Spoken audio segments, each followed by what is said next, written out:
Yeah, I'm a little bit early.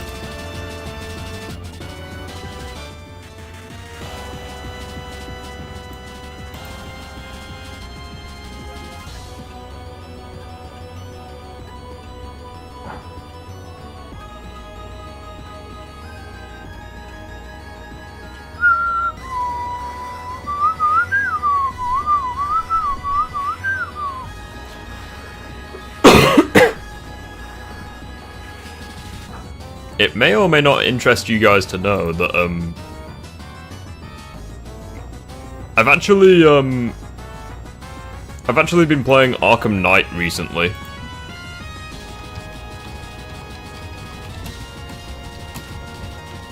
Honestly, so far, pretty good.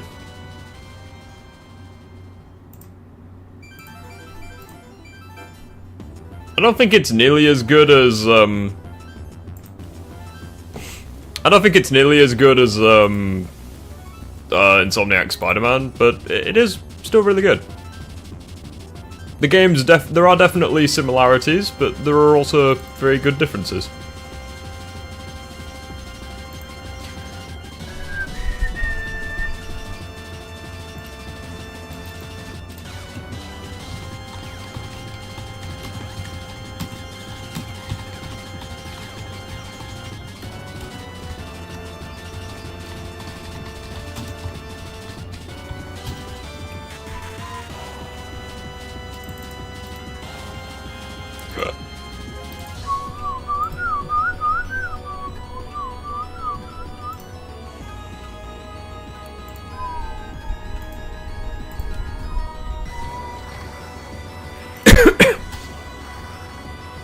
The Minion Solo Hulk? How the hell did you come to that conclusion, my guy?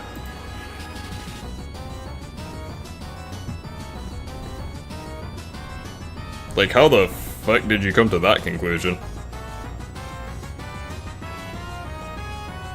Like, that shit don't add up. That ain't even maths.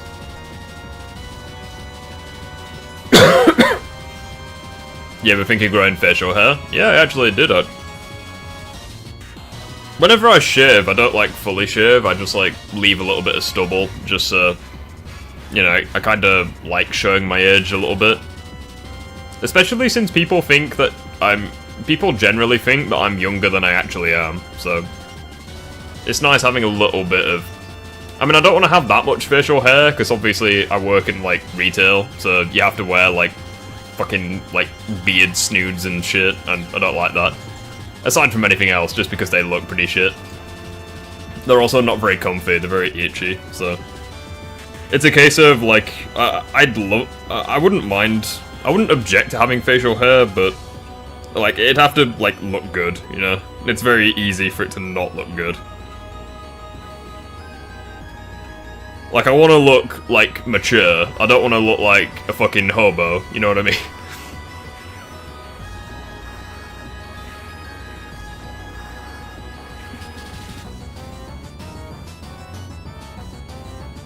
Oh, wrong one.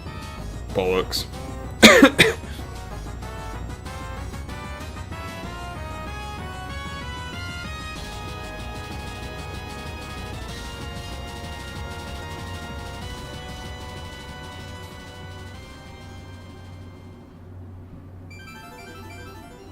Does anyone recognize this music, by the way?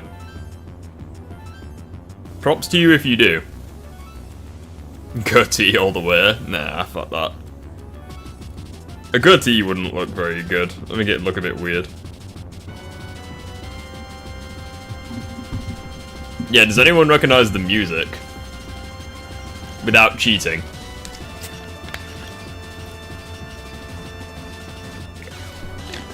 Also, once again, we've got quite a few drinks. Still not feeling well, so... got a lot of drinks here, on standby. That being said, however, I do believe that we are ready, give or take. Oh, look at that handsome devil.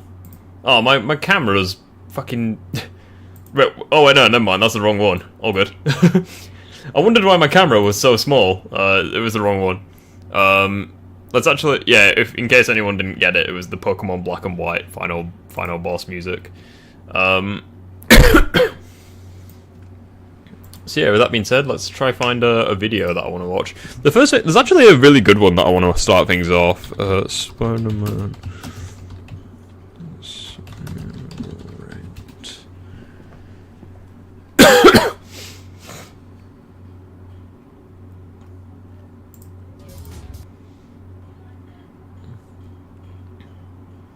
Is this the one that I'm thinking of? I can't tell.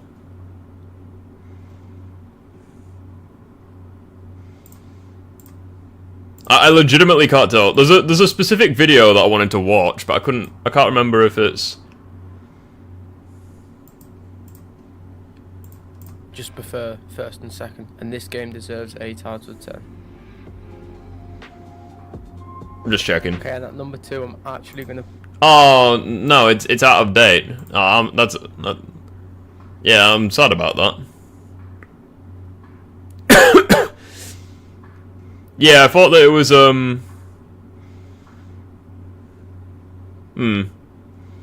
Yeah, I kind of assumed that,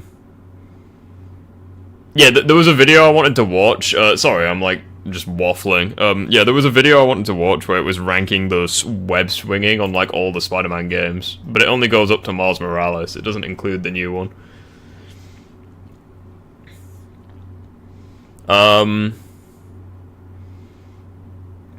Either way, I guess I'll watch it. Feck it. Let's watch it anyways. Hold on, I broke it. Fuck it, let's watch it anyways, guys. Chat's very quiet at the moment. In September 2018, everyone simultaneously creamed themselves when Spider-Man PS1. I'm sorry, but that was my initial intro, and it's just fucking cringe. You've seen the title. Let's just start here, alright? I can't do Off to a great start. these cringe Watch Mojo intros. It's just so fake. Just I mean, your intro was pretty cringe, not gonna lie, so... watch the fucking video. At number 13, we've got Spider-Man and Spider-Man Enter Electro. Now, okay. I agree with this, but I'm just thinking, what games has he included? Is it just like the mainline games? If that is the case, then yeah, I agree with this. The swinging in the old games are just not very good. First, like to start off by putting some respect on these games' names. These games are fucking mint. It's undeniable that it's an incredible game, especially for the time it was No, it's fucking shit. Like, especially in retrospect, like, come on. created. However, Let's not be blinded by nostalgia here. I'm being true to the list. Nostalgia goggles are coming off, mate. The web swinging's a little bit, it's not the best. I mean, it completely fills its purpose for the game that it is, but there's no way if you want to play some Spider-Man just to swing about, there is no way you come in on this game. It's just not happening, let's be real. You're just not going to do it. All you can do is swing twice and climb walls. Don't pretend like it's the best thing ever. It's not. That's why it's in 30th place, and I'm going to give it fun scale 1 out of 10. Fair Next, enough. at number 12, we've got Spider-Man 1, the movie game. This is exactly the same as Spider-Man 2000s, except you can swing more than twice. They've not really changed anything, they've not really added anything. Yeah, again, it's not awful for the game that it is, but My it's not goodness, very look at that animation. enjoyable. Jesus. 1.5 out of 10. Yeah, I'm At not... number 11, we've got Marvel's Avengers. Now the web swinging... Ooh! The fact that it's this low, bruh. Interesting thing about Marvel's Avengers, you can't actually buy it on PC anymore. Unless I'm blind. Like, you can't get it on Steam, at least. You might need to get it on, like, the Epic Games or EA's shop or something. in here is so clunky and shit. I don't know how to put into words. It's like riding a bike with a bent wheel. You can't change your direction mid-swing. You have to do it after the swing's ended. It's literally just... My goodness, it's just that momentum, if you can even call it that. Do you know what this reminds me of? It reminds me of Dying Light 2's parkour. Where, like, yes, the graphics are good, but it just feels so stunted and scripted.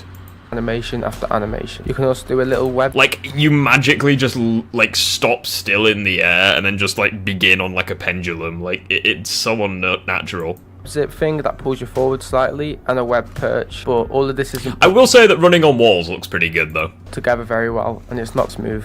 I mean, they couldn't even get the webs to attach to buildings. Spider-Man in this game is undeniably wank. There was a fat outrage when the Spider-Man expansion came out for this game, but I don't understand why everyone was so surprised. Who genuinely thought this would be good? It's Marvel's Avengers, it's the shittest game. Who genuinely woke up and thought, oh, I can't wait to play as Spider-Man in Avengers. They're going to do such a good job. So I'm not really mad at I mean, people are happy with Web of Shadows and that dog shit swinging system, so, you know, I ain't gonna judge. it, because I always knew it was going to be shit. 2 out of 10. I also genuinely just don't see the point in having Spider-Man in the Marvel's Avengers game, because, like, it kind of makes sense if, like, you're on a team with, like, Hulk, Kamala Khan, and, like, Captain America, for example, but, like, if you're on a team with Iron Man and Thor, they're just gonna fly around. And, like, the flying is by no means fast, but at the very least it's better than the web swinging, so, like, why would they even introduce Spider-Man? It just seems a bit weird. Just like to take a quick break from the video to say, Fuck you. No sponsors for you, bitch. Oh, hold on, I think there's actually... please do not be one of them dorks who's going to be like, oh, you didn't play Ultimate Spider-Man Total Mayhem or Disney Infinity 2.0. I've missed... Bro, those games on the phone were freaking amazing. You can't even deny it, that was incredible. It's justifiable, but, you know, it's not the best, not very fun. 2 out of 10. Next game. Ooh. Oh wait, no, hold on, he gave the swinging a 2 out of 10. And number 9 is... That's cap. I think the swinging in Marvel's Avengers, and Lego Superheroes, sorry, is not the worst thing in the world. It's just a shame you can't climb buildings. Spider-Man Shattered Dimensions and Edge of Time. The web swinging in these 2 games plays out almost the same, so I'm just putting them together. And this is also one of them ones where you can't hate on it because it fits the game perfectly. I mean, you can hate on it if it's not very good. That's due to the... Like, if it fits the game perfectly, that's fine, but, like, if the game itself isn't very good, then it's not saying much. fact these games are platformers, and yeah, it does what it intends to do perfectly fine, but if we're gonna go play some Spider-Man just to swing around, we are not going on these games. Ooh, a little bit of jank there as well with the camera. Therefore it's in 9th place, and I'm gonna give it 3 out of 10. At number 8 we've got The Amazing Spider-Man. Oh, okay. Okay, buddy. This is like the first one that I actually really like. I think the Amazing Spider-Man swinging should be like right in the middle. I think it should be like number 6 or number 7. I don't think it should be this low, because like this is just the most average Spider-Man experience. First one. The web swinging here is just blatantly, abhorrently mid. It has 2 simple mechanics you can Like, weirdly, you get more height in this game than distance. It's actually pretty interesting swinging. do a web swing and a web rush. The web rush basically slows down time, and you can find a point in the environment and then you travel to it in a cool looking animation. However, the problem is 8 times out of 10 Like, Jesus Christ, like, you get so much height in this game. animation looks a bit shit. It looks like Spider-Man's having an asthma attack, or he's got cerebral palsy. Cerebral. You cannot say the animations look dog shit and then, like, Web of Shadows is, like, this high. Like, I'm scared to see where Web of Shadows is gonna be. Palsy. Cerebral palsy. I will speak more on the web rush later, but now we'll talk about the web swinging. Now, if I'm being honest, it's just a big fuck up. It has the usual issues of web. Like, Jesus Christ, how much height do you get with the swinging? Like, he went from, like, ground level all the way to, like, nearly the tops of the skyscrapers.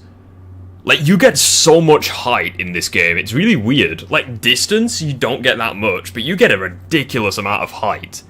Like, you would have to be going at, like, max speed in like, Marvel Spider-Man 2 to get this amount of height, but obviously this game came out, like, 2 generations before it. Like, it's fucking insane. Web's not sticking. Like, this swinging was ahead of its time. It's just not very fast. It's kind of the one thing that holds it to back. buildings, lack of control. Like, there's barely any issues with the camera. There's just a couple of animations that are a bit wonky. But, like, the camera's really good, and you get a shit ton of height.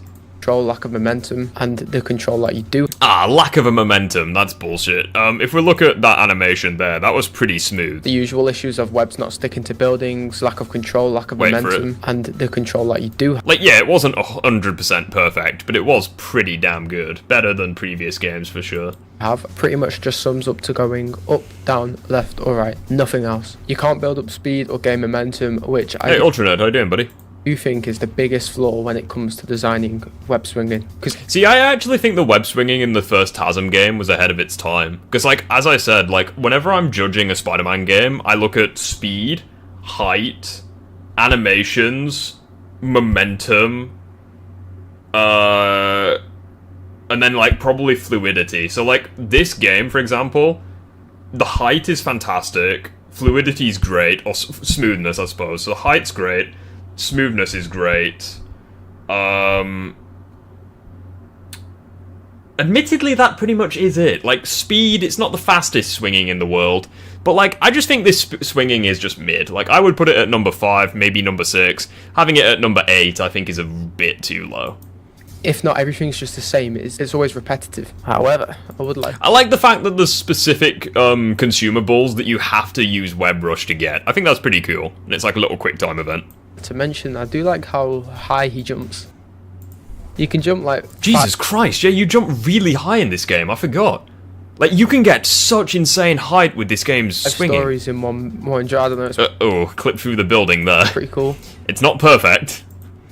Shut up. But then again, I would argue that no Spider-Man game before Spider-Man 2018 was free from jank. Like, there was a lot of jank in these games. Just gonna rate it a 3 out of 10 and go... 3 out of 10? That's fuck it, that's cap. It's at least a 5 out of 10, in my opinion. To the next game. Also, he put TASM 2 swinging above this. Number 7, we got the sequel, The Amazing Please convince me. Spider-Man 2. The Amazing Spider-Man 2 definitely adds on and proves its prequel. For example, webs actually touch buildings now. There's more engagement in this game. One part which I loved about this game, and which is specific to this game, is the fact that you can pick which hand you use for swinging. It makes you feel more like you're in control of the web swinging itself. It doesn't really provide much benefit in gameplay other than when you're cutting corners, but it feels like it does. See, like, the problem that I have with this swinging, like, just looking at it, is like, yeah, I agree. Complexity. That's something else I like with my web swinging. The problem that I have with this is, yes, it's more complex, but it's the same issue I have with the Marvel's Avengers swinging, where, like, he fires a web, he stops in the air for, like, a split second, and then he starts swinging, and it just ruins all momentum. Which is why I think TASM 1 swinging is better, because, like, look at this shit. Into buildings, lack of control, lack of momentum, and the control... Like, it transitions from the fall into the swing almost seamlessly.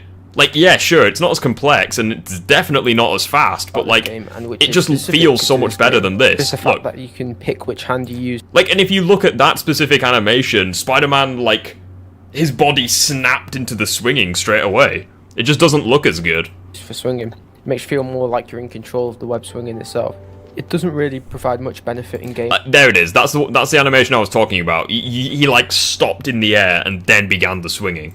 Play other than when you're cutting corners, but it feels like it does, and it feels good. It's a very good idea. Plus, as well, the animations when you're in the air just don't look good. Could do with a bit more work. Also, we have the web rush mode again, which I am a bit of a fan of.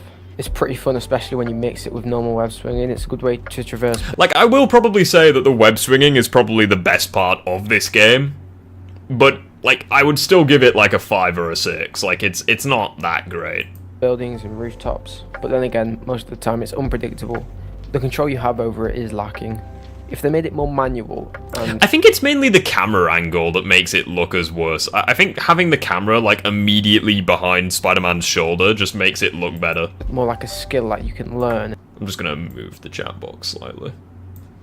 And improve on. Instead of simply pressing R1, it would be a lot better. But, oh well. It also has some other cool additions like, you know, being able to slingshot yourself. But overall, there's no real momentum to the swinging. Swing from the ground or swing from... See, like, look at that animation. Like, he may as well just be T-posing. Like, there was no, like... He was like a javelin. He was like Neville in the first Harry Potter film. Like, he had, like, rigor mortis for a second there. There's literally no point in using the slingshot either, just because, like... You may as well just swing your way to your destination. Because, like, you have to basically spend, like, what, 5 seconds performing the animation? It's literally not worth it. The highest building in the map. No difference. You can speed up your web swinging by holding both the left and right... Also, I want to point out this list doesn't include Marvel Spider-Man 2.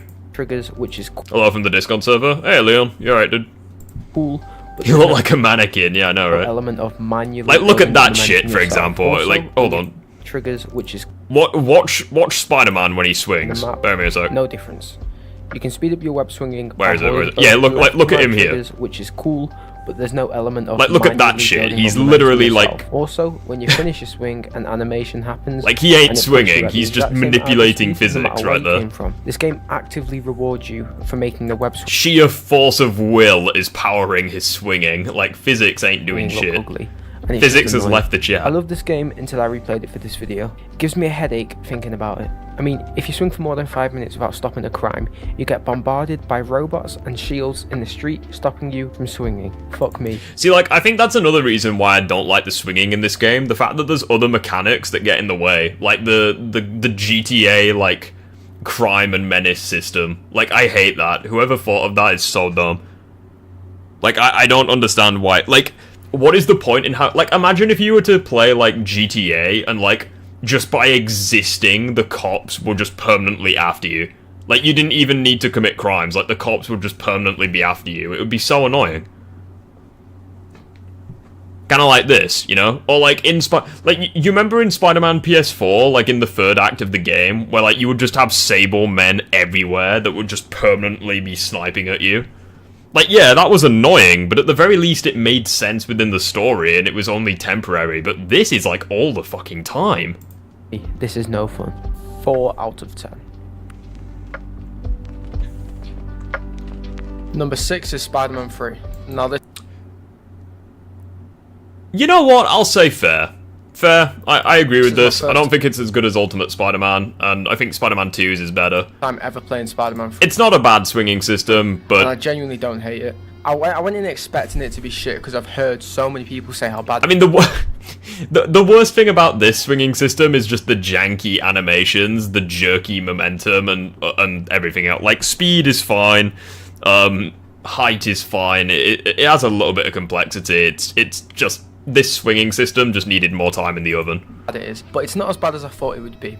I do think that most of its shit reputation comes from the fact that it's so different to Spider-Man 2, and it came Like, look right at after these Spider-Man graphics. 2. Look at that building. Like, that is an Xbox Series X right there. That is not an actual building. Spider-Man 2 was a more challenging physics-based system, but in this case they take a much more cinematic approach. But it just makes you think, like, why did they change it? They had a very good system. Why did they change it? This time around, Spider-Man feels so small compared to the city, and I don't know if it's good or bad. It's just different. I've never played a Spider-Man game where you feel... That's actually a really good analogy. Yeah, Spider-Man feels so small. Maybe it's because in Spider-Man 2 you got such a ridiculous amount of speed, it was like you were crossing the city in no time flat. That's actually a pretty interesting way of describing it. Like, look at it. Look, he just looks so small. Maybe it's the field of view, the way they've done the camera, but I do... Miles Morales has much better swinging. Yeah, I'm expecting Miles Morales to be way higher. It's different, and I like it. I think his top 3 is probably going to be... See, here's the thing. Is he going to rank PS4 and Miles Morales together? Because they are, like, almost identical. Like, Miles Morales has, like, a couple of extra features, but fundamentally, from the ground up, they are very similar. So, if he is going to rank them together, then I think his top 3, in no particular order, is going to be original Spider-Man 2, the Insomniac swinging, and Web of Shadows. Like, in no particular order. I think those are probably going to be his top 3. What do you mean by level up? Oh, it's just a form of engagement, that's all. It's just like a little cool thing.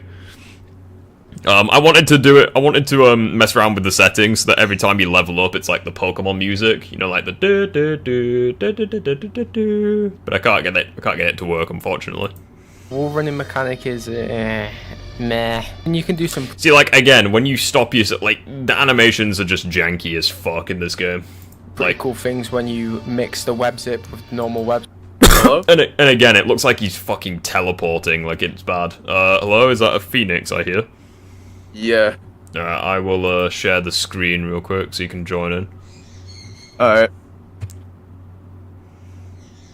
If anyone wants to join Disagreement Day, by the way, just at me. I'll try to get it sorted. I've been atted. Who has atted me? Into the Riftverse. Wait, who's this? Is that... JB. No, who's, S? Who added me, sorry? Is it Sanitize? No, it's A Vigilante. I'll invite him to the fucking thing. Oh, Justin joined as well. Where the fuck did he come from? Just this guy called Justin just joined. Yeah, I'll get him in. I almost was late because like I fell asleep. What's late his name? The person who like added me. What's he called? I think it's Spider. Yeah, I got it. Yeah. Right, there we go. I was almost late. If you're in the oh shit, wrong one. Yeah, if you're in the if you're in the stream, buddy, you can join Disagreement Day right now. I have some disagreements. No, that's fine. You can join, dude. By all means. Like, it's the entire point of the fucking stream. You can join. At the end of the day, you type such fascinating messages, but I can never be asked to read them. So it'll be nice actually talking to you. Right. What was I just doing? I've got so many browsers up. I don't know which one's which. There we go. No, that's still not right. There we go. Yeah, we're just watching a video of like the web swinging ranked. Feels like you can pick up quite a decent amount of speed, even though it's that. He hasn't included. This was before Spider-Man 2 came out. So far, the only one that I really disagree with is TASM 1 being below TASM 2. But not contrived by momentum. I mean, system. TASM 1's web swinging was really good. TASM 2's was. TASM 2's was more complex. It just was way worse, like in pretty much every other by aspect. You pressing a button, yeah. It still feels alright. Stuff like I would say, like the web rush cool. was this probably thing takes forever. One of the most disappointing things, but what the feck am I just? What just happened then? Let me hold on. Let me go back. Like this lamppost thing is cool. This cannonball thing takes forever. What the shit? Why the fuck did it take so long? Oh, right, I understand. Sorry, I thought he was going at like, light speed. No, he was going slowly. Oh, I understand now.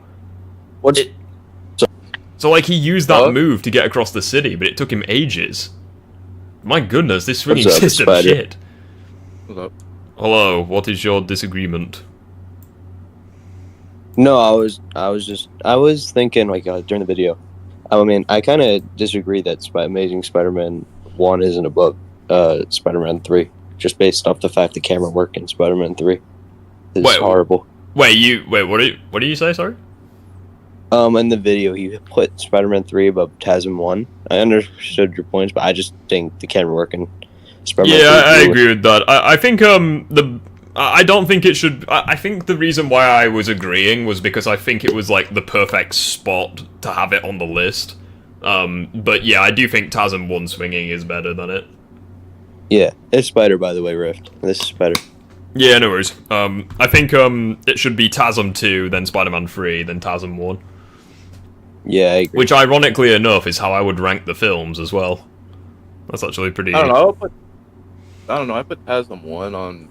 Well, Spider-Man 3. Maybe I'd put Spider-Man 3 above TASM 1, maybe. I don't know, but that's a discussion. Yeah. What I want to do later on, if we get, like, a few people in the disagreement chat, so if we get, like, Bane, not Bane, yeah, if we get Bane and, like, a few other people, I want us all to do, like, ranking the Spider-Man films on a tier list.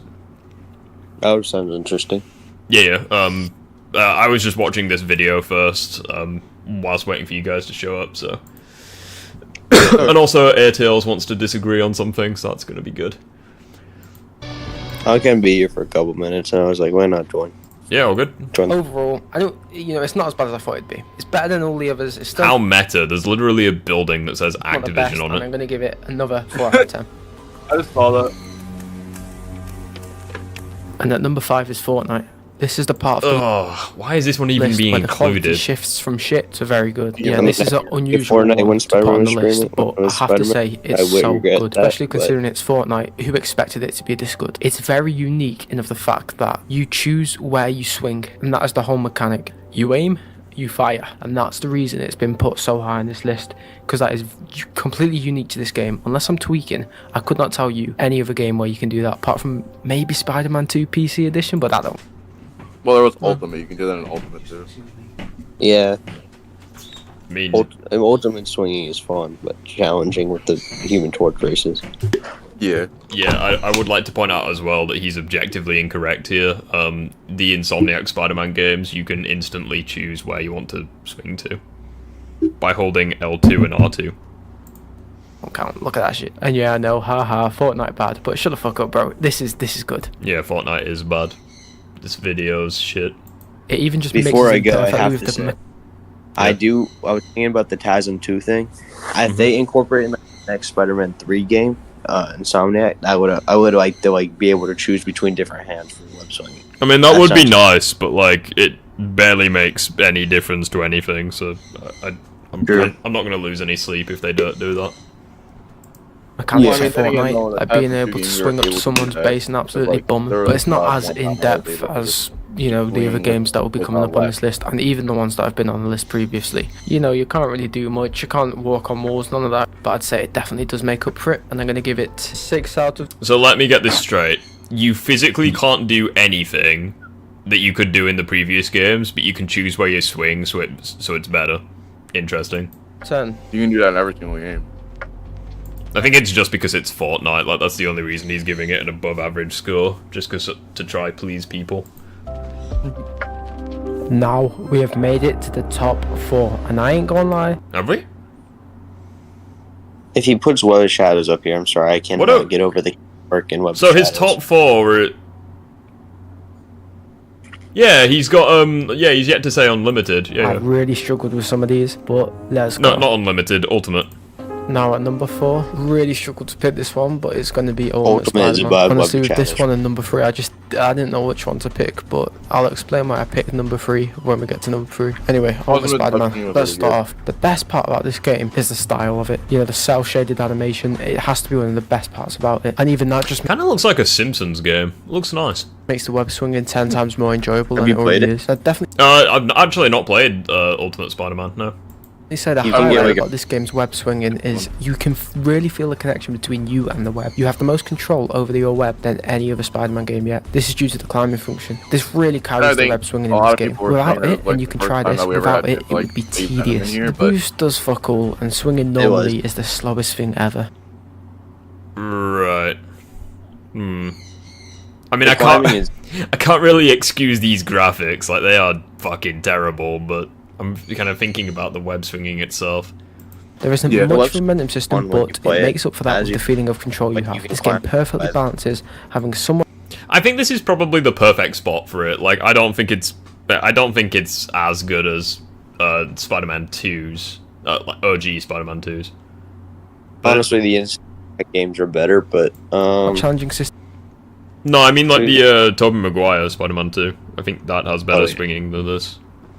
yeah. To learn, but having it not be that hard to just do the basic traversing. For example, getting around the city can be a breeze, but if you do the races, you'll find out how. I think the best thing about this swinging for me is honestly just the double jump. Like when you're mid swinging, I think that's actually pretty useful. skill you actually have. The game suggests that you web zip in the areas with lower buildings, but that ain't no fun, boy. Come on. It's way more fun if you mix web swinging with web zipping with wall running, but it's kind of a challenge to be able to do that. You got to be quite good. And when it comes to wall running, you can only run for a certain amount of time until you get fucked over. So you really have to think about, can I make this or can I not? And overall, the Camera web work swinging is here nice is just too really in engaging this and really game. fun. Yeah, the camera Yeah, looks thank you. really good. Like no issues with Camera the look- camera or anything. Better. Bit. I don't even know if I could say it, but it 7. looks better than Spider-Man 5. or Toby. I think there's a couple of issues I have with it. Number one, the graphics, but that's got fuck all to do with it. Number two, it's not all that fast. And number three, there's a couple of times where like the animations aren't bad, but like it's almost as though he like instantly sticks to buildings. Like there's no like smooth transition. But again, Yeah. like pretty much every Spider-Man game was jank, so I'm not gonna hold it too much I against think it. Chasm 2 was I'm probably personally. I'm sorry. Go ahead, Phoenix. There you go. No, I was about to say I personally like cell shading in video game, like comic book video games for certain No, characters. I like cell shading. I just think that this game's graphics were just shit. I mean, they're literally like blank fucking textures, like the buildings. Like the cell shading aspect, like cutscenes for this game are like damn near perfection. Yeah, Light years better. Like they were easily the best cutscenes in any Spider-Man game at the time. But again, it's just the actual in-game graphics don't do this game justice. Alright, 10. Yeah. All right, so number 3. What are we saying? TASM. I'm feeling TASM 1, He's already said TASM 1. Spider-Man PS4, and Spider-Man 2. He's already said TASM Insomniac 2. Spider-Man 2. Yeah, you're so TASM. Boys, I'll be back later if I can. Yeah, have a so, good one. JP, what's your disagreement, my guy? See you guys later. Yeah, take care. I think he's probably gonna say Web of Shadows next. Maybe. I don't know. Oh, JP's in here. Yeah, do you have a disagreement, sir? Do you want to? And number 3 is Spider-Man 2. No. Oh! Bro, if he says Web of Shadows is the best swinging, I'm not ready. I'm not ready for that. Let me add him to the call. I am not ready for this. A lot of people have this as their number 1, but it's not completely flawless. Compared to all the other games, this game has the most physics-based web swinging. Along with that, it's also the most challenging one too. You get a sense that it really matters where you swing from, how close you are to buildings, and you have to constantly make judgments. And some people might find this too difficult, but they do have an easy swinging mode if you're a pussy. And it does deserve a lot of credit. See, like, again, this swinging system, like, based on the things that I look for in a swinging system, Never saw Spidey.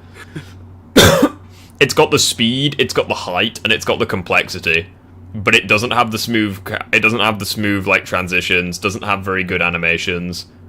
And again, there are a couple of camera issues. So like that's kind of what I have against it. As well, due to the fact that it's the first Spider-Man game to bring in a fun and engaging open-world swinging system. I mean, before this we had Spider-Man 2000s. They just came out of that and made one of the best web swinging systems yet. And then for some reason, the next couple of games they just decided to make it shit again. Chances are, if you're watching this, you probably know this is almost a lot of people's favourites. A lot of people do like it. And I was struggling to decide what's better, Spider-Man 2 or Ultimate Spider-Man. But I think maybe I think this game is better than Ultimate Spider-Man. I prefer Ultimate Spider-Man, but I can't deny the fact that Ultimate, though. I think this web swinging is way better than Ultimate's, to be honest, based on like the like just comparing the two side by side.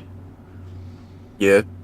Spider-Man 2 is a much The more only reason why I would engaged, say like, you Ultimate can though sit is on just because Spider-Man 2 should get credit for being the first Spider-Man game with physics. Yeah, exactly, and that's why it's this high. But like, let's not be blinded by nostalgia. I think that the Insomniac swinging is way better.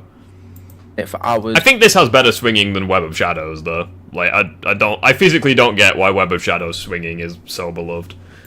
And find out new things, whereas No, Ultimate because, Spider-Man is pretty simple. It's like the idea of it's it. like the Black Ops 1 zombies of the Spider-Man web swinging. Like, I just don't understand why it's so loved.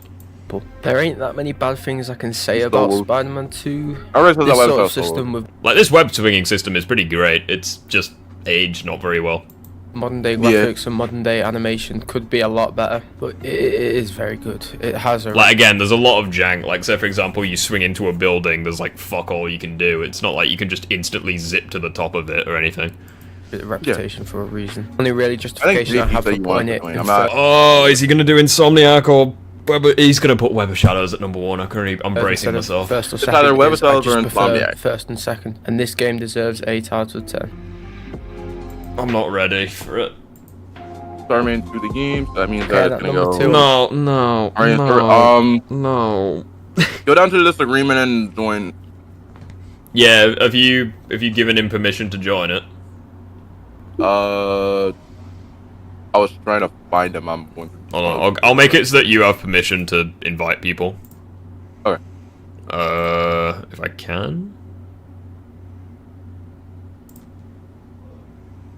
Hold on. I don't know if I can or not. It's JP money. Yeah, I'll get you in. Fuck it. Hold on. I wanna make like a disagreement day like specific thing, but right there you go. I've invited you. I'm gonna enjoy tearing Web of Shadows a new one. Actually gonna put Marvel Spider-Man and Miles Morales. And yeah, I'm putting these together. What the? See, like, I think...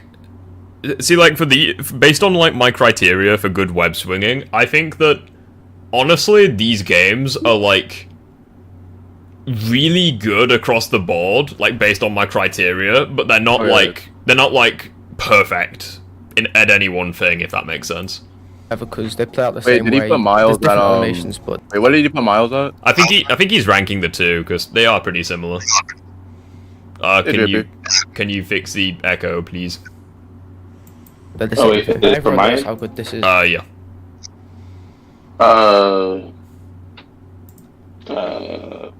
Yeah, let me try something. Hang on. It could just be because you've got the volume on the stream on, so like I can hear myself twice. What about now? Is it still there, or? It's fine. It's fine. What is your okay. what is your disagreement, sir? Okay. So okay, firstly, I only had one disagreement, but now it's kind of like two. I don't agree about the Neversoft Spider-Man thing. That it's bad, and When you say Okay, Neversoft, like which one? well, I guess the first game. I haven't played Spider-Man 2 and Electro yet, so I'm mostly about the first game. Wait, are you on about like the PS1 Spider-Man game? Yeah. Okay, why do you think the swinging's good? No, not the swinging. No, not the swinging. No, I mean the game in general like is still good. I don't mean the swinging. Well, it's like the swinging is kind of the topic that we're going over, so. Oh, this is okay. I mean, well, in that regard, I mean, it's just whatever with the swinging. Then, would you agree would you agree that it's like the worst swinging? Well, yeah. I mean, my friend would probably say Edge of Time has worse swinging, but that's a time for another day. I'm pretty sure he put like Edge of Time and Shattered Dimensions like pretty low in terms of swinging. I don't Yeah. know why you would put Shattered Dimensions that low though. It's probably just because objectively the other games have more mechanics and all that stuff than Shattered Dimension, like in Edge of Time. Like it has the basic swinging and a little bit of physics and momentum, but it's nothing like the open world games. Spider-Man 1 or 2 movie game has the same swinging. It's not exactly the same, it is slightly better, but yeah, it's not great by any means. And then my other disagreement was get top of the middle ground here. I do think Web of Shadows has great web swinging. However, I am not going to meat write it like other Spider-Man fans do, if that makes sense. Okay, so okay, like that statement doesn't give me anything. Like, where would you rank it, like amongst the web swinging systems?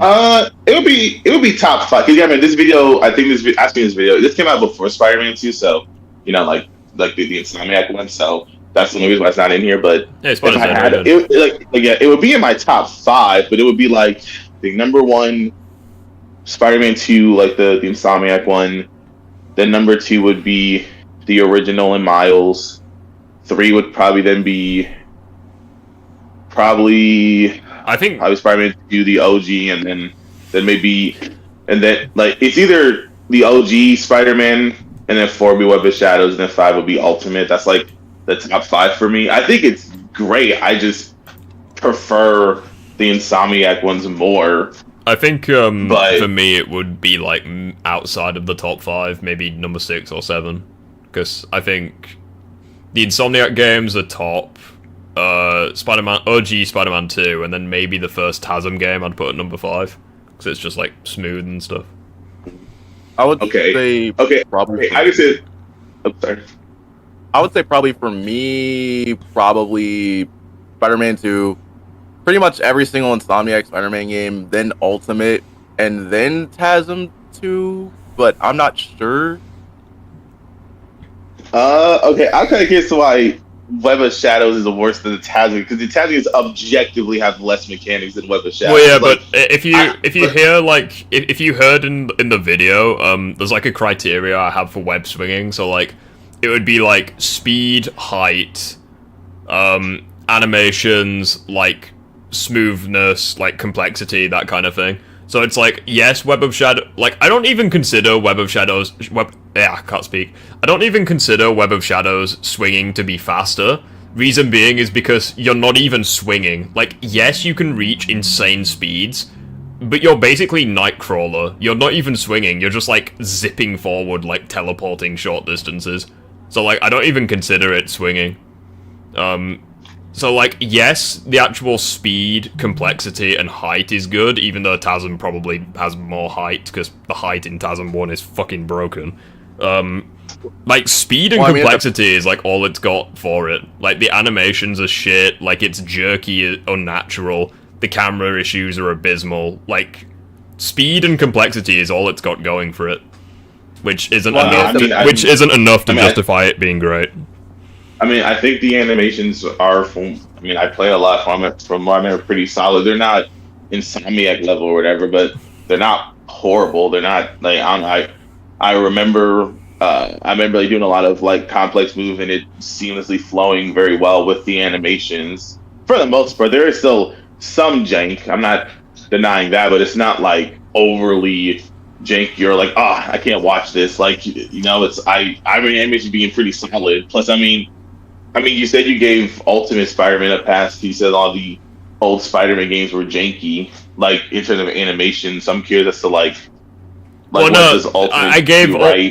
hold on, no, I gave Ultimate Spider-Man a pass because it didn't have like abysmal camera issues and it was actually decent across the board. Like there wasn't like any one particular thing I disliked with like Ultimate Spider-Man swinging. It just didn't excel at anything like particularly. But like Web of Shadows has glaring issues that holds it back. That's the difference between the two. And also, Ultimate Spider-Man was on PS2, whereas Web of Shadows was on, like, PS3. So, like, I also kind of hold that against it. Because, like, it's more impressive for these... Well, I mean... It's more impressive for Ultimate Spider-Man and, like, Spider-Man 2, because they were on, like, inferior hardware.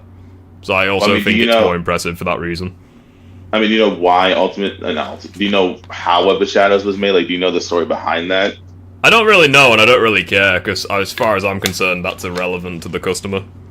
If they release a shit product, they release a shit product. Like, there's no getting around that. But Web Shadows isn't even bad. Like aside from the story, yeah, I agree, the story is whatever. But the gameplay itself, I mean, is still like, solid. I'm sure. I don't agree that it's better than Insomniac. I hate people that say that. Oh, Web of Shadows is better. It's like, oh, shut up. No, it's not. So like, but I don't agree that it's bad. All right, so let's look at Web of Shadows swinging. Are you able to watch the stream? Okay.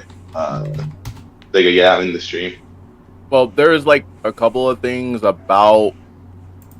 Well, obviously with TASM 2's web swinging, I would say like it's the first time. And how you can click. I'm not sure because like, was that the first Spider-Man game that ever gave us the slingshot?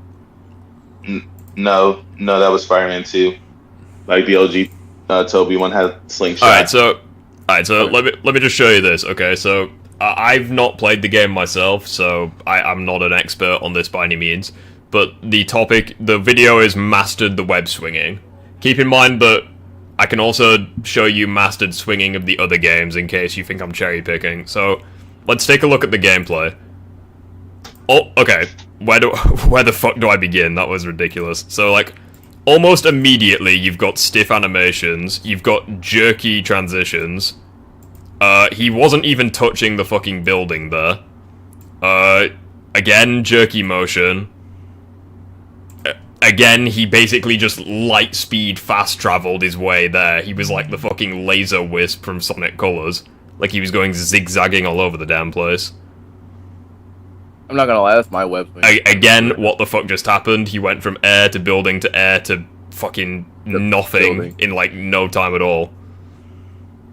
Oh. Okay, that was pretty good. Oh, that really wasn't. He went from swinging to being thrown forward at no time at all.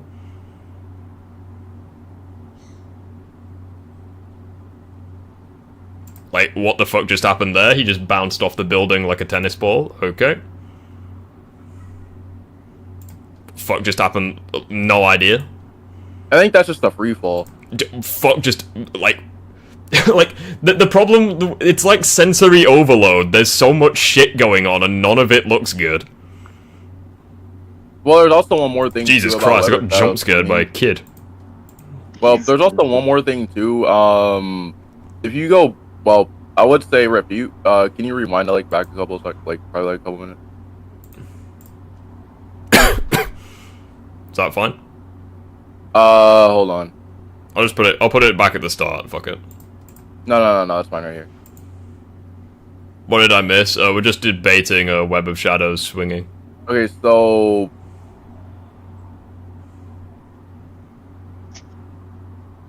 Looks like he lunged. Free fell. Like this one here, I can't excuse. Like what the fuck? Like I'm Okay, pretty. yeah, right here he free fell. Yeah, he also Well, almost he also just like spasms as soon as he hits the building. Like I don't know how you can defend this shit. Like honestly, like, and you're gonna hate me for saying this, but I'm gonna say it. TASM 2 swinging and this look about as comparable in terms of like stability. Like I'm Well, I mean, genuinely TASM 2's scared that the working game's gonna better. crash when I watch this shit. Well, I mean, the thing is though, is that TASM 2's web swinging had the freaking skybox, so like you couldn't go past the skybox. You know what I mean? Well, yeah. And I would also I'd also like to point out as well, bear me a sec. Spider-Man, Web of Shadows. So, do you want to see, so, like, again, I'm not denying that Web of Shadows is extremely fucking Oh, fast in Spider-Man terms of not? swinging. Like, it's possibly the fastest traversal we've ever seen in a Spider-Man game. But let's not kid ourselves here. What you're about to witness is not web swinging. Like, it's short-range teleportation. I'm just gonna let it speak for itself. So, starts it off, looking fairly normal. Fairly normal, and what the fuck is happening here? Like, I think it's just webs. What? JP. what is happening? He's going up and down like a freaking pendulum, but there's no like, what the fuck is? I don't physically understand how you can get height if you don't swing down first. Like that's not how physics works. That's web zip. You can do anything with web zip. I don't doubt that, but it doesn't look good. Like, what is happening? Like, this is just teleportation. This is not, like, swinging. What is happening? That's web zip for you. I'd also point out as well, if you actually play it with sound on it, it's freaking awful.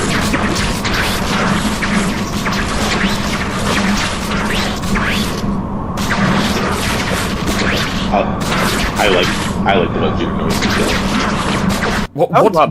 What's that sound in the background, though? It sounds like a fucking air conditioner. I think It's supposed to simulate people like breathing heavy. That's so unnatural. Oh, Or maybe like the wait, wind wouldn't that rushing mean in that- your ears, possibly, but like... That... Wait a minute. So, what does that mean that Peter's breathing heavy then? Now that one was the wind. But when you hear like when it sounds like someone's breathing, that's Peter is breathing heavy. Okay. Yeah, you can hear like the breathing, like for real. Oh, hold on, that doesn't look very good. Hang on, what video topic was that? Why Spider-Man 2 feels forgettable? Well, that's bullshit. Oh yeah, that was Ironton's video. I Because saw that. people won't stop bashing it. Like, how is it forgettable if people don't stop bashing it? Hey, there is a good thing though. At least he didn't include the side missions. I can't seem to. I mean, yeah, there's fair point. I can't seem to find any. I can't seem to find the video that I'm looking for. So I'm just gonna go back and like show the web swinging that he showed for like TASM 1. So like it's by no means perfection. Like there is jank. Bear with me a sec. When he actually starts. Well, I mean, for swinging. web rush, you had to like go into his map. Yeah. Which, if anything, you could argue is quite cool, because it's like first-person shot. Yeah. Where he's got And on top of that, you can web rush palsy. across the city if you wanted to. Cerebral palsy.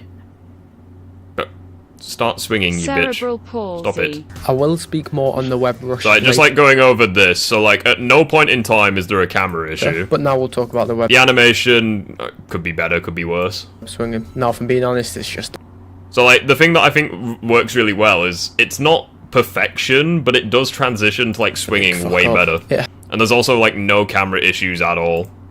has the usual issues of It was webs meant not to be sticking. cinematic. And again, yeah, it's cinematic, exactly. And you get like a like obviously in terms of speed you have fuck all, but like in terms of height it's ridiculous. Into buildings, lack Yeah. of control, lack of momentum, and the control that you do have pretty much just sums up to going up. So I would consider this to be better than Web of Shadows, just because, like, I would have to say you had a lot of control over the web swing. Like, obviously, there's pros and cons to both systems. Like, I'm not wanking TASM 1 swinging, and I'm not by any means saying it's good. Like, it is a mid-swinging system, but at the same time, like, there's barely any good swinging systems, aside from, like, a couple, so... I mean, okay, so I wanted to say, because you said you gave it a pass because of the hardware. My whole point was going to be that Web of Shadows was made using the Spider-Man 3 engine, and I was trying to say that the fact that we got, nothing amazing, but at least I would argue an above-average Spidey game with surprisingly good combat. That's the reason why a lot of people are more lenient on Web of Shadows, because a lot of people know about the history of it, because it could have been the next Sonic 06, but it wasn't. It was like, wow, this is actually nothing amazing, but it's it's actually a pretty competent game, and a lot of people, when they do the web swing, they see similarities with Spider-Man 3, but they obviously notice a lot of the differences. So that's why a lot of people are more forgiving on Web of Shadows. Excuse me. Did they than others? When you say they use the foundation of Spider-Man 3, did they use because obviously for some reason the Raimi games are completely different depending on the platform. So was it the PS3 or the PS2 version? It was the PS3. I forgot which videos, but they showed that I forgot what PC Monitor did, but they basically remove off Web of Shadows coding to where you see the literal base of Spider-Man 3, the PS3 one. I'm like, wow. If anything, and they made that in a year. That's crazy impressive. I can't be it was yeah, I wish the game was better, but the fact you made all of that in a year on the base of this game, again, that's very disliked. That's kind of impressive. Crazy. See, I will give Web of Shadows that if what you're saying is true. I don't doubt it true, but at the same time, I don't know anything, so I'm just going off your word. So if they were to take a shit swinging system and actually make it better, especially in the confines of a year, then yes, that is a pretty good achievement and good for Web of Shadows. Again, Web of Shadows swinging is better than Spider-Man 3's, and I think everyone here will agree that Web of Shadows is overall the better game. But I'd also point out that was it because of time constraint or budget, or why were they basing it off Spider-Man 3? They were basing it off of that. Yeah, I think it was that. I can't remember the full details of why it was that, because but they had basically either a year or less than a year to make a new Spider-Man game. Well, no, and they were that's what I mean. Did they base it off Spider-Man 3 because of time, the lack of time to make it, or because of lack of resources to make it, or both? I think it was probably both. If I had to lean more, probably a lack of time, because it was made by Shaba Games. I think was it Treyarch. I can't remember. Shaba Games. So that's also. Okay. If that's the case, then I would also argue that whilst yes, it's good that it improved on Spider-Man 3's swinging, and it could have easily been worse. At the same time, I would argue why would they even base it on Spider-Man 3's swinging when it was worse than Spider-Man 2's swinging? It's because it was the 360 game, and the only 360 and PS3 at the time was Spider-Man 3. That's the only one that's okay. Well, we got less than a year. We gotta base this on something. It's okay, we have to use this. There's we can't there's nothing we can do. We have to base it off this. This is the only HD Spider-Man game that's open world we got. Well, if that's the case as well, then I think that's really absurd. Why people prefer Web of Shadows over Spider-Man 2? Because it's Spider-Man 2 is builds upon the foundation of Insomniacs, which was actually a great foundation, but and improves upon it. Web of Shadows. That's actually a good question. Web of Shadows' foundation is a worse swinging system than Spider-Man 2's, and yes, it improves upon it, but that's actually a good question. If you put if you put icing sugar on moldy bread, you still have moldy bread. It's just decorated slightly and probably tastes nicer, but it's still shit, That's actually I actually don't, because I just talked to somebody who said that the Spider-Man 2 PS5 flopped and that it's a bad game, but they have their Twitter banner of Peter fighting symbiotes, and they made and they made a tweet talking about how they got the Spider-Man 2 art book, and I'm like, if you hate the game, I'm not very well, buddy, but it's good to have you. You hate the game, then Okay. why would you do that? Yeah, I don't understand, but whatever. But they tried to say that the game flopped, and I said objectively it didn't. It sold well, got critical, and it did well critically. You can dislike a successful game. Everybody in this call probably dislikes one game that is objectively critically well received and did financially well. That you're just like, I just don't vibe with it. Yeah, that's normal, but oh, sorry, go ahead. Like, I dislike God of War games, especially the recent ones. Just they're not my kind of game. But like, I'm not gonna say, "Oh, God of War flopped." Like, I'm just self-aware, and I know that they're not my kind of games.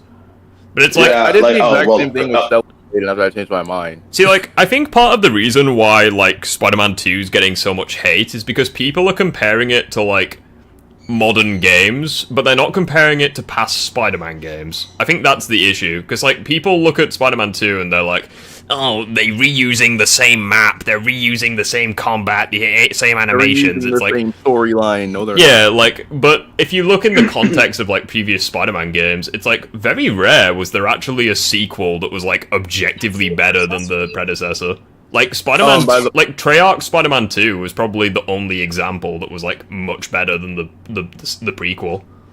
Yeah, that's not. That's not. Oh, Miles Morales, but like Miles Morales had a way worse story than the first game. Like the combat, the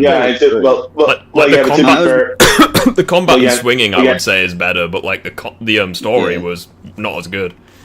But to be fair, Miles is technically, it's weird. Miles is technically not a sequel, but not a technical main stuff. It's weird. Miles Morales, it's like it's kind of a DLC. It's kind of an expansion. It's kind of its own game. Like it, I don't know. Yeah, so like Miles is swinging out smoother in Spider-Man Miles Morales. Yeah, that's all. That's only because the tricks were better implemented. Because if you're just swing regularly, like you're just swinging and web zipping with both Peter and Miles, it's about as smooth for both of them. Also, when you start using tricks, it's better with Miles because Insomniac did. I forgot where, but somebody did something that Insomniac. It was basically the game was basically done, and then they said, "Oh crap, people want trick systems." Okay, we'll implement a few tricks. That's why they look very stiff. But then in Miles and Spider-Man 2, they're like way better implemented. Grim wants to be invited to the call. Who does? Grim. I'll get him in. Also in chat, SpiderZ. I heard people complaining that the game was set in New York. What were they expecting? Yeah, I think Harmon Smith did that. Like the Nintendo fanboy I made a video on. He was like, they're reusing New York City. It's like, shit, it's Spider-Man. If you want to play a game that's not set in New York City, play Shattered Dimensions. It's you don't. Play like Edge of Time or something like that. There's Edge of Time. Edge of Time is technically New York in the future. Yeah. I talked to some people about that. Like only two of them said that. Why can you only explore all of Queens and Brooklyn? Why can you explore all of New York? And I'm like, well, because Queens and Manhattan is related to Peter. Brooklyn and Manhattan is related to Miles. You need cities that the Spider-Man actually care about and actually explore in the comic. He's like, well, that's not an excuse. I want to explore this island. I want to see the X Mansion if it's there. I'm like, this just sounds like fanboy rage. It's like, oh no, I can't explore every aspect of New York, probably because they don't care. It's like, oh no. Why would you want to explore all of New York whenever like most of the stuff takes place on the surface? Yeah, I actually hello. I was just got a video I wanted to share with you that you might react to. That might be interesting with the comment section. Okay. I'll DM you. You're DMing me. A-Tails, I don't know if you're still in the chat, my guy, but if you want to join, and we can have a disagreement, now is the perfect time to do it. Give me 1 second, I'll be right back. Because I'm about to start... what's up, because I'm about to start this video. Hold up, I'm sending you the video.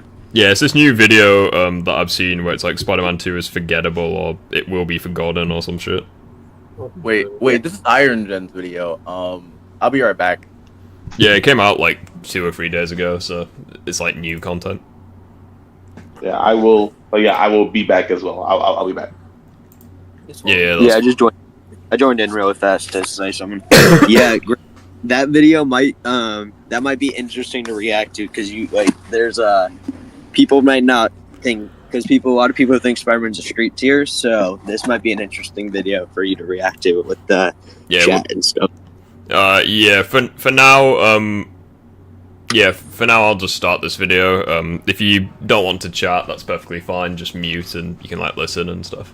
Spider-Man 2 was easily my most anticipated game of 2023, and upon my first playthrough, it did not disappoint. I immediately gave the game a 9.5 out of 10, citing the fact that I felt it was an improvement upon its predecessor in pretty much every way. The combat felt faster, the story pace... I will say, well, first of all, I'm going to point out, why are you making a video in 2024, yet it's only 720p? Like, I think that's...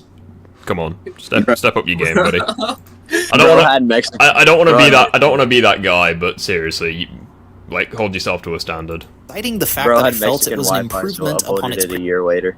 Especially, I'm pretty sure, like yesterday, we went in the server and we were just looking at Ultimate Joker's thumbnails and stuff, and we were all like, "Yeah, we must be better." Yeah. One might. Yeah, that was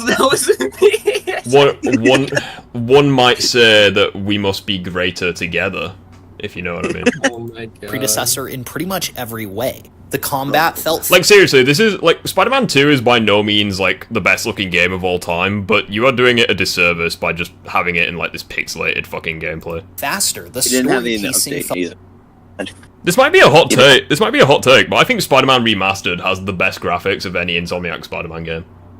I honestly agree. Spider-Man PS4 looks dog shit by comparison. Seriously. Yeah. The only reason I like Spider-Man 2 now is honestly with the Peter B. Parker. I was playing a little bit yesterday with it, the recent update for it.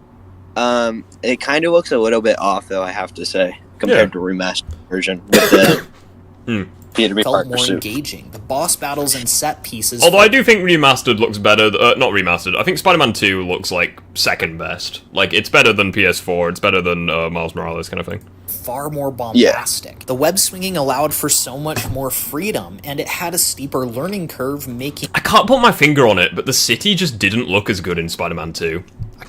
I don't know why.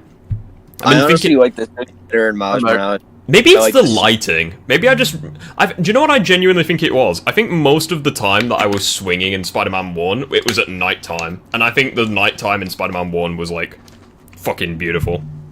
Doesn't Spider-Man 2 take place in summertime? Because I feel like the seasons have, an influence on it could have a... I'll just to jog you guys' memories. Spider-Man... I think it takes place, right after, so, a year after. Oh, so it's... look at that shit. That is fucking gorgeous. Yeah. I have to say, Miles Morales, in my opinion, has the best environment for the city because of the snow. I love snow. It's actually the only time we got a Christmas Spider-Man game. That's actually pretty cool. And also, if you look at the game, if you go to Miles Morales real fast, even though it's probably Thanksgiving and not Christmas, let's be honest. But yeah, probably.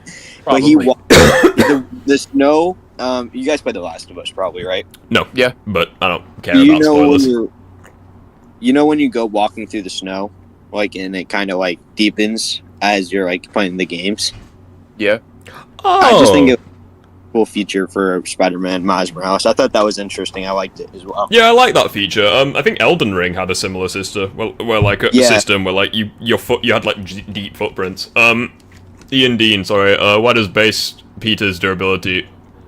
Wait, why does base Peter's durability doesn't scale to Sandman? The first game we saw him getting swatted by Sandman multiple times and he got crushed in the What are you on about? He wasn't in the first Spider-Man game. I'm confused. Yeah, Sandman was playing Spider-Man 2. Well, there's a good reason for this. Wait, hold on. Why doesn't kaiju side? I think it's about the first part of why? Okay, so why doesn't Peter's durability scale to Sandman? He gets swatted by Sandman multiple times and he gets crushed in the palm of Sandman.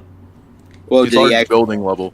But you gotta keep in mind, he's probably not trying to kill Peter. And also, if you think about it, Well, Sandman wasn't in his right place in mind, if I remember from the side mission. Like, he was like, I know, lost his mind, so... Well, let's say for the sake of argument, like, his hand and, like, his fingers, like, the combined weight was, like, 100 tons. So, like, 100 tons is, like, crushing Peter. That's not that impressive. Like, Peter would be able to, like, like, him being crushed by fingers is not the same as being, like, swatted by, like... Say, for example, his entire arm was, like, 1,000 tons. Like, that would hurt way more than just being crushed by 100-ton fingers. Do you see what I mean? Yeah. Yeah, and what shows that Peter's base scaling doesn't scale to that durability? Like, we all know Kraven's, like, has the AP somewhere... Homelander could beat Spider-Man easily. Yeah. Join the call, buddy. Get yourself in. Get yourself in. Join the call. Homelander. Bro, I see this one from Jerry R saying that Homelander Bro, I think- easily beat Spider-Man, bro. Bro, I think Insomniac could beat Homelander. Insomniac's one of the weakest Spider-Man. Right. Don't at me. Riff, when you watch that comic video, people are gonna be like saying, "No, this is wrong.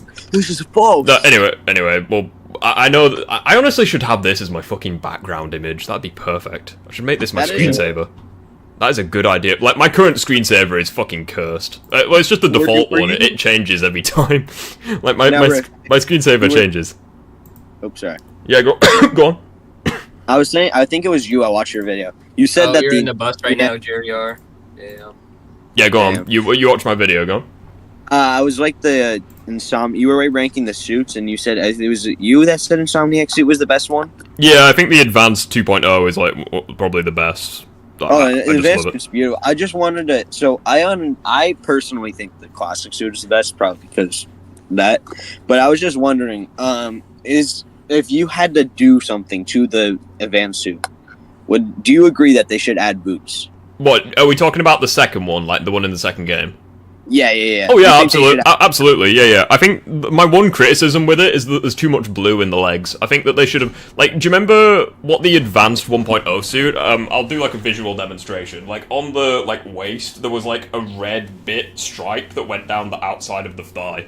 I do wish that they kept that on the Advanced 2.0, and I do think that they had boots. Like, that's pretty much the only thing I would change. Yeah, that's what I love the advanced suit. It's one of my favorites, but like I have to say I have always been a classic suit guy. Just like the design of it, it's so simple. I think the classic suit's good. It's just a bit overused and debatably a bit boring. Like, it's not a bad suit by any means. Like, it was just outside the top 5, I think, if memory serves, on my list. Yeah, it's a fantastic suit. I just prefer some of the others. Like, I prefer Toby's suit. I think I prefer Andrew's, and I prefer the various symbiote suits. So I would say the only problem with Toby's suit, in my opinion, is sometimes in some lighting the silver was too much. That's it. I like it when it's on a little darker lighting and the lines are black. But that's See, like, the issue as well that I have with like the classic black suit from the comics. I just think that's it's the same issue. I just think it's too overdone. Like, I prefer symbiote surge. I prefer anti-venom. Symbiote Surge was really good. It like mixed to the classic suit, but it had that veins. I think Symbiote Surge is one of my favorite suits of all time. I think it looks fantastic. It's really well done. I have to say Superior is my favorite too. I mean, we know that you're biased towards Superior Spider-Man, but it is a pretty good costume. But there's just ones I love more. Like, the problem that I have with the suits in Spider-Man 2 is I think there was like 40 of them. Like 20 of them I like downright. I think there was like 5 of them I downright hated, 15 I was indifferent towards, and then 20 that I thought were like perfect. So it was really difficult for me to actually rank them. I was like, I don't dislike any of them. Like, they're all great. I was pissed at Spider-Man 2 for not adding more suits and adding custom suits. I was so pissed at the game for that. Yeah, I want what was it, Mark IV suit from Spider-Man 1, the one with the blue spider. You know? Oh, you wanted. Oh. His Parker Industries suit. Yeah. I know what you wanted that suit. Yeah, Chasm would be a cool suit. Last question from my dumbass. Why do people say that Miles is suit, faster and more agile, even though there's multiple cutscenes that show he's moving faster? I think it's mainly, like... Well, again, it depends on which version of Peter you're comparing him to, because, like, base Peter, I'm pretty sure the Hunters do state that Miles is faster and more agile. And also you have... Peter... not Peter, you have Miles keeping up with, like... Black Suit Peter, he keeps up with Venom, so, like, I do think Miles is faster and more agile than base Peter, but, like, Symbiote Peter probably has the edge. And also, we have for in Insomniac. I still think they scale to each other. Oscorp was kind of. I honestly have a theory, but Oscorp was altering the spider that Miles was bitten by in the lab, and due to the symbiote in that lab as well. What if they used part of the symbiote for Miles's suit or spider? What if they were? They could have done. It's an interesting theory. See, like the thing. Yeah. So, like the thing. As well as there's something that people say that really annoy me, and it's just gone from my head, which is fucking frustrating. It'll come back to me in a second. Well, I thought of something else I can talk about anyways. It really annoys me how people only look at feats to justify stuff and not, like, scaling. Because, like, the amount of people that are like, oh, Peter dodged lightning in the first game. Miles hasn't dodged lightning ever, so Peter is automatically faster. It's like, that's not the end of the argument. Like, even though there's statements of Peter and Miles being comparable and Miles being slightly above. Also, what's going for the fact... I remembered. I remembered what I was saying. Sorry. I'll just say it now before I forget. It's really annoying when you do versus battles, and, like, say, for example, Anti-Venom versus Miles. I'm pretty sure I gave, like, 15 points to Anti-Venom and 2 to Miles, but I still said it was, like, mid-diff. And people were like, bro, you've given so many points to him, yet it should be no diff, shouldn't it? Has it ever occurred to you that, like, you have two characters, one's a 10 and one's a 10.1? It's like, yeah, the 10.1's stronger, but not by much. It doesn't make it a stomp. Like, I don't understand why people, like, have that mindset. Also, back to the Miles thing I was saying. Let's go off the fact when people say he's not faster than lightning.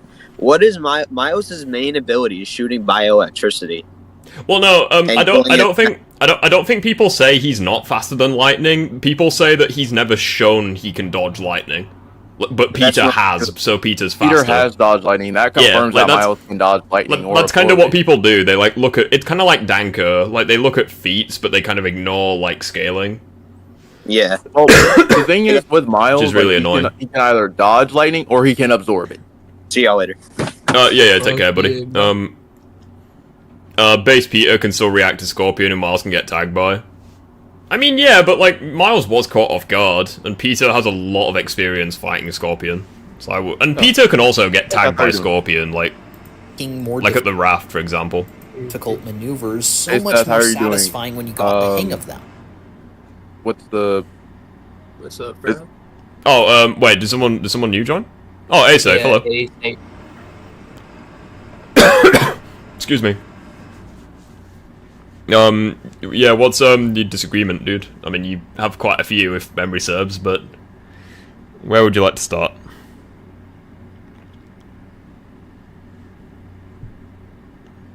The silence is deafening.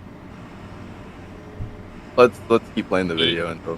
Alright, we'll see if he messages. The 10 versus 10.1, the 10 could win if they have better fight IQ, trying harder to win. Well, no, that's my point, though. Like, my point with saying that is, like, just because one character's stronger doesn't mean that they're, like, massively stronger. That's my point. But, like, people just don't understand it. They're like, oh, you think Kraven's stronger than Peter? Like, and yeah, I do, but, like, I don't think Kraven is, like... I mean, that's probably a bad example, but, like, you know what I mean? Like, you have, like, two characters, like, Black Suit Peter and Miles, there we go, good example. Like, Black Suit's stronger, but he's not Miles stronger. You know, they are, like, comparable in some stats, like, they may have, like, the slight advantage either way. There's some categories where there's a massive advantage either way. Like, Peter's experience, for example. But there's some categories where it's, like, slight either way, you know? And on top of that, another thing, too, is, Peter blitz-based Electro, so it's basically confirmed that he can take lightning to the... It's basically confirmed that he can blitz-base through lightning. Mm-hmm. So, obviously the symbiote picked up on that and knew that he could take Miles' bioelectricity, so... But something happened after the credits rolled on Spider-Man 2, especially after a week passed. I found that the game just wasn't sticking with me. And for me, this isn't really normal. Every Arkham game stuck with me long after the credits rolled, as did Insomniac's first two Spider-Man games, as do the BioShock games, as do Crystal Dynamics' Tomb Raider games. I'm someone who really likes to ponder what I've just played for weeks after I've completed a new game for the first time, but with Spider-Man 2, it instantly felt forgettable. At first I thought that maybe it was just the consequence of being a busy adult. I have a full-time job, I'm married, I have other familiar Yeah, oh shit, what have I done? Have I broken the video? What's happened? feel responsible. He paused the game just as I paused the video. That was like, you can't write that shit. And so maybe I was the one in the wrong headspace to experience this game. Oh, by the way, so I played it. ASAP, what's the disagreement? Excuse me. No, I think he's muted. Hold on. I think he's getting his thing. So muted. If he messages in the chat, we'll get it sorted. Again, and once again, Unless he prefers to message in the YouTube stream, which also works. It's just that we'll be a bit slower to respond to it. was astounded by the attention to look detail out during for the it. Sandman encounter. I had so much fun chasing Lizard as I was wearing. See, like, this is the issue that I have with the game. So, like, I was bear me a sec. astounded by the attention to. So, like, Spider-Man 2 feels forgettable. How is it forgettable when this is the first fucking boss? Like, I don't get it. Well, we didn't expect to fight Sandman in the first, like, 5 minutes. Yeah, like, that's like- you literally fight, like, fucking Mega Kaiju here. Like, and it's the first boss. Like, the first game, you fight a fat twat in a suit. Like, in this game, you fight, like, a giant... You fight Godzilla as the tutorial boss. It's like... detail during the Sandman. It's kind of like Sonic Frontiers, how, like, your first technical boss is, like, you're using Supersonic, taking on, like, the Iron Giant. It's like... Yeah. And you're listening to, like, intense, heavy rock metal music, and it's amazing. It's like, that's memorable, and it's like, this is memorable as well. Man encounter. I had so much fun chasing Lizard as I was wearing the symbiote. I really enjoyed. Honestly, You weren't even- hang I'm on. trying to find the calculation for Lizard, so I have no idea what his calculation is. I love It's how he... confusing. I love how he says he enjoys chasing Lizard with the symbiote, but he shows gameplay where he's chasing it as Miles. Lizard as Video creation is hard. I was wearing the. Can you gentlemen hear me? I really. we can hear Yes, you now, hello. Hello. Hello. You don't sound at all like I thought you were gonna sound. Hello. What do you Yeah, I think? get the impression a lot. Excuse me. Go on. I'm In just, any case, I'm pretty just sure dying. you know Ignore me. our distance through, or through our comments through YouTube and all that. But in all honesty, I'm just gonna, if there's anything I can add to the conversation, I'm just gonna join. For example, the speed gap. Do you remember my statement of saying that Miles dodging Mysterio's projectiles, which are confirmed to be lasers, might put him at a higher tier? You have put a lot of comments on my videos, and most of them are college I know. essays, so forgive me for Sorry not about knowing that. which one. Are those beams confirmed to be like light speed, or like lasers? They are confirmed to be lasers based on the descriptions. That is pretty impressive. It Wait, is wait. just a gameplay mechanic, though. So we don't know if he actually dodged it via cutscenes or in lore. We only know that Mysterio is shooting at him. This Wait, is the, then what does that mean that gameplay isn't canon then? this is the weirdest and calmest disagreement day we've had so far. Yeah, well, unlike Colin, we don't like get annoyed as much. It's probably less entertaining for you guys, but like we just don't take shit that seriously. Nah, I really want the guy from the Pokemon streams to join Disagreement Days. Like, I'd have a field day debating that guy. Wait, Staff. Wouldn't that technically mean that gameplay's not canon then? If... We don't actually know. All I mean, we know is that in lore, these are does he dodge them in like the gameplay though, or is it like in cutscenes? you should be able to dodge them. Like if Mysterio shoots you with them, you should be able to dodge them. Well, It's just- does he dodge them in like cutscenes, or does he dodge them like We have no when you're... information. All we know is that Miles has to at least, he has to at least dodge some of these things. We don't know if he actually does in lore or in cutscenes because we don't see the boss fight play out that way. So is Also, the entire gameplay- thing takes place off screen? Yes, and it's just gameplay between point A and point B. So I'm just that would like, mean those are the only things that can confirm Miles is, say, even faster than Peter, but that would be the only major thing. I mean, hasn't Peter Other fought than that- Mysterio in the past? yeah. So, we like- have no idea like what it was like. So I'm assuming like if the lasers are like just as fast like in the past, you could say like they're Peter's- comparable maybe, because like Peter would probably have had to dodge them as well, but Yeah. Yeah, we have no information. I'm just pointing it out that that's like the major speed gap feat like in the entire verse if you were to count it. Well, I mean, it depends because like Miles and Peter should be close to each other and should match up to each other in speed. Miles is faster, if only slightly, but Peter should be in the same ballpark. I think Yeah. Miles has better travel speed, and Peter's better at like reaction. I think that also might be due to his experience. Yeah, but then again though, in the Sandman fight, Miles automatically knew that Sandman is weak to heat. Although, interestingly enough, this is something that I can't believe anyone hasn't talked about yet, or maybe they have, but I've not heard any like haters like Synthetic Man bring it up. Maybe like Miles or Peter, maybe one of their spider senses is better than the others. And like that can like compensate for like the speed difference. So like Miles could be faster, but he could have a worse spider sense. Yeah, that that's is what true. I think, because like if you remember like during the first Miles Morales game, or you guys know the useless backflip memes, right? Where you like back out of nowhere. Yeah, I like to think that's because his Spidey, he's not used to having like Spidey sense, so like he thinks danger's coming at him, and oh, it's not Peter, getting thrown at me, so I gotta help Peter. Well, there are certain moments though where he just does that just randomly, because like in the Venom fight, he knew that Venom was on his way because like before Venom showed up. Wait. In Terry's. Well, and he heard his Excuse me. I'm curious as to what you guys have to say on this. There's someone debating in the chat. We're debating if Peter is faster than Miles. He says Peter dodged the symbiote webs whilst Miles didn't. Venom was trying to get away and stole a meteor away. It wouldn't make sense for Venom to not tag Peter. Wait, which point in the game are you referring to? Are you referring to like when Lab hooked up to Venom with the wings? Oh, yeah, and I think the other one he's referring to is while Peter's in Connor's lab. Yeah, like where Anti-Venom Venom's tries in Connor's blitzing Venom and gets swatted.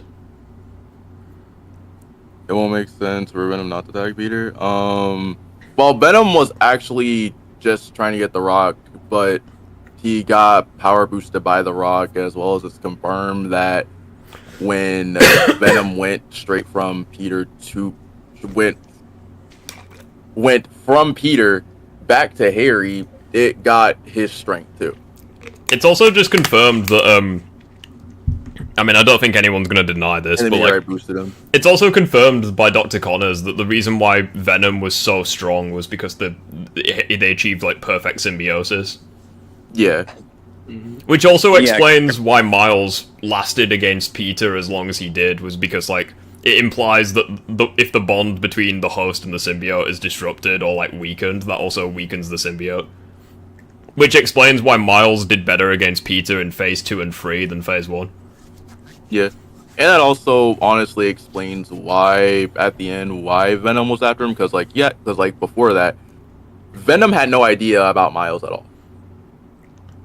Yeah. We also see as well, like, in, like, the final battle, like, when Harry resists the symbiote, like, they start doing better against it. Like, the symbiote's nowhere near as good at, like, regenerating itself. Yeah. But obviously, the game was work, so no one's gonna talk about that. So, I saw a comic. I saw some comic that was tied into the game. It was stated that CP radio waves was interfering with Miles' spider sense. That's actually an interesting thing to think about. I mean, it would explain why a regular hunter was able to like inject him with like a sedative, and like he just didn't react to it. I don't think that's the case, because like I just look at it as like Miles was caught off. Like he was caught off guard, because like after he because he didn't think that hunter, he thought that hunter was just a normal person, so like he didn't think that he was a hunter, or that person was a hunter. So like, I mean, fair point. That's what I look at it. But I do think the spider sense would have still alerted him to like a regular human. Yeah. I mean, even Peter has some bad feats with the spider sense. For example, getting jumped by Lizard, like moments when Lizard was crawling to him. Like that's one of the major ones. What do you mean by a bad one? Like, are you on about like when like Lizard is stalking him? Like he bounces. You get away where he's approaching Peter slowly, and then when he jumps and does the spider sense thing go off. Just to make it more interesting for people, I'll actually like have the game in the background, so we can watch like the cutscenes and stuff. You can join the stream, so you can watch like the clips like live. Well, there's a lot of interesting stuff for this. Well, I don't even know if you really want to count this. Peter has fought Lizard in the past, but we don't know how strong he hasn't fought this Lizard, since it's confirmed in the game that Lizard did get stronger. Actually, the Lizard in the lab coat that we see, is the one that he fought the first time. He's never fought one that's like, where the fuck is it? I can't growing near Kaiju level Lizard. Yeah, he's never fought a Lizard that's near Kaiju. It's also just shown, you know, like, I think it's here where he gets stalked. You know, like, the first, like, 10 minutes gameplay, like, the PlayStation reveal where, like, they're chasing Lizard at the dock, with, like, the hunters and stuff? Yep. I'm pretty sure there's a line of dialogue from Miles, like, when they meet up, where, like, him and Genki comment that, like, there's lizard skin just, like, coating the area, and it's implying that, like, Connors is shedding his skin and just growing stronger. Like an alarming pace. Yeah.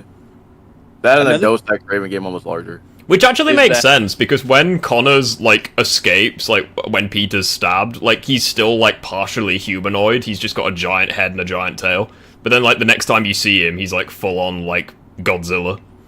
That's another thing I wanted to mention, is that the only past recollection that Peter has with Connors is that Connors was going back from human to lizard in the past. That's why Connors built the lab to contain himself, to prevent himself from escaping. But every time he kept changing back, he was getting stronger. But Venom's formula just made it more permanent, so he wasn't going back human, he was just continuing to grow as lizard. Yeah, A-Safe, I think this is the, oh, hold on, where's the sound? I think this is the bit you're referring to, right? Where, like, Lizard... Yeah, like, Lizard's in the background. If sense was active, it probably would have warned him beforehand as he's creeping up. That's it. It's not active here, though. It does activate, hold on. There you go. But it does activate, but Lizard's just way too fucking fast. Yeah, because I think...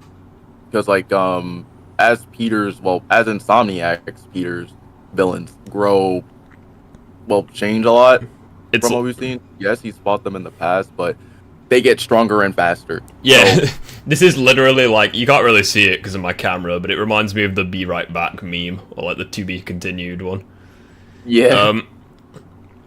I'm sorry, Rift debunked it. Wait, what? What did I debunk?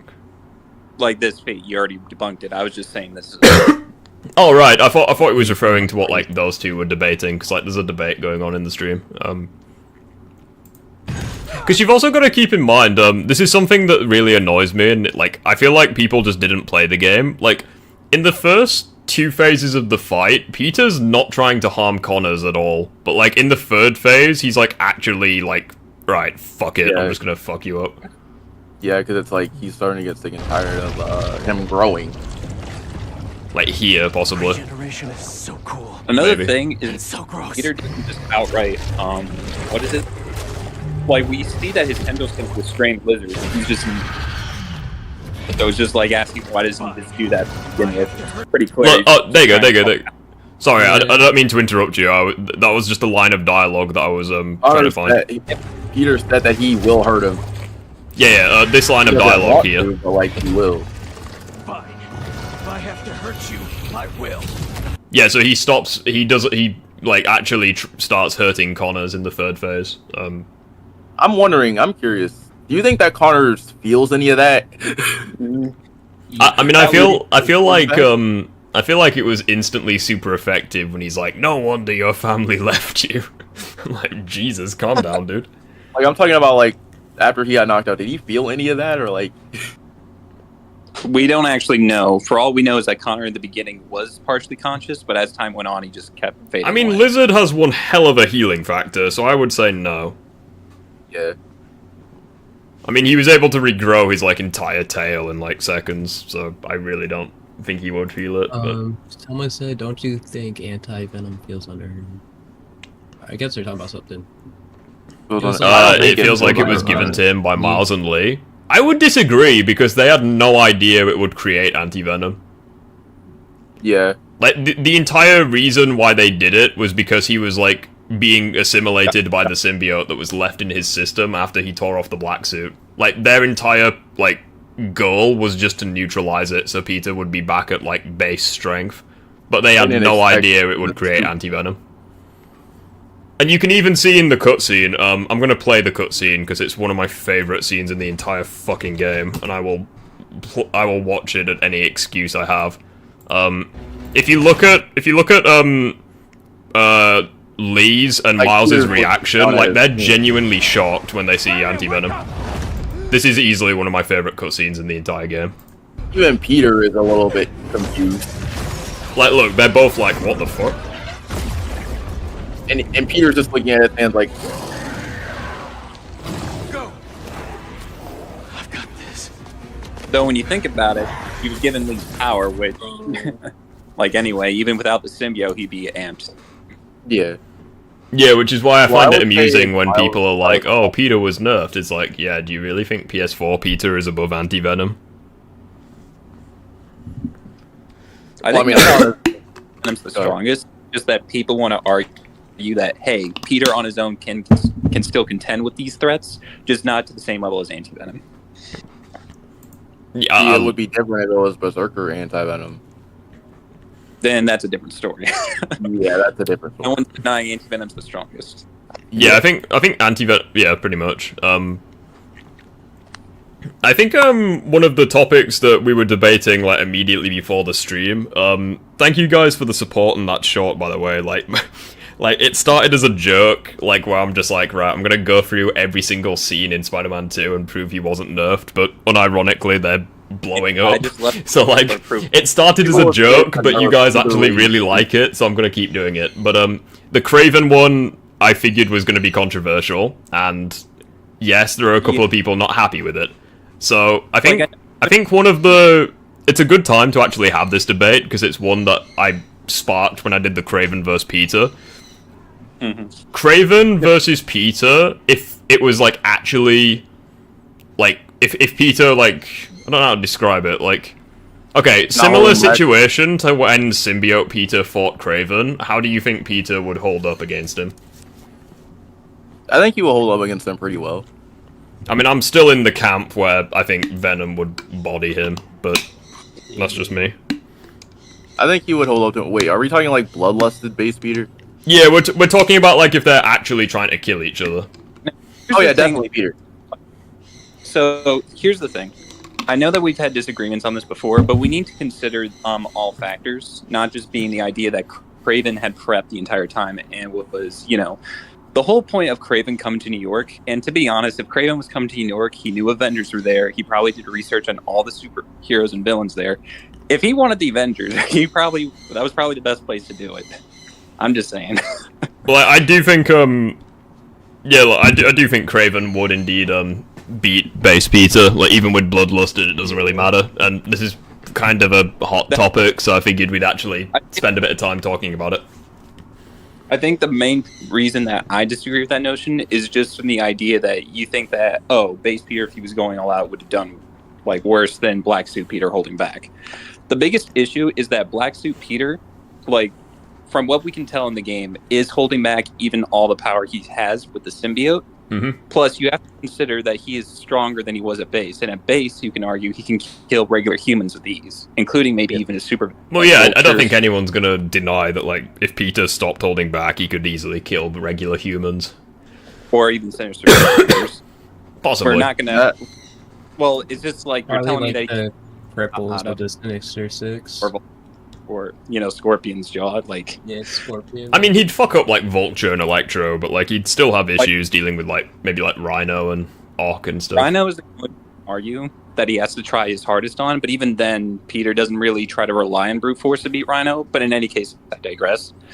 It's like it's mainly come down to the fact that we don't know how Kraven would say perform against Rhino. Like for example, if Kraven confirmed to kill Rhino, what if he said that Rhino was indeed stronger than him? Like, what would that say? But well, he didn't say that though. Well, I mean, Rhino is dead. Rhino is confirmed to be dead. Context, we don't know any context. Well, it's like we can kind of well, not guess. That's not the right word, but we can kind of put like 2 and 2 together based on like the audio logs. So, like for example, Electro, Peter believes that Electro has like by far the most potential of any Sinister Six member, and he thinks that like Electro at his peak could fuck up the Avengers. And it's like Kraven was like almost insulted when he fought Electro. He was like, "This guy's a pussy. Like he's arrogant. He's a dick. Like he's not worthy prey," kind of thing. So like I think he would have like a similar like thought process with Reiner, where he's like, "Yeah, you have all this power and you're just a dick. I'm just gonna fuck you up." Wasn't his like most? Yeah, but there, that Shocker, someone who may not even be that strong in comparison. He was, I would say, not the least disappointed I, but like, hey, this. Yeah, he actually respected Shocker. Yeah, that's not the point I was gonna say. Like Shocker stood no chance, but like he still got respect. I think it was mainly just because I think it was not necessarily due to power levels. I think it was more so due to like the characters themselves. So like Shocker's not a bad guy. He's like scared. He's trying to escape, this kind of thing, which Kraven even acknowledges. Yeah. So like it's not like Electro where he's like, "Yeah, I'm top dog. Fuck you gonna do to me?" Like Shocker like actually tries to escape and stuff. Here's the thing, even with the hunt, like, Kraven respects either power or the ability to willingness to kill. If you don't have the power, he won't respect you no matter how determined you are to kill him. Hence the Hunter at the beginning of the film, or at the beginning of the game. What was I saying? Well, no, he doesn't respect the Hunter because the Hunter was incompetent. But that's my point. Because he was like, "I've been in your shadow for like the last 2 hours and you sense nothing." So, like, yeah, like, the power aspect, I guess, power, competence, you can kind of say they're comparable, but not really. In any case, it's just a matter of, oh, he respected Shocker, but it wouldn't be because Shocker's incompetent or weak. Like, he said that, and he was he was just not enough, but he was like, he could have been something, though. Well, yeah, that's kind of my point as well, where, like, Electro is, not Electro, Shocker is, like, by no means the strongest Sinister Six member, and like Peter himself is like, yeah, he's a fucking idiot, like he's not good at fighting by any means.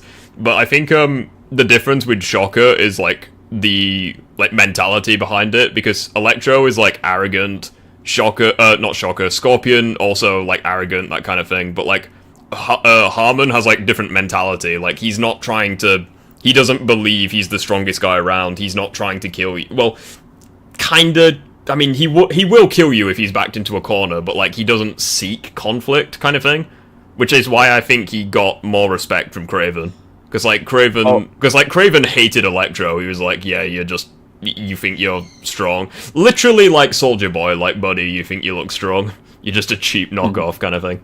So that's why I think he got respect. It's not because he's strong or even a good fighter. It's just because he didn't even try to, prove himself or anything.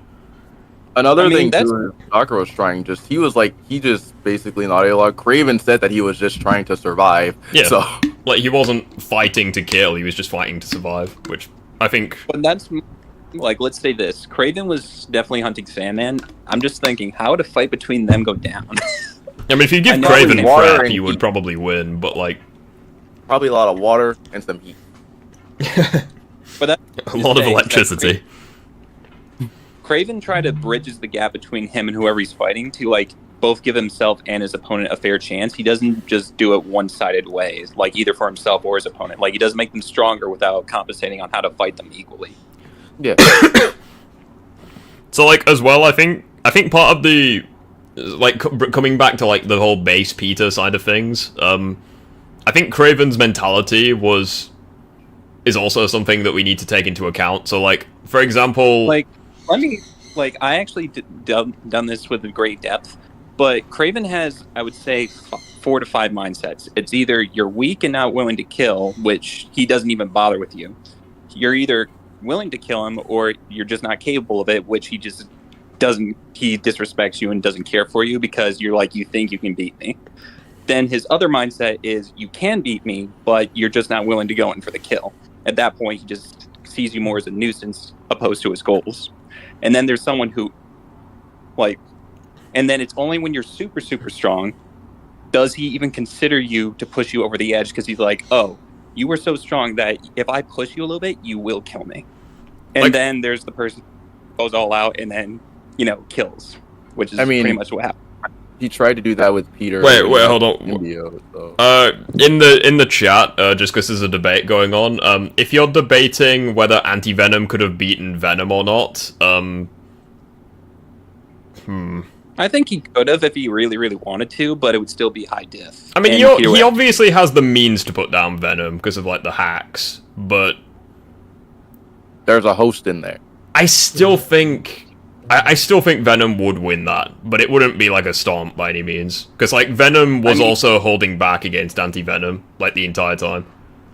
I mean, we also need to consider, because I read the art book. The art book said that the reason Anti-Venom even exists is because they wanted to show Venom at his most powerful via the Venom meteorite, and got inspiration for the King in Black story arc. Mm-hmm. So and people don't understand that.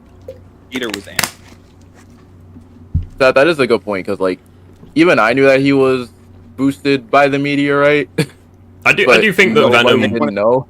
I do think that Venom would beat Anti-Venom, but it wouldn't be a stomp by any means. Oh, of course not. No one's saying it's going to be a stomp. Would be like high diff either way, probably. And on top of that, there was an evolved Venom as well.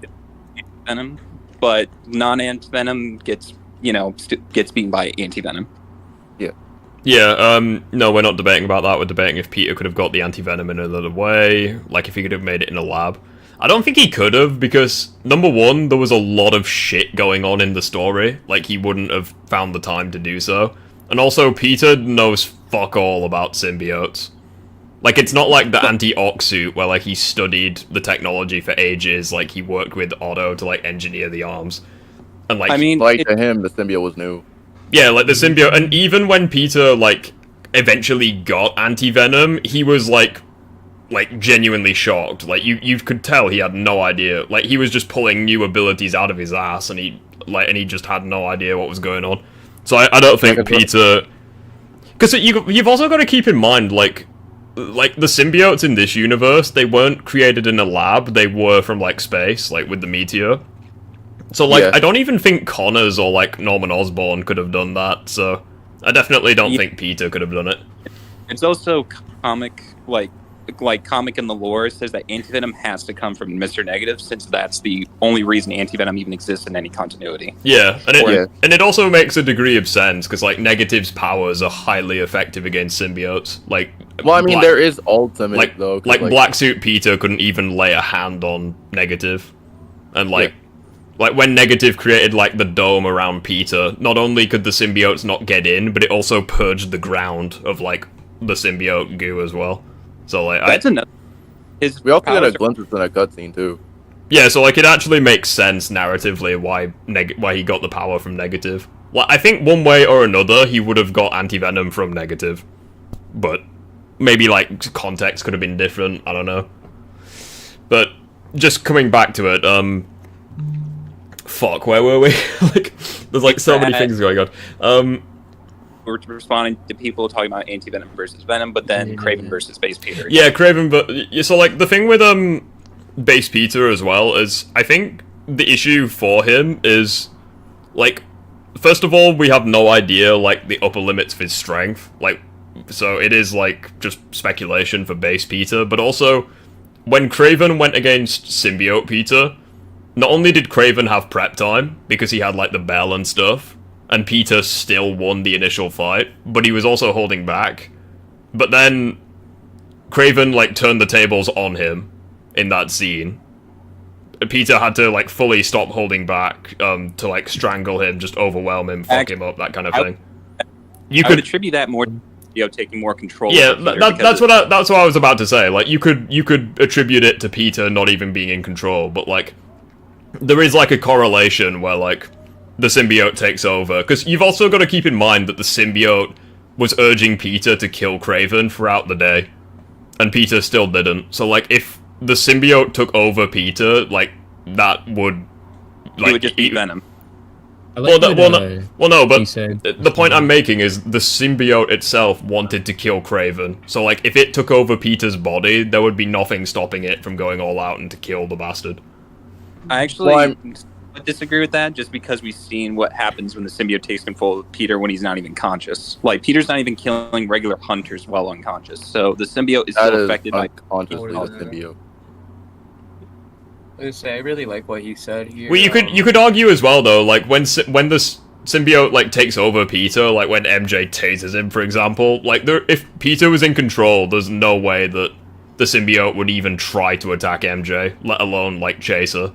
And there are theories that like Peter was subconsciously restraining the symbiote to a degree, but I still think that's ridiculous. Like, well, you can't I would have really to say he was. Unless that was the case. That's what people are getting at. Is like you wouldn't have the symbiote say, "MJ, run." Peter was the one that said it, and then the symbiote took over. Mm-hmm. It's. I mean, I would have to say that Peter said it, but the symbiote. No. Sorry. Maybe I did a shit job at explaining. So like Peter was in control when he said like MJ run, but then after that was just the suit, because like Peter wouldn't have attacked it. Because you've also got to keep in mind Peter doesn't remember a thing from that evening. Like all he remembers is he was sleeping. It was like a weird dream. Like it might have happened, but it felt too like it wasn't lucid. He didn't even know that. From Peter's perspective, he was just I just remember feeling tired. Like that's the only thing he remembered from that evening.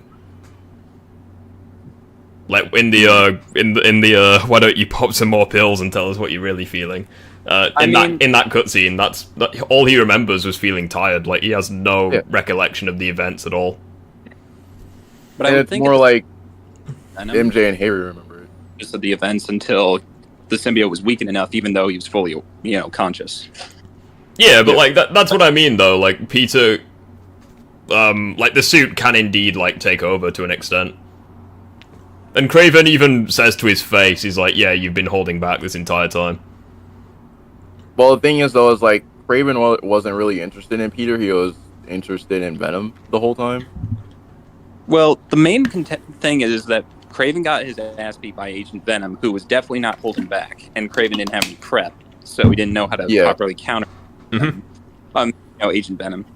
And then when he saw Black Suit Peter epically beat all his hunters, he's like, "This person might be stronger than me if I were to push him," which is why he's so invested in Black Suit Peter, because he saw what Harry can do, and now it's bonded to Peter. He's like, "This is the one."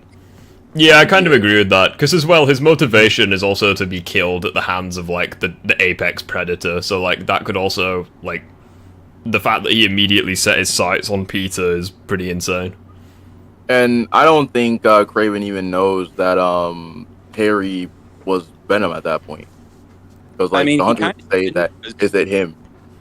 Oh, in the mission notes, he said he remembered it as a dream. Oh, well, fuck me then. I guess I just didn't look at those mission notes, my bad. The thing about Kraven is that he doesn't know who Harry is. He just didn't know at the time, like, specifically who he was. He was more interested on the person he was fighting. But back to Base Peter, the biggest issue with Base Peter versus Kraven in the context of the game is that Peter was at a disadvantage no matter what you look at it. But it's not because of his powers, because he just didn't know anything about Kraven. Like, how can you fight someone if they know everything about you and you know nothing about them? Well, yeah, that's exactly what that's what I mean when like he got stabbed. Like people are like, "Oh, he's nerfed." It's like, no, he was just like Kraven just had much more resources, much more time to prepare, that kind of thing. One more thing too is they knew how spider sense worked. Yeah, but like one thing, what I'll say as well is like you're operating under the assumption like Base Peter like bloodlusted. It's like when Kraven fought Venom was bloodlusted there as well. Because, like, Venom was furious at Kraven because he believed that he was the reason why the bond between him and Peter was severed. And, like, I'm not saying Kraven was stronger than Venom by any means. Like, he isn't. But, like, the fact that he took a beating from an enraged Venom, I think, and didn't immediately die, I think that alone puts him above anything, like, Base Peter in a pissed-off state could throw his way. I just think that Kraven would use the bell more. That you're making the assumption that if Peter wasn't a pissed off state, he couldn't, fight Venom for a long period of time when we have no context for what a bloodlusted Peter we see that like symbiote Peter, Venom could like effortlessly swat away, like, and it's nothing. And you got to keep in mind as well that Venom does hold back against anti-venom. But that's an amped Venom. That's the thing. Well, he's like, still holding. Yeah, I understand. Like, I get what you mean, but like he's still holding back against him. And you got to keep in mind that Venom was, like, Miles was pretty much no issue for him, and he was also no issue for fuck, hold on, get me words in. Don't worry. Yeah, like, even though it was a stronger version of... No, that wouldn't make sense. Yeah, never mind, I'll just forget that thought. I was gonna say, like, an enraged Venom, like, scaled to Miles, and Miles was like... Anyway, that thought makes no sense, I'm just gonna... But... I would have to say, like, there's, like... Yeah, go on. I was gonna say there's, like, 2 more things. The reason why an Amped Venom is holding back with the meteorite is just this main reason. It's because the symbiote knows that Harry doesn't want to hurt Peter.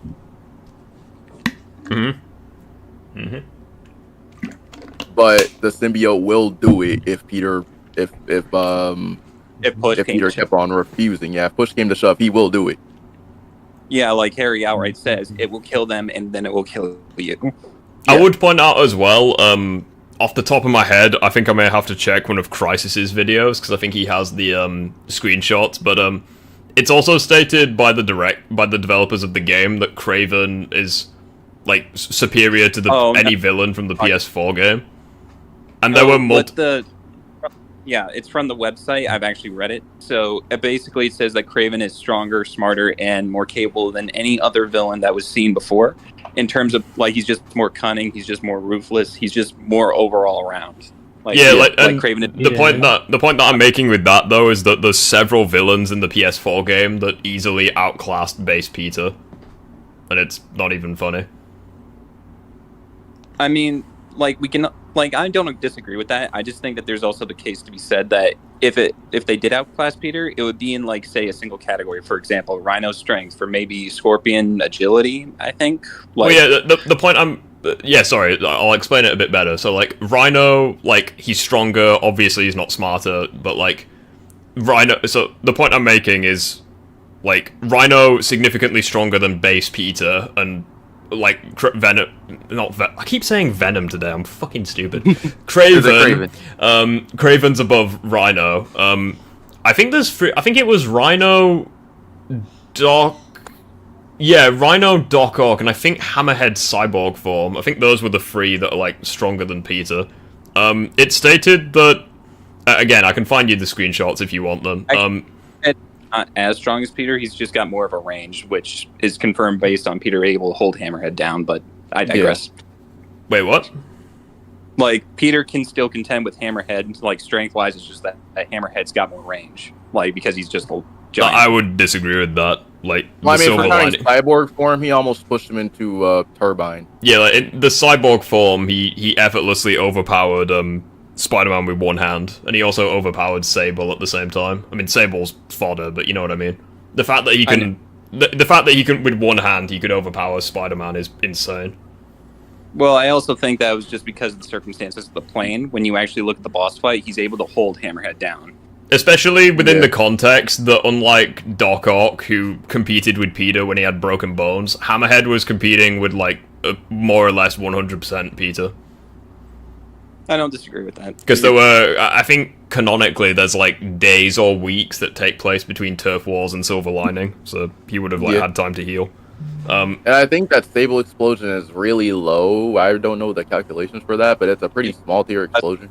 I'd also point out that regards to the final battle at the end, not only did they have basically the entire DLC to research Hammerhead and, like, learn, like, ways to beat him, they also had prep time in the final battle.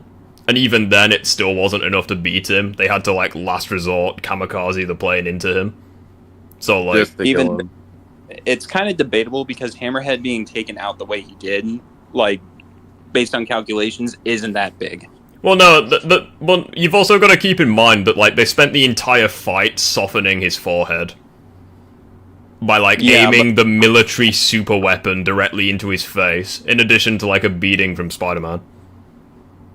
You could also argue that, like, the only reason they won that fight was because of the armor short-circuiting. Like, they didn't, like, damage the armor much. It was more so, like, the actual... They didn't... I don't want to get into, like, technicalities, but, like... Yeah. It was... The point I'm making is, not only did Peter need Sable and, like, her resources to pull out a victory, but also, like, that fight didn't look like it was in the bag by any means, even though they had, like, days to prepare. Another thing, too, is that Hammerhead was still standing, and they panicked and decided to say, okay, so he's still alive, let's last minute just run the plane into him. I guess the last one as well, Doc Ock. Doc Ock is stated to easily outclass base Spider-Man. Like, it's stated that Spider-Man needs anti-Ock to stand any chance against Doc Ock. I also think that, like, in the context of PS4 Spider-Man, is that at the time, the whole point of Otto getting the Sinister Six was not only to help him in his goals, but so that if Spider-Man ever did come after him, like, he would either be defeated or, softened up. Like, that was the whole point. Yeah. You'd be surprised, because Scorpion even said that if it really wasn't for Ock, he would have killed him. But still, like, that's the thing about it, is that Peter has bragged about beating Scorpion many times, and the Hunters even said he held back every single time. And yet, when Scorpion stabs him, it's, yeah, I get Peter has broken bones, and he just woke up from a very long out fight that we don't know how long lasted. But it's still a case where, yeah, Peter could have died in the PS4 game if, many times. If Ock took the restrictions off. But it's not like Peter couldn't have won if, like, even under those circumstances, it's just, the circumstances just didn't play out in his favor.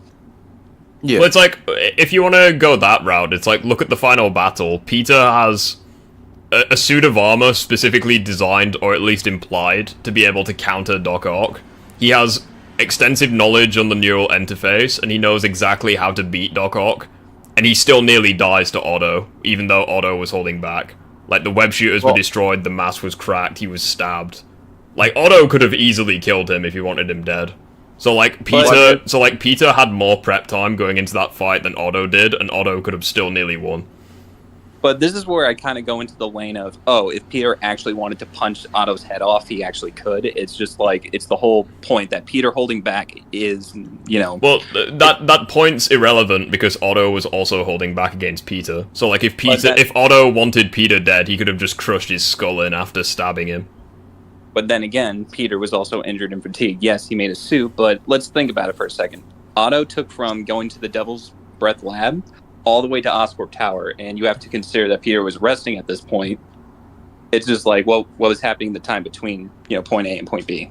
I mean, I still think Spider-Man, even with broken bones and exhausted, he would still have more stamina than a bald, like, middle-aged guy with no superpowers.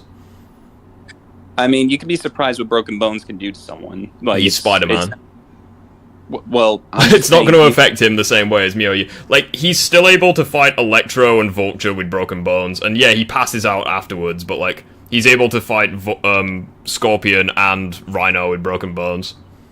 So, like, they clearly don't hold him back the same way they'd hold us back. Well, it's just like you're making the assumption that it doesn't when we don't know if they do. If they do, okay, can you fight two people who are confirmed to be stronger than you with broken bones? Can you do that? No. Exactly. You've also got to keep in mind that not only does Peter in the final battle, not only does he have the advanced suit, which is confirmed to not just be cloth, it like gives him a massive boost to his durability. But he also has the anti-Ock suit, which is implied to be his strongest suit canonically at the time. He's wearing both of them as well, yet Otto can still fuck him up. That's the thing, and suit I want to clear up, is that it does provide some protection, whether it be against heat, electricity, or even bullets from, let's say, the carbon fiber white pieces. But on the overall whole, the costume doesn't give him anything beyond, say, being bulletproof. It does. Outside the white. It does. It's when is he bulletproof? Because it's stated by because obviously Otto Octavius designed it. You can see in the specs that Otto 100% believes it would give Spider-Man an advantage in combat. I would like to point out a couple more things. One of Ock's weaknesses is he has very violent tendencies. So during that fight, he's becoming more and more angry as the fight goes on, but he doesn't want to kill Peter. I'd also point out as well that that scene right at the very end when Peter, you can hear Peter visibly straining, putting all of his strength into pushing back against one of Doc Ock's arms and still fails. One arm is still able to overpower Spider-Man. I mean, that's the other thing, is that if we look at the arms, Peter is able to rip them off if he actually wanted to. Like, you know, when he was pissed off and mad at Otto, one of his legs outright just took the arms off, or can damage them to the point you see the Well, yeah, but circuitry inside. that's another thing. The reason why he was able to do that was because he was aware of how the arms work. Because it's not like just floppy metal. Like, they have, like, joints, kind of like a human arm would. So he targets the joints and breaks it off, but he didn't do that when he was restrained like that. No, what I'm saying is that he did it in a fit of rage, and it was his foot, and it didn't look as intentional, but it looked like he did it out of a fit of rage, not like something premeditated. Yeah. Well, yeah, he still does target the joint, though. Like, he gets...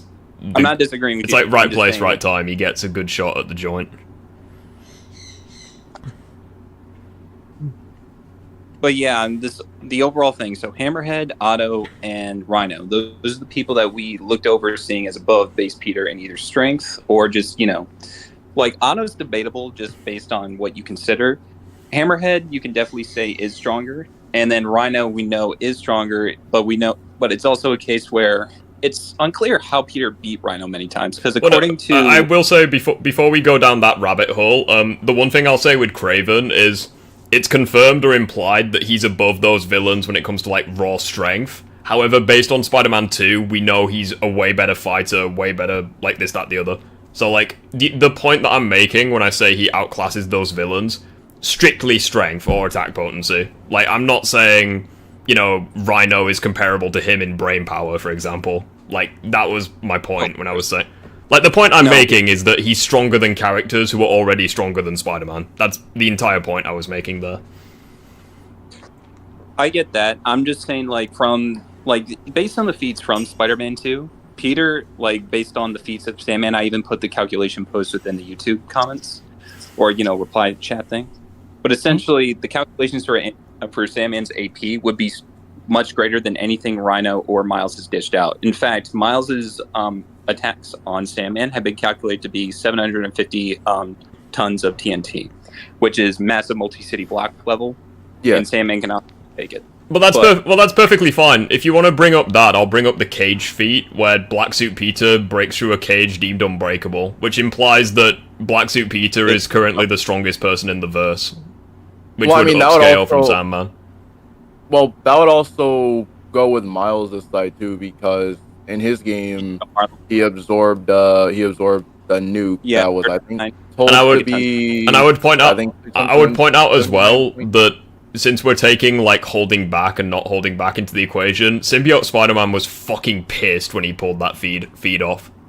Oh yeah, we know. Oh yeah, he was. So like that should. So like that's kind of my point. Like so coming back to like the symbiote taking it. So like say for example Black Suit like fully stopped holding back when he was strangling Kraven. I'm not saying, you know, Peter was probably subconscious like restraining the suit, but like based on how we do have an idea as to how strong Black Suit Peter is when he's just no shits given, that kind of thing. You know what I mean? If we were to look at it objectively, Black Suit Peter or Bloodlusted would probably do just as well, if not. I'm not sure if he would do better than Venom, but like, Heighten Gaming, we will get you in VC after that. He reckons that Rhino is stronger than Spider-Man, Spider-Man above Kraven. No, I think Kraven is easily above Rhino. But yeah, continue. No. Okay, 1 sec, my throat's clogged. But join the club. I know how that feels.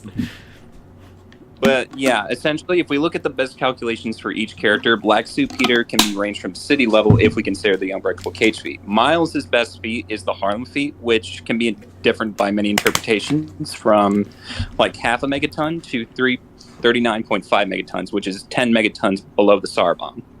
And that's just from the idea. Wait, you said 39? That shouldn't be 39 in terms of... That's 20, because the SAR bomb is 50 to 58, so it's 20. 20? No, well, 39.5. That's what it is. No, wait, but what it's still closer to 20, anyway. Wait, but what does that mean? Wait, go ahead. So my point being is the Harlem feat would be around 39.5 megatons of TNT if we incorporate the idea that New Form does power Harlem for 500 years. Yeah, but that would be large town. That would be, I think, large. Yeah, what I'm large trying to town get level. is that Miles would actually be stronger in the second game, given his evolved Venom Blaster confirmed to be not only just more powerful, but more volatile and, Yeah. AP than his previous ones. Meaning that the energy producing is stronger than the ones he did before.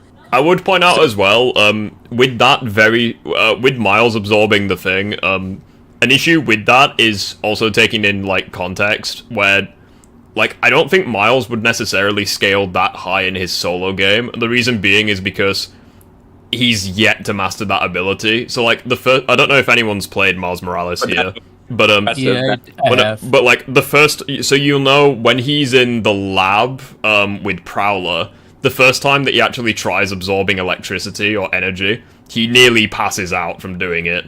Like, it's too much for him.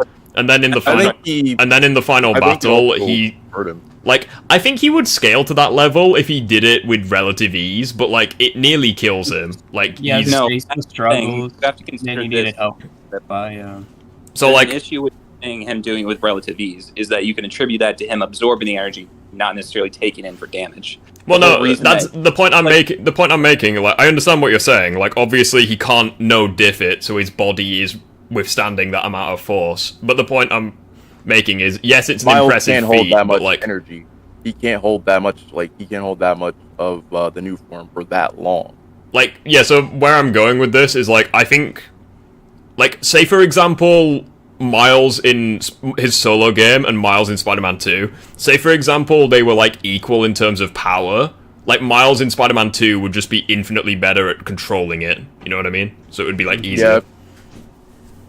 But that would mean that in the Sandman fight, thing is that like obviously. Yeah. Oh, thanks. Sorry, I was just gonna say, isn't that why, like, the color changes in Spider-Man 2 when he does, like, his electricity attacks now, because he has, like, better control over it? I think that's when he comes into contact with when it comes into contact with negative. I think that's when his lightning changes from gold to like orange to blue. I might have been tripping on that one. Sorry. Actually, that might just in the comics, it's based off of his emotions. That's how he usually gets. Sorry, Asif, I think I interrupted you. When you were saying you were comparing Miles's feet to the Cage feet, like, where were you actually, like, going with that? I think I interrupted you. Me or someone else? Asif, yeah, because I talked about the Cage feet, and then you brought up Miles's feet, but I don't know, like, where you're going with that. Is that Miles, like, just put it this way, taking in the amount of force and holding it is enough to put Miles within the range that if he was hit with that amount of force, he can take it. Meaning that it's kind of one of that saying where if Peter breaking the cage is like 50 megatons at minimum, and Miles is like 39.5, it's just kind of one of those things where they're close, but you can clearly tell who's stronger.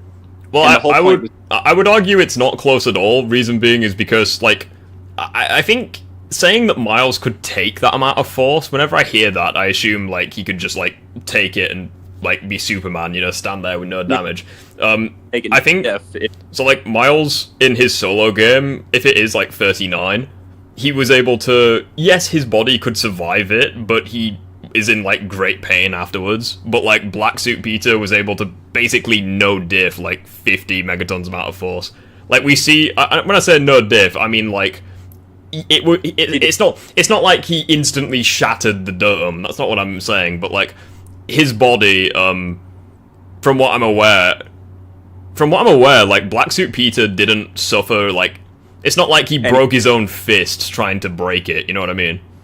Yeah. So, like, it was more impressive and also easier for him, which is why I think Black Suit was massively above Miles in the previous game. No, I'm not trying to deny that. What I'm just trying to say is we're trying to scale where base Peter would land if we were to look at every single heavy hitter. That's all.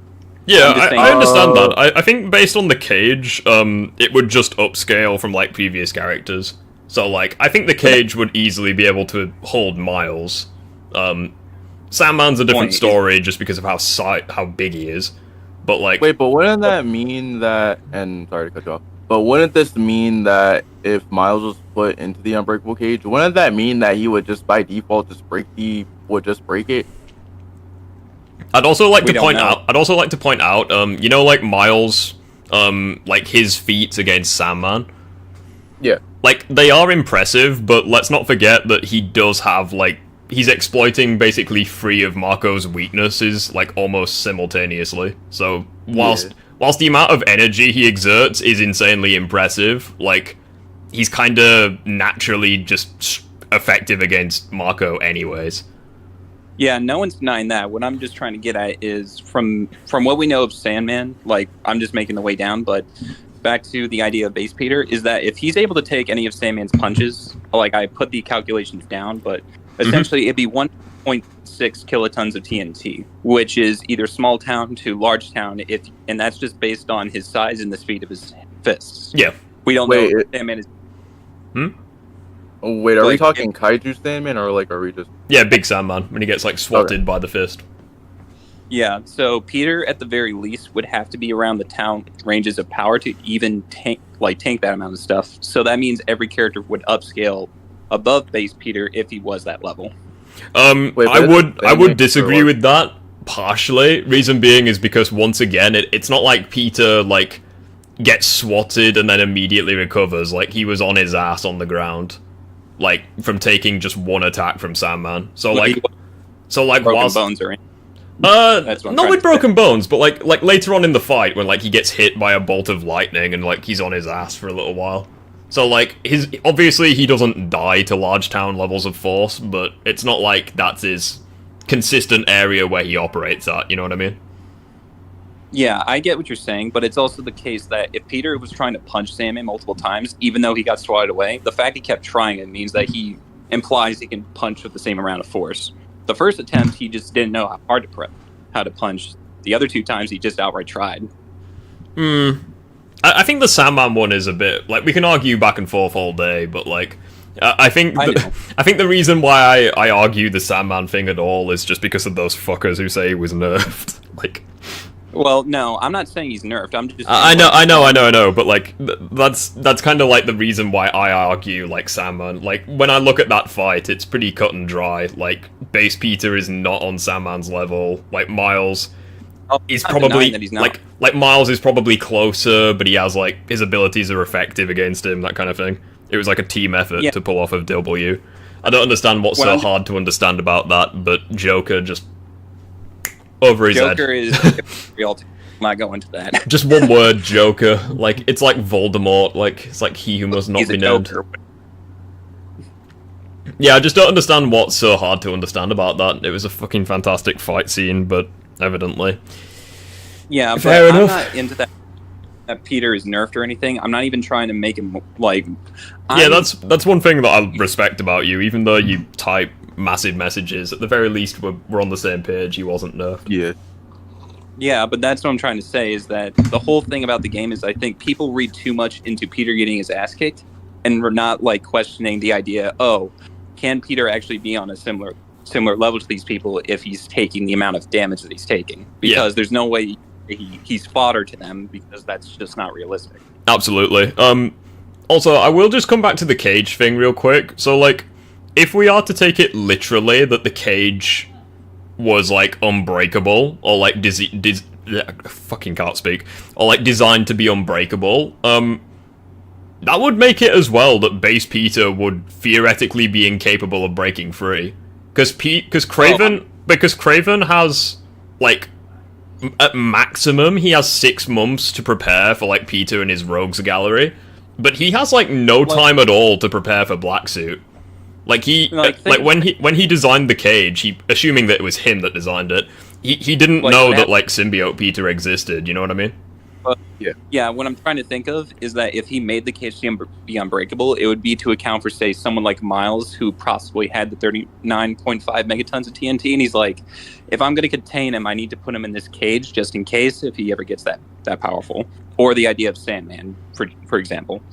Like that, those are probably the two he had a plan for, if not Rhino. But we have no idea. It's just it depends. I think he had a plan for Scorpion too. Yeah, I mean, Craven. Yeah. Like, so like that's kind of one thing that I'm going for as well. Like Black Suit Peter, like Fit of Rage, he was able to break free, but like I just don't see Base Peter replicating that. That's what I'm trying to say. We're trying to, like, that's the biggest thing about Craven in general. We're assuming that Peter in Black Suit is like really trying to beat Craven. Even, you know, how do I describe it? Like, Craven only ever gets the jump on Black Suit Peter because Peter is not really trying to beat him up. Like, for example, you remember in the church scene, he's getting overpowered per se. It's not because Peter's. I will say right now, I'm pretty sure when I know exactly which scene you mean. Like when he's throwing the blades at him and then he blitzes him. Wasn't the bell ringing at that moment? Yeah. So his vision was fucked and stuff. Peter pushed him into it. No. Before that, when Peter has no idea where Craven is, his vision and stuff is blurry. So that is a factor to consider as well. Yeah, it's pretty much implied the ringing from the rain and the bell was interfering with Peter's senses, so that would explain why he was getting bits. But I'm talking about when Craven has him neck and knife, against the pole. Oh, you're talking about that scene where he says that he. Okay. I sense I see a man, I sense a beast. Yeah. But that's what I'm trying to say, is that the only reason Craven was able to do that is because Peter was both disoriented and he didn't, he wasn't trying to overpower Craven. And the one time the symbiote used the tendrils, he did. What I'm trying to say is that Craven may not be as strong as people think he is to contend with Black Suit Peter. I absolutely agree. I think that, I don't think, I don't want to be interrupted when I keep going with this. Sorry, go on. So that you can do better. But essentially, Craven only did the thing about Venom is that I know gameplay isn't canon, but based on everything that we've seen Craven do, he uses cloaking tech and he uses surprise to either get the jump on Black Suit Peter or Venom. So it's very much implied he can't really contend with either one of them head to head. He's using tactics, strategy, and other means to fight them beyond just fists. It's just one of those things where, he may be on a similar tier to fight them, but he's not outright really equal to either of them. It's just a case where even if they held back, they beat Craven. Craven's not in their ballpark. Okay. Can I? So Peter breaking the cage wouldn't really apply to Craven in the same sense that base Peter would have be applied when I don't know what I'm saying. I get what you mean. I get what you mean. So if anything, you could. So, just coming back to Peter versus Craven for a second, you could actually spin that the other way, when pointing out how strong Peter is. So, keep in mind, base Peter is completely capable of defeating Craven. Get in VC, buddy. Yeah, so it's actually a good point that you bring up. So, we know how strong Craven is. What I will say right now, I totally agree. Black Suit Peter is stronger than Craven. Lizard's stronger. You know, there are characters that are stronger than Craven. For real. But I'm just going to add this and then keep talking. But it's just the idea that even though Craven is somewhat said to be just overall better, I think that's the point of Craven. He's not particularly strong in any one field. I don't think he's as fast or as strong as, let's say, other Sinister Six members. But overall, oh Jesus, I disagree with that. It's not that because he outstats them in every statistic, it's that he's well-rounded in every statistic. I mean, that's fair enough. What I will say is, I definitely don't think Craven is, top tier of the verse. He's close, but, I do think, Lizard would fuck him up, same with Symbiote Peter, Anti-Venom, that kind of thing. But, I'll come back to a Black Suit versus, Venom. I keep calling him Venom. Craven. Yeah, the actual boss fight. So you could use that to actually scale Symbiote Peter and how impressive he is, because we know how strong Craven is, and we get examples of it. Because you got to keep in mind, base Peter, even though he does hold back, he does consistently have issues with taking on Scorpion. In his past, in the character bios. And I do agree, Craven does have, prep time, you know, he has this, that, the other against, Sinister Six members. But we do see that it's not all prep time, he does just straight up have insane strength, because he just casually overpowers Scorpion and just ragdolls him like it's nothing. So, I will say that, yeah, I understand, I'll just finish what I'm saying. So, in terms of, I understand what you mean, in, he's not as strong as, Symbiote Peter, but he's no slouch by any means. And you've also got to keep in mind, Craven was straight up, he had prep time going against Black Suit. He had the bell, he had this, that, the other. And Black Suit still beat him while holding back. So, that is insanely impressive for Black Suit Peter specifically. Like, it's a really good feat for him. So, like, I just don't think that base Peter would be able to replicate that. Like, because Craven was straight up exploiting... Like, Craven was straight up exploiting, like, Symbiote Peter's weakness. I know gameplay is not canon, but, like, he did it in cutscenes, so I'm assuming it's canon. Like, he was straight up exploiting his weaknesses, yet Black Suit still won. Which is insanely impressive, but I just don't think base Peter would be able to replicate that. Because even though he's not weak to sound, he doesn't have the insane healing factor. Statistically, he is weaker than Symbiote Peter.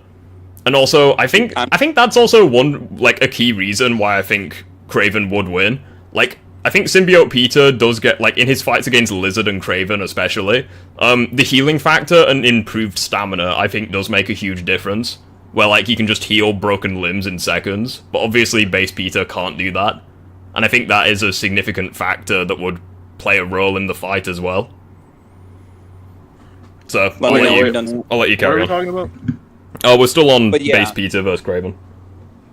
Now, here's the thing about it, is I'm not necessarily disagreeing with your reasoning at all. I'm just thinking you're missing out the factors that we haven't considered what, let's say, Craven with no prep time or base, like, goes against Scorpion. Like, Scorpion outright stabbed Craven, but imagine if he had no antidote, and he was suffering from hallucinations, and Scorpion was Did he even use an antidote, or was he just that strong? Yes, he did. He used the rarest flowers, so it's stated to be stronger than usual. Well, like the antidote, or... Like, the antidote Craven had, like, Craven outright studied Scorpion, even looked up his records of how Scorpion was made, just to create an antidote, so that when he fought Scorpion, he wouldn't be as affected by the poison. Regards to the poison, the poison specifically isn't what I'm, like, referring to when I'm mentioning Craven versus him. So Scorpion gets the drop on him, yet Craven's still able to react. Compare that to, like, a weakened Peter, admittedly. But a weakened Peter nonetheless in the first game at the waterfront. Scorpion blitzes him, catches him off guard, and tags him. And even at the raft, when he doesn't have broken bones, Scorpion's still able to catch him off guard and blitz him. So, like, that's an area where Craven is comparable to base Peter. Granted, he's holding back, not counting for the thing. But, like, it's so easy for Craven. Like, that's what I mean. Like, he just effortlessly overpowers him, and he's just straight up disappointed. What I'm just trying to say is that I looked at all the villains and all the ones he's prepped for. If you actually look at it, for Electro, he uses gloves to fight him. He uses other means to fight, Vulture and the others. What I'm trying to say is that Craven Julie, thank you for the sub. Good because he made the fight more even, in the sense that the advantages the other villains had would pose, like, almost no effect. In the same vein that if he were to face Black Suit Peter without the bell, Peter would have an easier time beating Craven. Oh, totally. But that's my whole point, is that you're saying that Craven is, let's say, better, but under the than Sinister Six members, under the basis he doesn't, like, if he didn't have prep, it would be a lot harder, and he wouldn't be. Yeah, the point. I'll just say right now, because I know what you mean. The point I'm making is, whilst yes, he does have prep time to beat the Sinister Six members, it's not all prep time. That's what I mean. Like, it's not like Batman, where he uses Kryptonite against Superman. Like, he's still strong enough to just ragdoll Scorpion. That's what I mean. No, but that's the thing. I'm not denying that. What I'm just saying is it wouldn't be as easy as no diffing him, like he did. Yeah, I get that. Although, to be fair, though, if you want to go that route, you could say the exact same thing about Spider-Man and his rogues. Like, but how that's he... the point. Consider that Peter had no prep in these situations. He was at a back foot. He was in a position where he had to face them head on when they had all their advantages, and Peter couldn't come up with counters to fight them properly, while Craven did. It's just it depends. Peter comes up with ideas on the spot. But that's what I'm trying to say. He still has no prep. He has no means to properly counter them in a proper way. Craven does. And Craven is the one who comes up with the antidote. He's the one that gets, like, the shock, like, the electricity-proof gloves. He's the one that...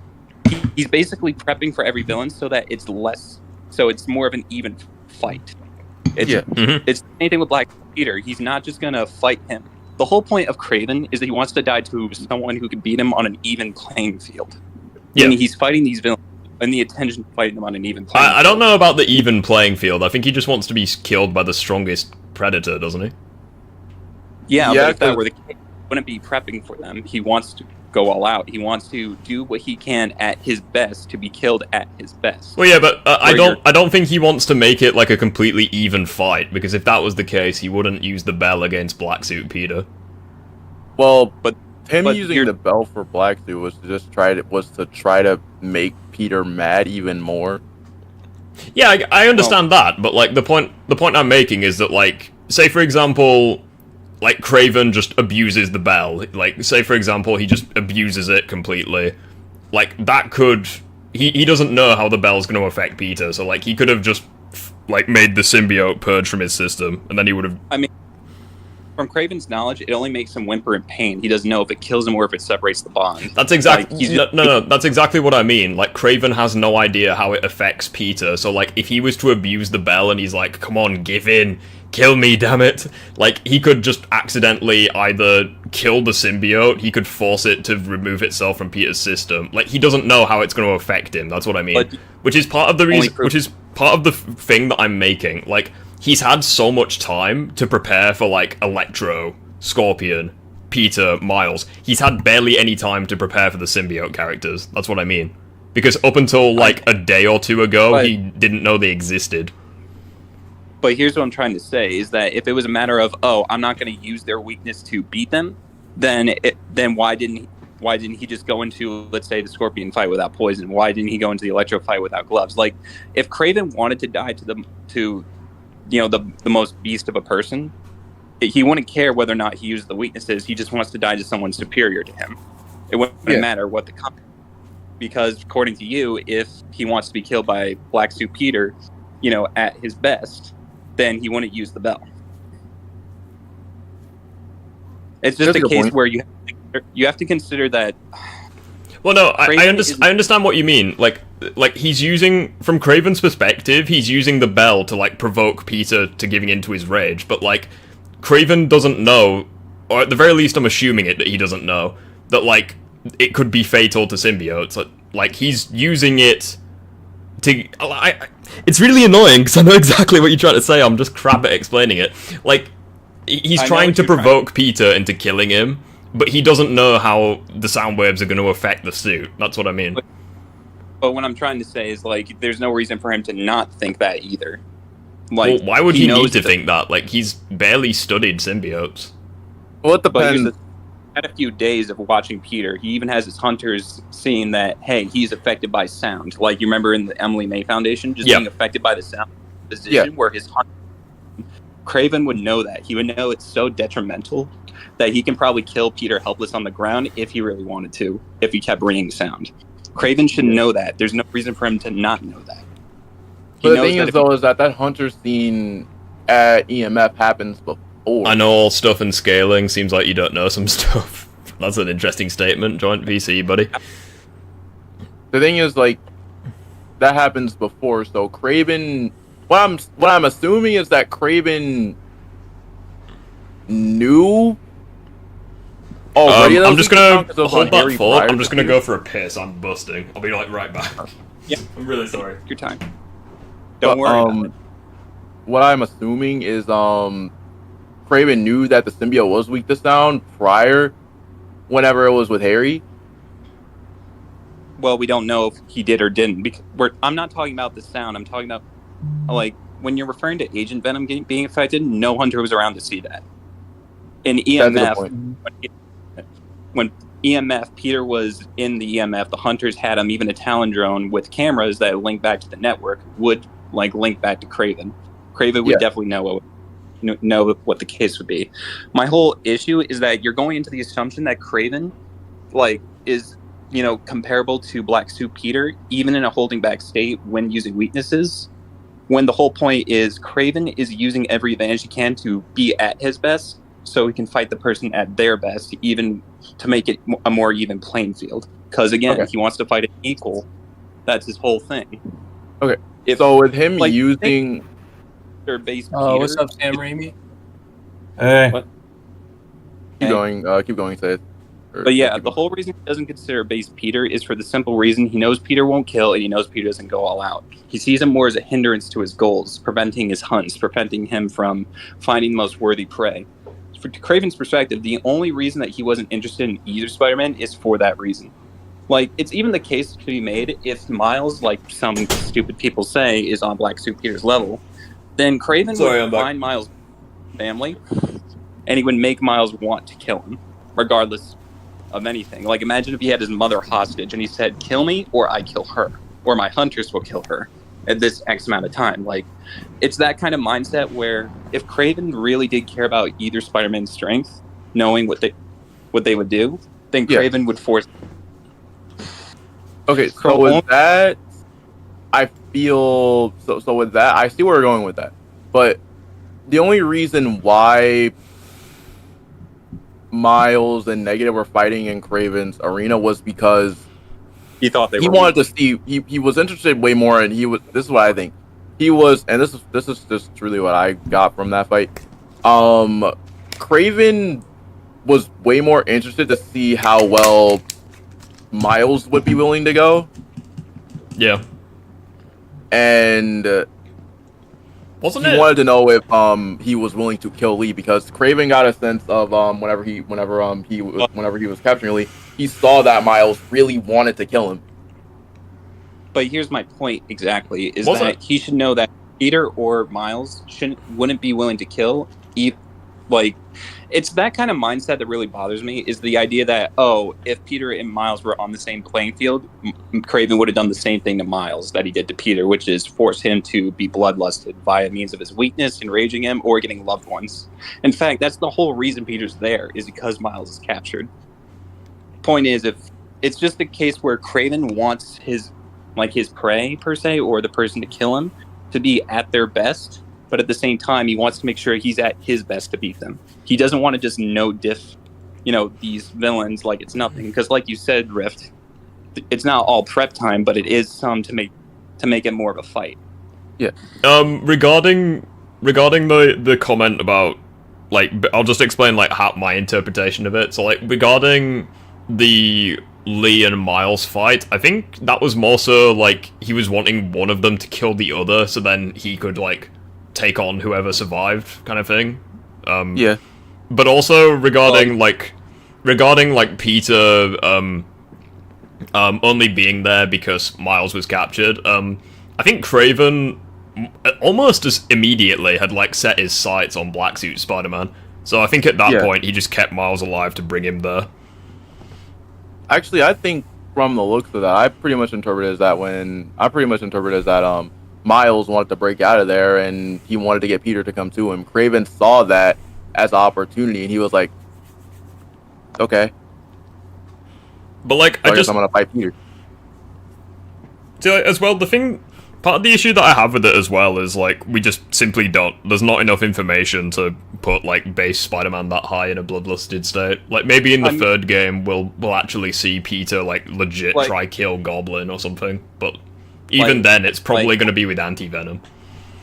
That's the thing about it, is in the third game, Goblin is Peter's ultimate threat, so I think that we will see Peter almost lose it, because imagine, let's say that he's with MJ and Goblin threatens MJ. And let's say the possibility... Honestly, I could see Goblin killing MJ, if I'm going to be honest.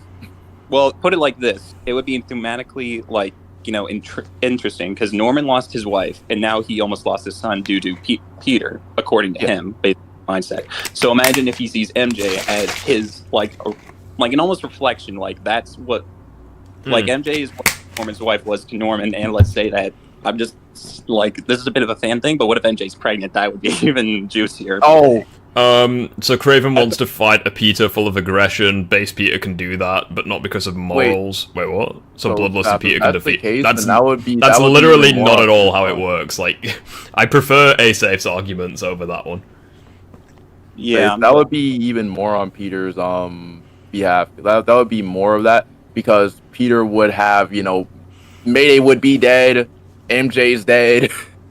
Well, I guess the point I'm going with I guess where I'm going with this is I think base Peter not holding back is weaker than symbiote Peter holding back. I think that's kind of where I'm going with this. And this is where I kind of like not necessarily because of the hacks, because obviously that's a huge advantage. But I do think in terms of physicals, like he's still stronger.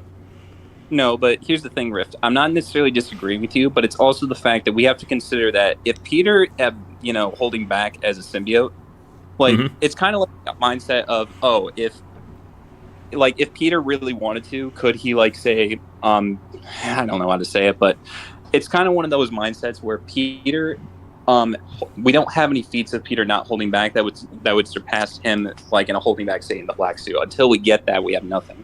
What I'm just saying, it's not impossible for him to do that if they go down that route. I'm just saying, because you've also got to keep in mind just how much of an amp the symbiotes actually are. So, for example, take Harry Osborn with, I think we can all agree that, Agent Venom is probably the weakest that the Venom symbiote has ever been. It's even in that form, he could still, a dying, a crippled human with no combat experience that we know of could, automatically scrap with Kraven, It's but that's and as well with MJ and Scream, MJ is deceptively, she's good at fighting, but she's still a peak human at most. It's she was automatically able to scrap with a weakened Spider-Man. So you have that amp and you give it to base Spider-Man, it's a significant boost. I think it's way more of a boost than Peter would get if he stopped holding back in his base form. Now here's the thing where I'm gonna kind of I'm gonna introduce you some I'm not sure why this isn't always self-evident, but according to the game's Connor's notes, if you look in the game, they had to condition Harry for 2 years just to make the symbiote less in control and less dangerous, just to bond with Harry. It took 2 years to condition the Venom symbiote, so in a way, the symbiote was already weak. Well, it was an alien at that point because it had no host. Wait, no, it didn't have a host. The entire time they were trying to condition the symbiote to be compatible with Harry in both, its mental capabilities and even physically, because they say they had to physically tamper with it just to make it so that it would, bond to Harry. Yeah, okay. It's kind of one where the Venom symbiote at the beginning of the game, you could argue is weak, weaker than it's ever been, and it only gets stronger after Peter and after that. My whole point with Scream symbiote is that that's the only other symbiote other than the Carnage symbiote that directly spawned from Venom as a legit symbiote. You would have to argue that symbiote that isn't as affected as the one at the beginning of the game. So in other words, it's kind of like saying that, would you say that Agent Venom and Scream are either on the same level or Scream's a little bit better because Scream didn't have the conditioning? Scream didn't have the conditioning. I'm saying that because you could make an argument for either or, because obviously because if we follow the rule of thumb where Carnage is stronger than Venom, I don't necessarily think Scream is follows that same rules. Well, Scream in the comics, if I were to be so blunt, is actually somewhat she's not weaker than Venom per se, but she should at least be on a similar level. Yeah, not completely. I don't think that's the case in the Insomniac verse, but anyway, I do think that's the point I'm making, not necessarily, is just factoring in just how big of a buff being bonded to a symbiote actually is, especially since you brought it up yourself. The bond between Harry and the symbiote initially was the weakest it's ever been, so logically, based on the rules within the game, Agent Venom would be the weakest portrayal of the symbiote. But we get hints at the start of the game that the symbiote wants to be bonded to Peter, so the bond is even stronger, and already factoring in Peter's powers. So, I definitely think that symbiote Peter would, even holding back, he would still be able to replicate Agent Venom's feat. That's what I mean. But that's what I'm saying. It's hard to actually say that, because in a sense, Peter holding back did arguably worse than Harry did, even under the effects of the bell. It's the bell is so effective against him though. It doesn't take much to just put Peter on his ass, with the sound waves. From the very context of the initial fights between holding back's Black Suit Spider-Man and Agent Venom, Kraven was just trying to scrap with Harry, and he lost. And we all agree that Black Suit Peter is stronger than Agent Venom. Yeah. And the whole thing I'm trying to get at is that holding back Black Suit Peter wasn't trying to deal as much killing intent as Harry was. So you could argue a bloodlusted Harry in the Agent Venom suit is stronger than like Peter holding back. At the very least, I don't agree with that. Well, I mean, the thing is like Agent Venom Harry wasn't bloodlusted until Peter got stabbed. Because I would also point out as well that like Kraven had absolutely as well, just like comparing the two fights side by side, Kraven had absolutely no knowledge of the symbiotes when he fought like Agent Venom, for example. So it was as fair of a fight as you could possibly get, and like Agent Venom was indeed stronger. Well, maybe not stronger, but like, I guess you could say he was stronger. Actually, at the very least, he was able to knock out Kraven. He was at like that kind of level. But like Symbiote Peter was able to beat Kraven into submission to an extent, whilst holding back and when Kraven had prep time. So I do think Black Suit Peter, even holding back, you could say he's stronger than Agent Venom in a bloodlusted state.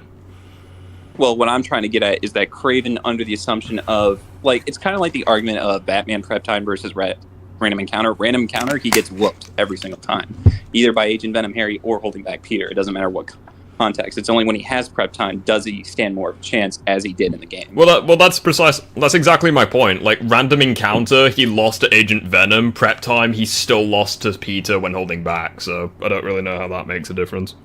What I'm just trying to say is, like, if we actually, like, I know we don't always agree on everything, but it's nice to know we're on the same page at least. You know, like, say, okay, I'll try to do an analogy. So, say for example, like, hold on, I'll just get, so say for example, like, speaking of that guy from the Pokemon streams, he just joined the stream.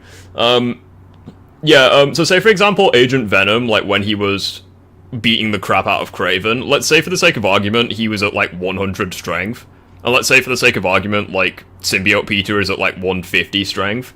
It's like, obviously Peter is stronger, but like, even when holding back, Peter would be able to replicate that feat. You see what I mean? Like, I know it's like the most basic way of looking at it, and it doesn't take into account context or whatever, but like, you see what I mean? Like, I know exactly what you mean, and I don't disagree with it. Like, if you're stronger than someone, you should be able to replicate their feat whilst holding back. That's what I mean.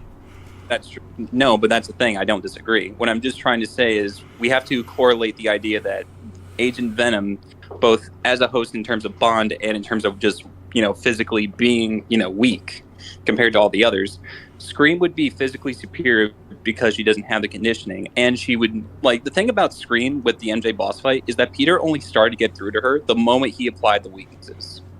So yeah, like, for the what I mean, part of I think the Scream is like just the Scream example is kind of like, I don't really know how to describe it. Like, I don't know. I look at the Scream fight. I look at the Scream boss fight as just like a Peter and Miles situation. Yeah, like, I'm not saying like Scream is comparable to Venom. I'm not saying she's comparable to Symbiote Peter. The point I'm making when I'm bringing up Scream is just how much of an amp being bonded to a symbiote gives you, No, but what I'm just trying to say is, like, in a comparative sense, if we were to at least say, for example, that Scream was, equal to Agent Venom, as in Scream would have to be 100% bloodlusted to beat Kraven on a random encounter, then it's just a case where both are either, Scream is conflicted, being weakened by Peter, and holding, like, I wouldn't know if she's as holding back as Peter, because Peter would be holding back more, but it's just a case where you have two characters, not at their best, but dishing it out and almost going blow for blow. Yeah, so that's one thing that I thought about. So, like, we're talking about, like, the bonding process and how that, like, affects the strength. It's like, you could argue, it's kind of difficult to prove this, but you could argue that, like, because Scream was, like, forcefully bonded to MJ, kind of like how Venom was, like, kind of forcefully bonded to Harry initially, that, like, Scream, if it was, like... if it was, like, a natural... Assuming that it has, like, intelligence, which I'm assuming it does, because it, like, starts crawling away before dying at the end of the fight. Like, if MJ was to, like, naturally bond to Scream, assuming that she's as strong as Venom, she could, like, surpass Agent Venom. But that's not what happened. So, like, I do think that, like, she would be comparable to him, but not necessarily surpass him, just because of how she bonded with the symbiote, if that makes sense. But That's the other thing about it, is that the bonding process between symbiotes, there are 3 criteria. 1, the symbiote has to be willing to be bonded.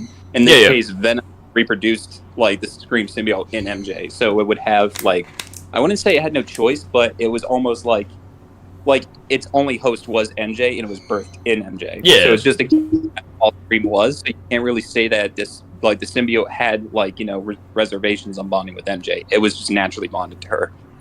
The second thing is that the Scream symbiote was weakened by sound, which obviously affected its connection to MJ, and because it was a newborn, it didn't know how to take it, obviously. And then MJ obviously not wanting to be bonded to it. It's just a case where there are many factors going against Scream in that fight, but at the same time, there are many factors going against Peter in that fight. So to say that they... Sorry, Hidden Gaming, don't waste your time on him, he's just a 5-year-old wanting attention. Just ignore him. Anyway, continue. Point being is, you can't really say that the bonding process for Scream willing to bond with MJ was a factor. In other words, Scream wanted to be bonded to MJ, it was the inverse. It's kind of like the saying that... I agree with you in that sense, but, like, what I mean is, like... So, like, when Venom was bonded to Harry initially, it was kind of, like, forced to do so. Like, it resisted at first, but, through a long-ass process, it eventually did it. But, like, the point I'm making is, like... No, but Riff, can I say this one thing and then you can... Yeah, go for it. Symbiote didn't want to be bonded to Harry initially. And when Harry didn't want to be bonded to Venom, the control over... The symbiote had control more over the host as, you know, Venom than it did as Agent Venom, because when the symbiote was bonded to Harry at the time, it didn't want to be with him. Whereas now it does want to be with him and has more control over him. And thus strong or in terms of a perfect symbiosis. Yeah, which is why Venom is fucking broken. Well, my whole point is that unless you have definitive proof the Scream symbiote did not want to be bonded to MJ, you can't say it's because the symbiote is in fact weaker in terms of the bonding process. I was going to explain a bit better. So, like, say for example, like you know, like how the black suit symbiote wants to be bonded to Peter. Like we see that throughout the game. Yeah, it's like that's kind of a reason why black suit Peter is as strong as he is. Not even factoring in that he's already superhuman. But like with MJ, there's kind of... I don't want to say it was like a forced bonding, but you could say like the symbiote just bonded to her because it had no choice. It's either it bonds with her or it just dies. So like, because you've also got to keep in mind that like the symbiote, the bond with MJ is not as strong because she's like, she doesn't even like when the symbiote is relatively in control of her. It's going up against a very weak Peter Parker, who's also holding back significantly. And he's also very fatigued. Yeah, so, like, even when the symbiote is with Scream is, like, at its theoretical strongest, like, at the start of the fight, it still doesn't knock Peter out by any means. So, like, I think Scream, like, you could say, like, the bonding process, but would indeed be weaker. Like this. Unless you want to try arguing that, like, that Peter is comparable to Kraven, which I don't think anyone is going to argue that, but... Well, here's what I'm trying to say, is that if we were to argue that a fully bloodlusted, wanting to be bonded Scream MJ were to fight a completely bloodlusted Agent Venom Harry, who would actually win that fight? Scream's not conditioned, so... That's my point, is that the bond between Harry, like, that's the thing. The host wanting to be with the symbiote doesn't make the symbiote stronger. It's the symbiote wanting to be bonded to the host that makes it stronger. And that's what I mean. Like with Scream, for example, like the symbiote might not have wanted to be bonded to her. Like it might have just done it for survival because it had like no choice.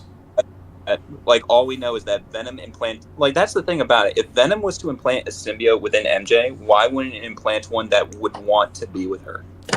Can he do that? Like, what? I literally don't know. Like, can he do that? Wait, what? Like, can Venom, like, if he really wanted to, he can spawn any symbiote. The fact is, the drones are spawned just to, like, heal the world, per se. He specifically made MJ Scream because it's a symbiote he wants to be bonded to her. So why would he choose one that's weaker, like the drones, for example? It's that type of logic where it's like, you wouldn't say Venom would give her like a drone symbiote. He wants to give her one that will stay with her and want to be with her. Well, that is a good point. But the thing is, though, it's for the fact that the reason why Venom turned MJ into Scream was because he was trying to the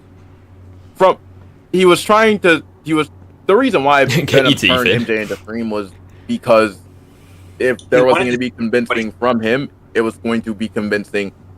He would convince If Peter. you know what I mean. If you know what I mean. Yeah, when he'd convince Venom was Peter. trying- Yeah, if you know what I mean, basically.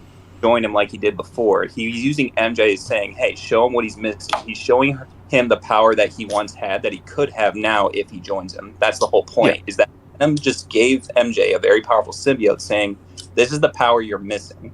So Venom clearly did not give her a weak symbiote that didn't want to be bonded to her. Otherwise, he wouldn't have done that. You just have to argue that Scream didn't want to bond to MJ. I think it would be a very weak symbiote though, based on its fight against Peter. Yeah, and on top of that, it seems like MJ didn't want to be bonded to it because, like, you hear her say, "Get Scream off of her," like get the symbiote off of her. But it's that type of logic where you have to think of it like this: if Peter didn't want to be bonded to the symbiote, could he have taken it off without help? Yeah. Well, it depends. Probably yes and no. I mean, technically, he did that, didn't he? Are you referring to him having like the sound waves? What I'm trying to say is that Peter, even if he, the whole point that I'm trying to make is that the symbiote bonding process really just depends on, you really have to think of it like this. Peter wanted the black suit as an addiction, and he couldn't really take it off, once he had it on. He had no drive to take it off, even if he saw what it was doing to him. He needed Miles to help him out of it. Same thing for Scream. If Peter wasn't the one fighting her, if Peter wasn't using sound waves against her, chances are she probably wouldn't have come back from that. Yeah. I mean, to be fair, she's a regular human. She wouldn't have the strength anyways to take it off. But the thing is, though, with Miles getting off with Peter, there's a lot of things that go into that. Peter was conflicted. Which makes it all the more apparent that if Peter's conflicted and he's almost in the position where he could become Venom in any moment, if it weren't for Miles, and specifically Miles talking him out of it and helping him get it off, he probably couldn't have gotten it off. He wouldn't have never got it. Well, the symbiote would have just stayed on him at that point, because at that point it was mostly the symbiote trying to fight for control. It didn't really see Miles. It didn't really think that Miles. The symbiote didn't think that Miles was going to be a wild card at that point.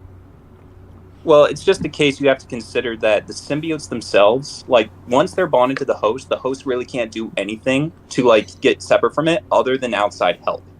Even Harry can remove it without Peter using anti-venom or sound waves. I mean, I wouldn't disagree with that. Yeah, that's usually how it works.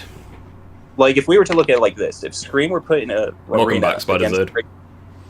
Imagine this. Imagine Scream in in a position where Peter's captured and Kraven's using him to fight Scream at her best. Do you think that wouldn't propel MJ to try her hardest to kill Kraven in the same vein that Harry was trying to kill Kraven as Agent Venom? That would. I was reading chat. I'll be honest. I may need you to repeat that. Sorry. It's just a case. It's based on the motivation of the host and the symbiote in conjunction. You were looking at Scream at a position where she was weak, but not in a position where she was strong. So if you were to put her in an arena where Peter's captured and she sees Kraven is hey, you want to save him? Fight me. And she was trying her absolute hardest to kill him. Would that not be the same? Would that not be the same type of thing as Harry wanted to kill Kraven? That would be the same, but the thing is that Harry wanted to kill Kraven. I think I just want to kind of bring it back. Cause, we started talking about Peter and stuff. We moved on to Scream. I just want to kind of bring it back to the idea of just how strong symbiote Peter is. Well, it's just the case. I just don't think that base Peter in a not holding back state would still be able to beat Kraven based on how symbiote Peter performed, for example. But that's the biggest thing about it is that we still don't know what base Peter is capable of, and it's just a lack of data. So, well, that's exactly my point. We have no information about it, so you can't claim it. You can be wrong, and you can be right, and I'm wrong. I can be right, you're wrong, or we're both wrong. We don't have any data, so we can't really. I'm thinking more so as well. So I know the comparison isn't really fair because obviously Peter was weakened, but hang on, I'll just think about that. So, when Kraven fought Venom, Yeah. It's like Peter even... No, I'm trying to think about it, because, like, obviously it's not a fair comparison, because Peter was weakened when, like, he couldn't break out of Venom's grasp, but Kraven could. So it's one-to-one comparison's not super fair. Yeah, that's but, like... the other thing. That the only reason that Kraven got out of that is because he cut Venom's tongue, not because he overpowered Venom. Like, he stunned Venom. Even in that same scene, he, like, kicks Venom back and, like, visibly injures him. But that's the thing. For Peter, he was in a position where he was more, like, shocked than anything else. He was, like, he wasn't really trying to, like, scrap as much as he was getting Norman out of the way and he was grabbed. He was like, oh, shit, what's this? And then gets thrown. I mean, he was still overpowered, though. I'm not saying he wasn't. I'm just saying, like, in the context, he wasn't really in that stage of, oh, like, I may have to fight you, but I'm not in the, like, mindset to scrap with you. Because Peter was still, like, going through the emotions, per se. Like, we also know that he's still weakened mentally and physically after removing it, so... I'd also point out as well that, like, like Venom got stronger after coming into contact with the meteor, yet Miles... Wait, sorry, go on. The thing about it is that Venom, when he fought Kraven... is kind of like Venom. No, I wasn't going to talk about that. I was going to talk about something else. Sorry. Yeah, it's fine. First of all, I'll just reply to Hidden Gaming. Kraven praised Shocker. Shocker doesn't compare to Peter, so clearly Peter should be capable of fighting him. Yeah, that's not at all how it worked. You do realize that even with the advanced suit, Shocker could still fuck Peter up. And the bank fight, even though, like, in the game it only lasts 5 minutes, canonically it lasts hours. So, like, Peter spends, like, literal hours fighting Shocker at the bank. So, no. I'm sorry, I disagree with that. But regarding so like Venom gets amped, and like and he's also in like a semi pissed off state. Yet Miles was still able to. Well, that wasn't evolved Venom though. That was pure Venom. Like, there's no host. Well, Perry's not there no more. So like. Well, yeah, but like that's precisely. Well, that's kind of what I mean. Like, Harry wasn't fighting the Bond, so like the Bond shouldn't have been disrupted. Even though, like, he pretty much controlled him. Yet Miles could still hang with that same Venom. And obviously Miles is weaker than Kraven. I mean, the biggest thing about Miles is that Kraven outright doesn't think Miles can beat him in a fight. Otherwise, he would have considered him as someone to, like, fight and kill. Yeah, that's what I feel a bit embarrassed for disturbing Rift's stream. Bro, you're allowed to be here, dude.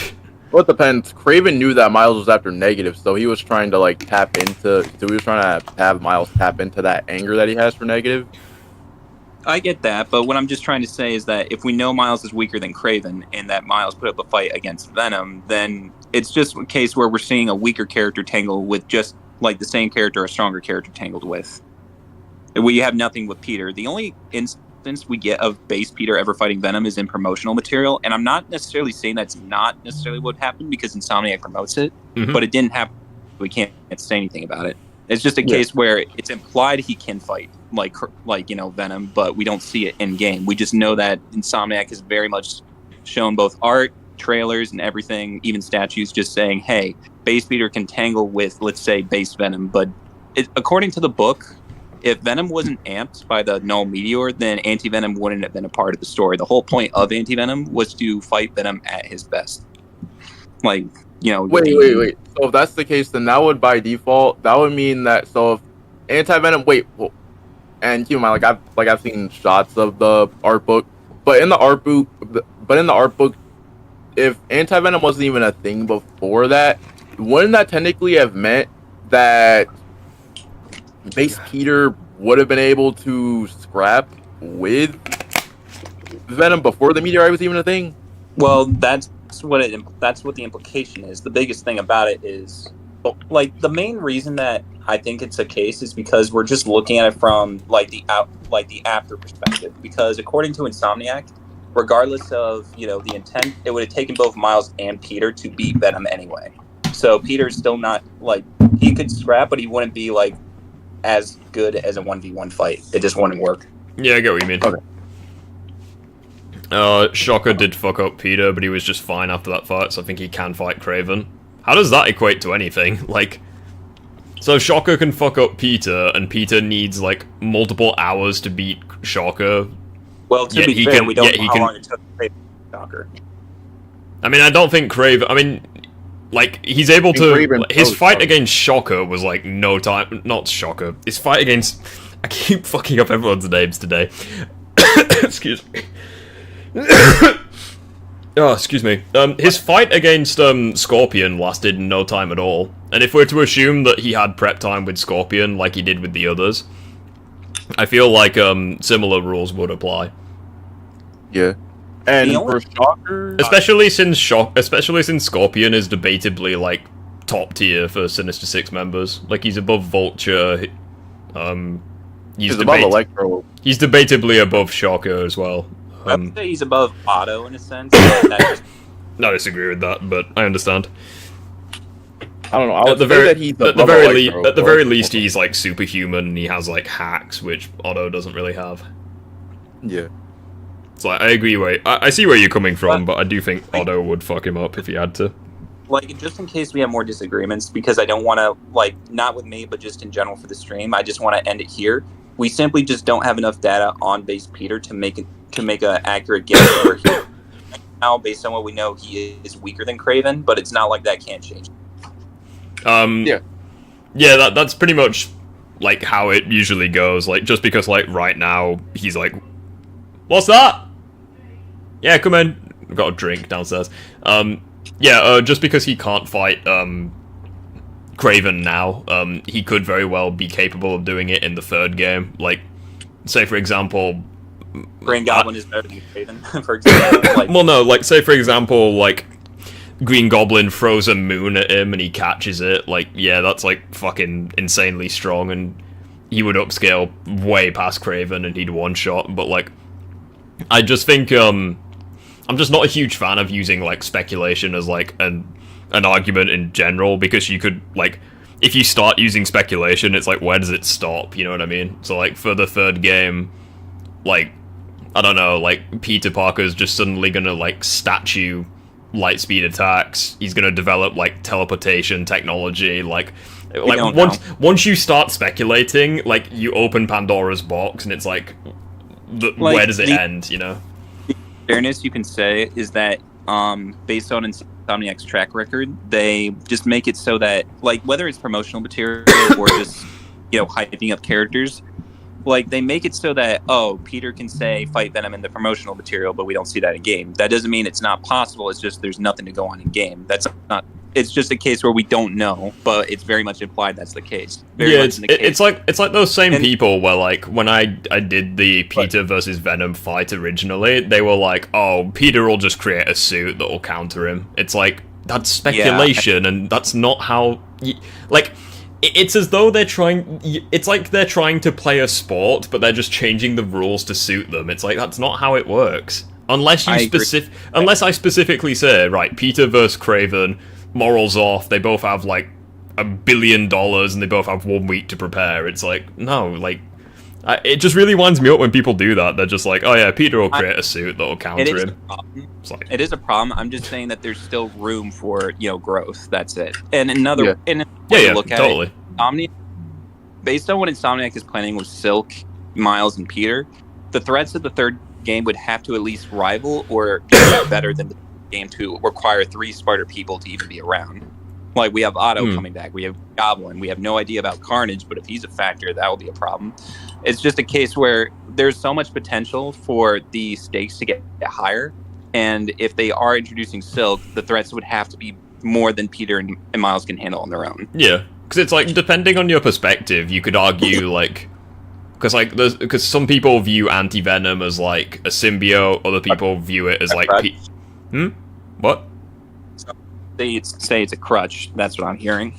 Yeah, like some people view it as like. Thanks. Hello. Soon I'm going to be going out on my bike. Have fun.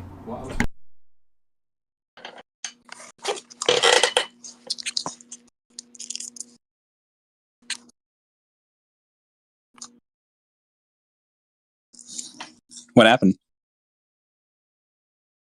Oh, we're fine right now, I think. Can you hear me? Yeah, we can hear you. Or at least I can. Yeah, sorry, I muted my mic.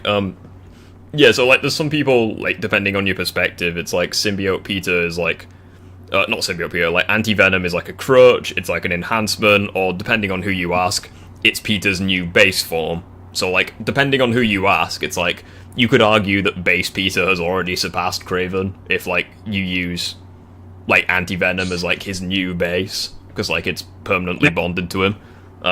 Wait, well then wouldn't that mean that his iron arms are technically a crutch too? Because well, no, like, but that's kind of what I mean. Like if you use like, because when people say base Peter, I kind of assume it to be like advanced suit, spider arms, that kind of thing. But like if you use base Peter from like Spider-Man 3, it's like he will probably have anti-venom as like his base power.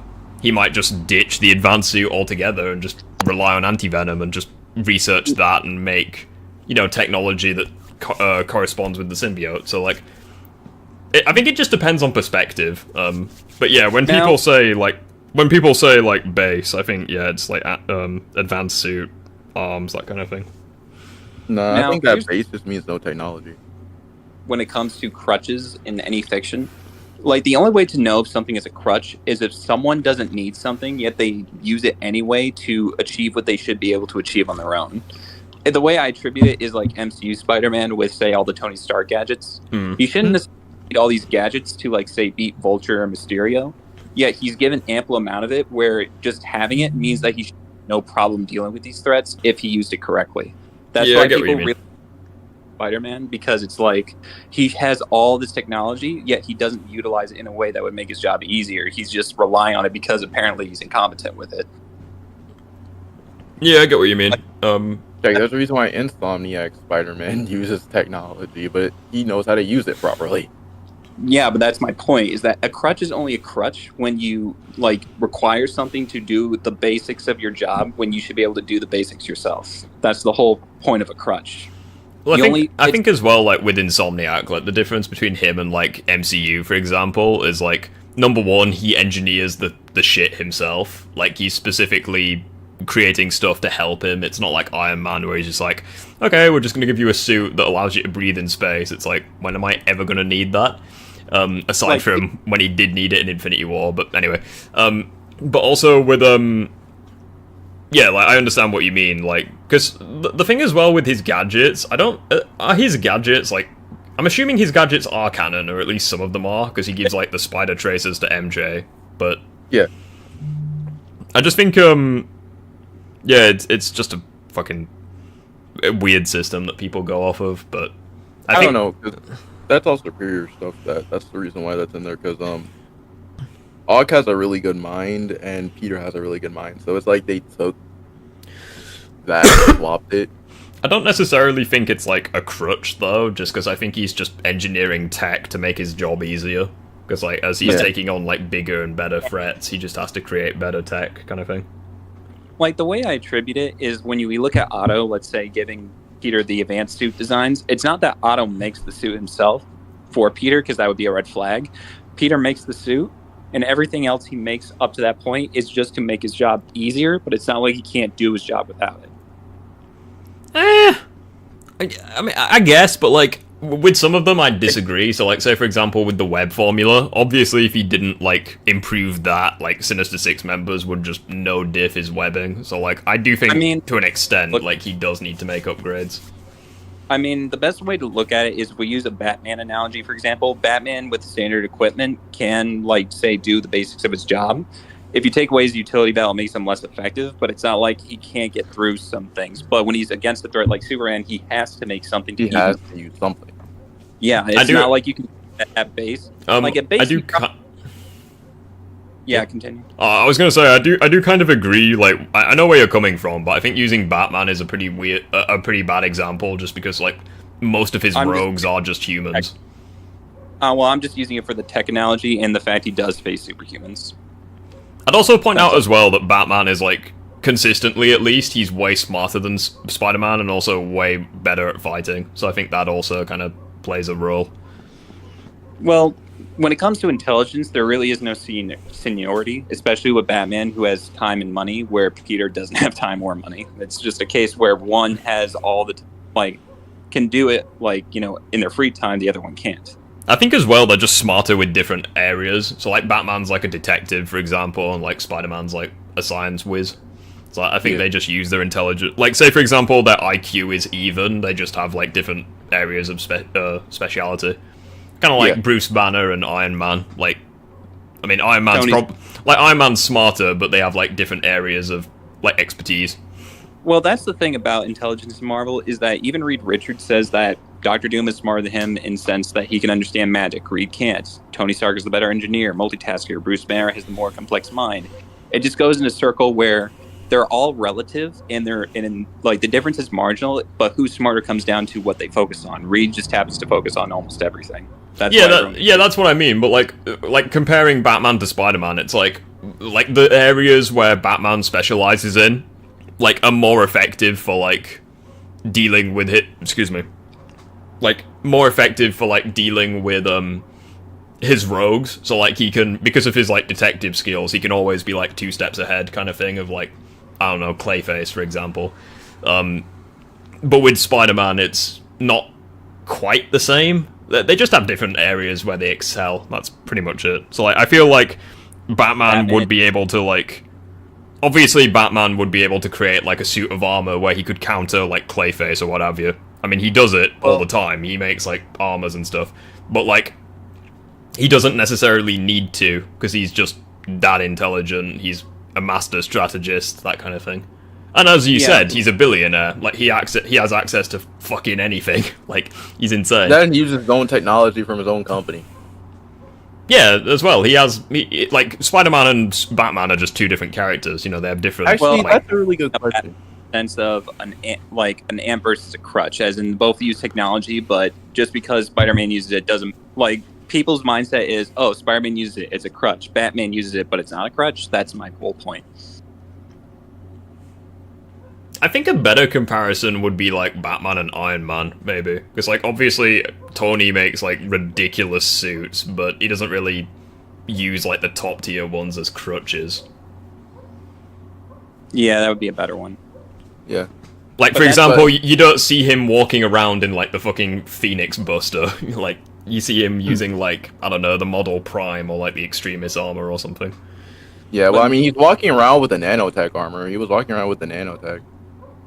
Yeah, I mean, like, comic Iron Man. Like, he wears, like, a suit that's strong but convenient, kind of thing. It's not like he's walking around in, like, a fucking universal armor. Yeah. We've barely reacted to Spider-Man takes. I mean, yeah, true. That is a fair point. I really have a question, too, about that, too, and this is going to sound random. Has anyone not put 2 and 2 together of Batman's using Wayne tech? Has anyone not seen that? Like, I'm curious. But only the brightest mind. Even Tim Drake figured that out even before he knew Batman. Yeah, I was going to point out Tim Drake. I mean, if you want to talk about... Well, I mean, number one is Rogue's Gallery aren't the sharpest tools in the shed. But, like, I think depending on, like, different adaptations of Batman, there's like different theories. Like in the Arkhamverse, for example, they theorize that like he's military and he has like the military backing him, like with tech and shit.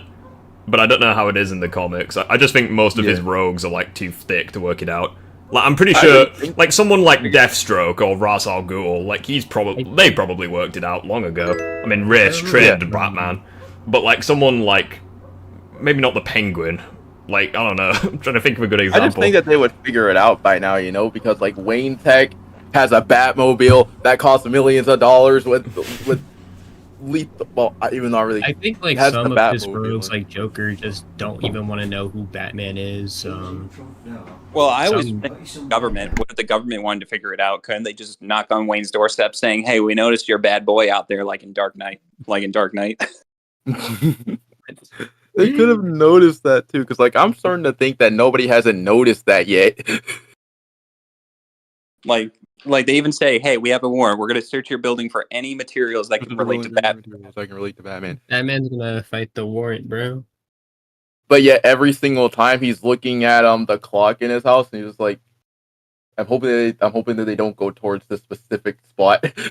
Like the thing I always saw about Batman, that he makes his tech look low grade, but it's actually high grade, and that whenever he's Bruce Wayne, he makes it so unlikely for anyone to suspect it's him, just like making him a drunk, spoiled billionaire who's still grasping up after his parents' death, using his trauma as like an excuse to say that he is the way he is as Bruce Wayne. Yeah, I think that's just another example of like Batman, like his intelligence, and also just him having the resources to do shit like that. Because like you don't see Bruce Wayne walking around with like batarangs, for example. Like that's the main people think Batman's low tech or that the tech he has is advanced, just not to the level of Wayne tech. Yeah. I just think that they would have put 2 and 2 together by now. Because, like, I mean, people can Some obviously characters do, if they actually think about it. It's just in Gotham City, no one's really going to care about, a man dressed as a bat saving a city. That's almost happening. Because I think Nightwing figured it out. But that's how only Nightwing was adopted, and that's how he figured it out. Because Yeah, he spent like a I lot think of time. Tim with, like, Drake Bruce is Wayne. actually one of the smarter ones who figured it out by himself because he saw that Nightwing was able to do like this trick that only a few people could do, and then he saw like He saw Dick Grayson was able to do it. Yeah, and then he put 2 and 2 together since that. He was like, okay, so you're Nightwing, so that means that you're. I also like this is his last video on Can Batman beat Spider-Man's villains. If Crisis was less, say, grandiose on hyping up Batman and just saying that Batman can come up with the technology because he has the time and resources versus, he can do it because he can react to this person or you can see superhumans. Wait, which video was this? I don't think I'm... That was his recent one. Wait, which was his recent one?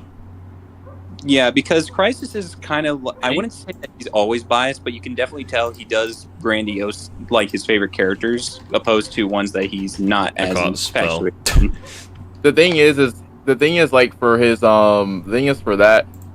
Oh, yeah, there you go. And Batman deal sadly, though, this is the one thing that I will say. I wanted him to use Arkham Batman for this. He used, I forgot. Did he use New 52 for this one, or did he use the main run? Hey, For everyone. what? Down to when assessing Superman punch realities apart, it's safe to say that while this is Wolverine versus cut down Raiden. most Yeah, Wolverine versus Raiden is a matchup I hate. Reason being is because it was like the most infamous one for me, like back in the day. Like that was like the matchup that I just debated people on. Like I've always believed Wolverine's like bullies, but there's a lot of Raiden fans back in the day that I debated on that.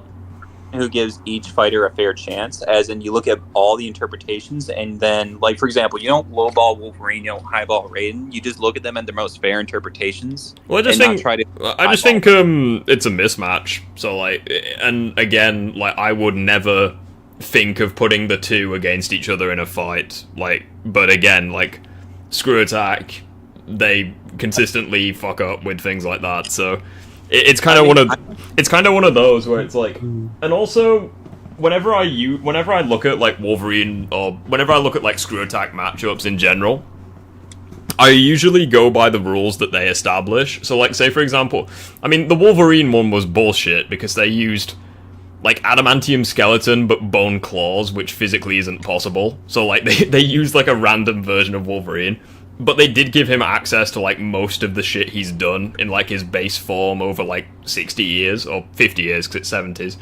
And then with Raiden, they gave him all the shit he's done in the games, but they gave him the Muramasa blade, which is the one that he didn't even use. He just got it at the end of Revengeance.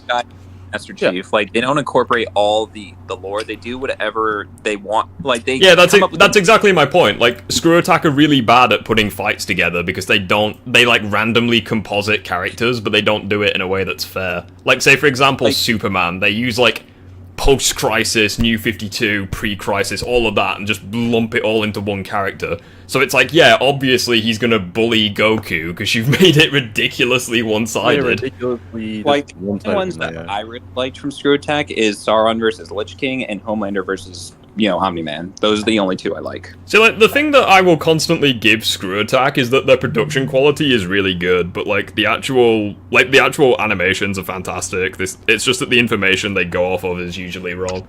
To the point where, like, even when they get, like, the outcomes correct, it doesn't feel satisfying, because, like, the reasoning is shit. Yeah, it's like, even if you tell us the accurate winner, how you get there, it's like a cool thing, show your work. Answer. Yeah, so like with Omni-Man versus Homelander, it's like I'm pretty sure everyone and their nan knows that Omni-Man would win, but then when you hear their reasoning, they're like, oh, he can destroy entire continents. It's like, really? Is that where he is that like is that it? Like, is that like the limit of his strength? Like the guy who's fucking leveled entire planets? Like, what do you mean? Even the cosmology of a verse, like let's say Warhammer and Lord of the Rings, they even get that wrong, and they don't even incorporate every single. They don't feat. even incorporate I've any read reason. the books for Lord of the Rings, and I've played World of Warcraft, and I know the reasoning they gave was shit, but I agree with the outcome. Yeah, it's like even so that's kind of what I mean. It's like they put two characters against each other who should not be against each other at all. They massively misrepresent both verses, and even if they get the outcome right, it doesn't feel earned. Because people are going to watch Screw Attack, and unlike us, they're not going to question the validity. They're just going to assume that, oh, this is how most people see it. Does anyone want to play Smash Ultimate? Yeah, nah, we're just chilling. Y'all want to play Smash, bro? So, like, for example, Wolverine and Raiden, like, I think Wolverine stomps, but, it's just ridiculous. Like, why would you put those two against each other?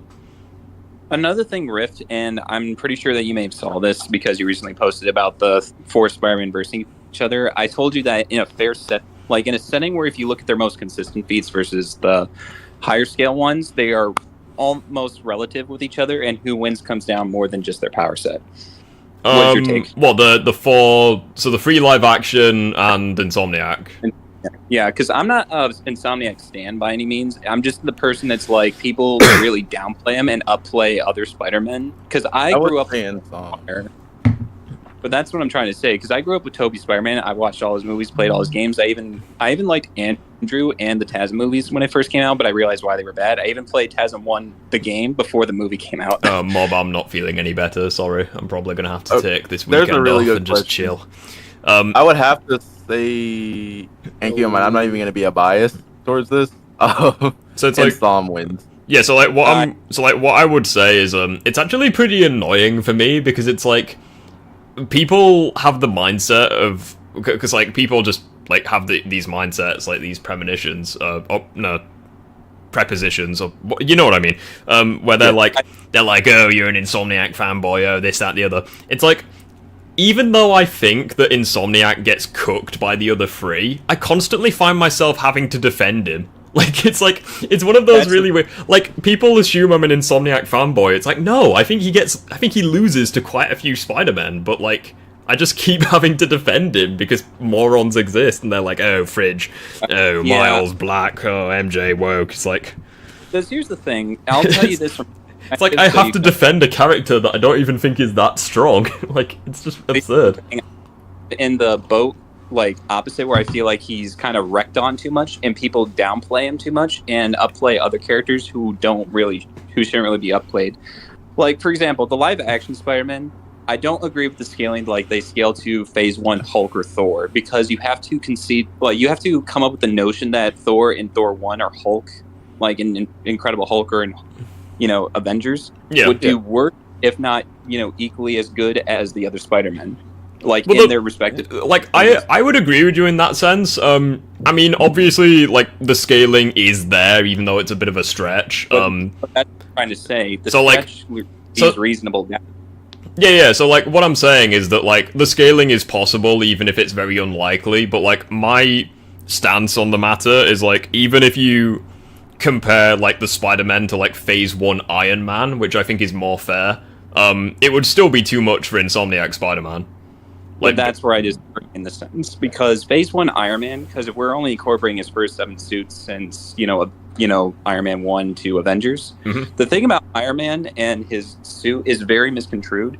The arc reactor is the thing that gives Iron Man, like, say, the city status, but the issue is that some of his weapons and tools are only specifically designed for that. For example, his laser can take in that amount of energy and use it, but Iron Man can't, like, turn it on every single fight because it says that it drains a lot of power. Well, yeah, that's exactly my point. But wouldn't that No, I agree with you in that sense, but, like, whenever I don't wank the suit, and I'm like, oh, city level laser is just one attack he has. The point that I make, if anything, I downplay the suit, because whenever I use the city-level lasers, I interpret that as, like, that's the maximum theoretical output of the suit. Like, that is his most powerful attack, it's a one-time thing. Like, he can exert more energy, because obviously the laser doesn't fully drain the suit, but, like, that is his most powerful theoretical attack. Like, that's my mindset. I don't disagree. But I do have a question, though. I I just want to say this and you guys can speak. I'm just under the mindset that you can't use that as a crutch for him to say that he wins most of the time. Because think of it like this.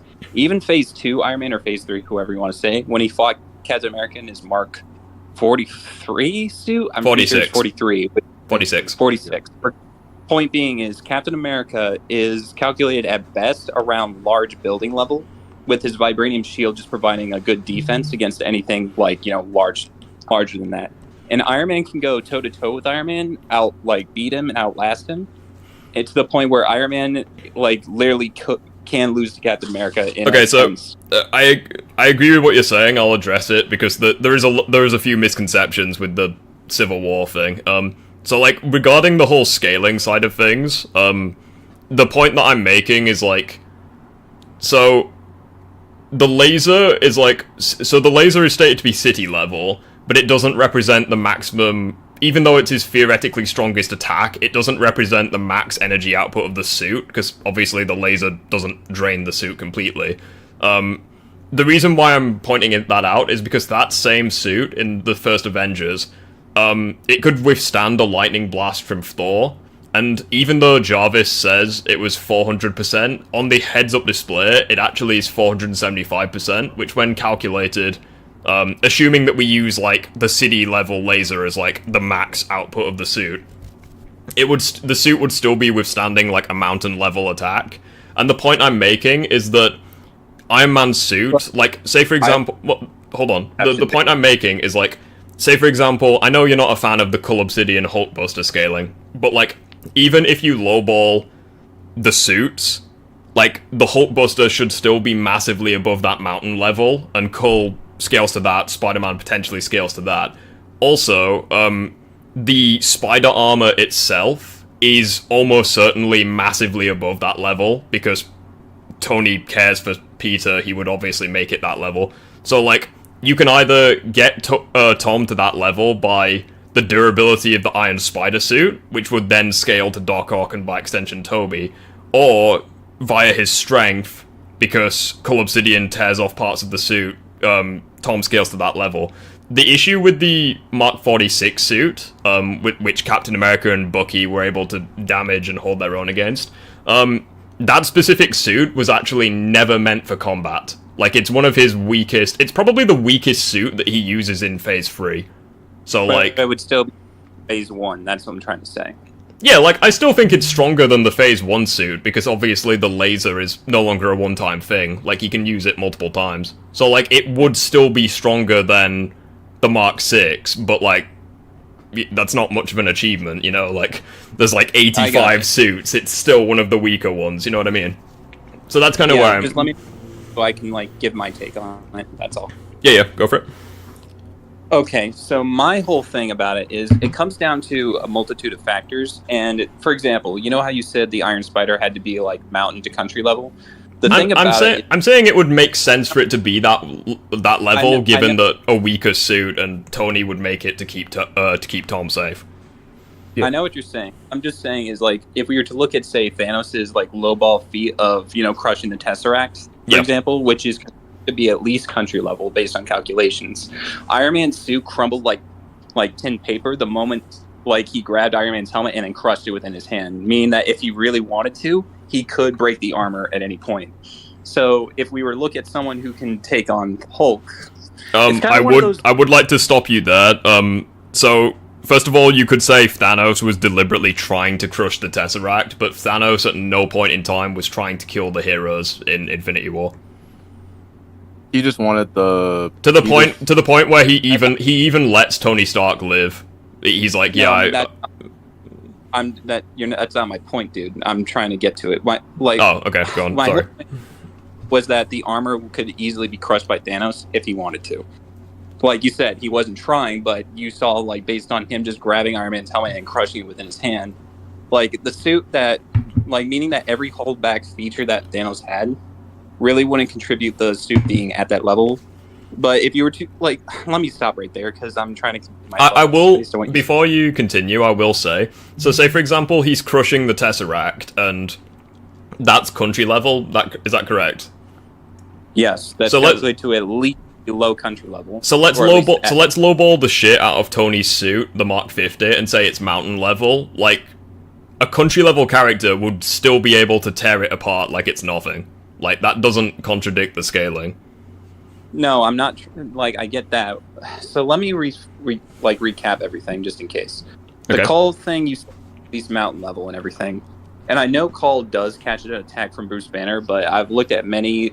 I've been in martial arts, so I kind of like get it. But it's essentially Banner was only overpowered in the sense he threw a poorly telegraphed, punch and had a bad stance. He didn't know what he was doing, and Cole only damaged the Hulkbuster when he aimed for the joints. He didn't necessarily damage it or really cripple the Hulkbuster.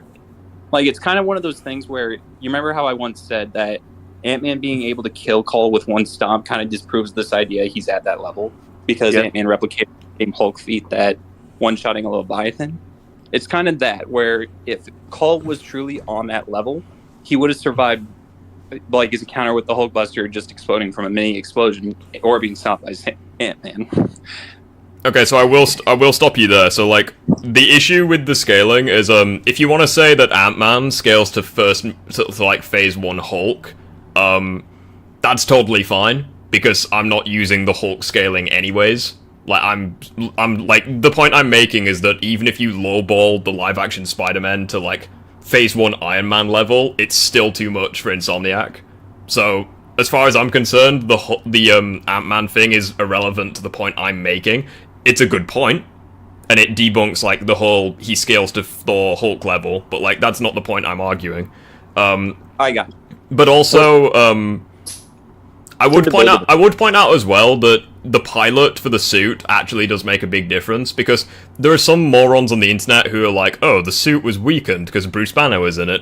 The suit, it's fucking stupid. I don't understand how people argue that. But anyway, the point I'm making is that, the suit, in terms of power, speed, durability, that stays the same, but Banner was shit at using it. So, if Stark was in the suit, yeah, he could very well have beaten Cull Obsidian. He fought the Hulk, he could do it. But the point I'm making is that, he's still tearing apart the suit. Banner himself is shit at using it, and that's likely why Cull Obsidian did as well as he did. But regardless, he's still strong enough to tear apart parts of the suit. Yeah. And also on top of that, another thing too is Hulk got knocked out by Thanos, and it was just Bruce. So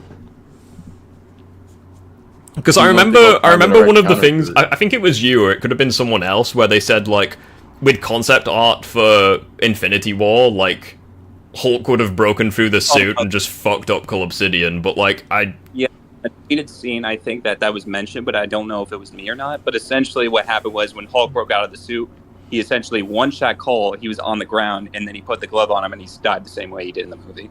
Yeah, I just think that's a terrible counter-argument, but again, it's not really relevant to the point I'm making, so it is what it is.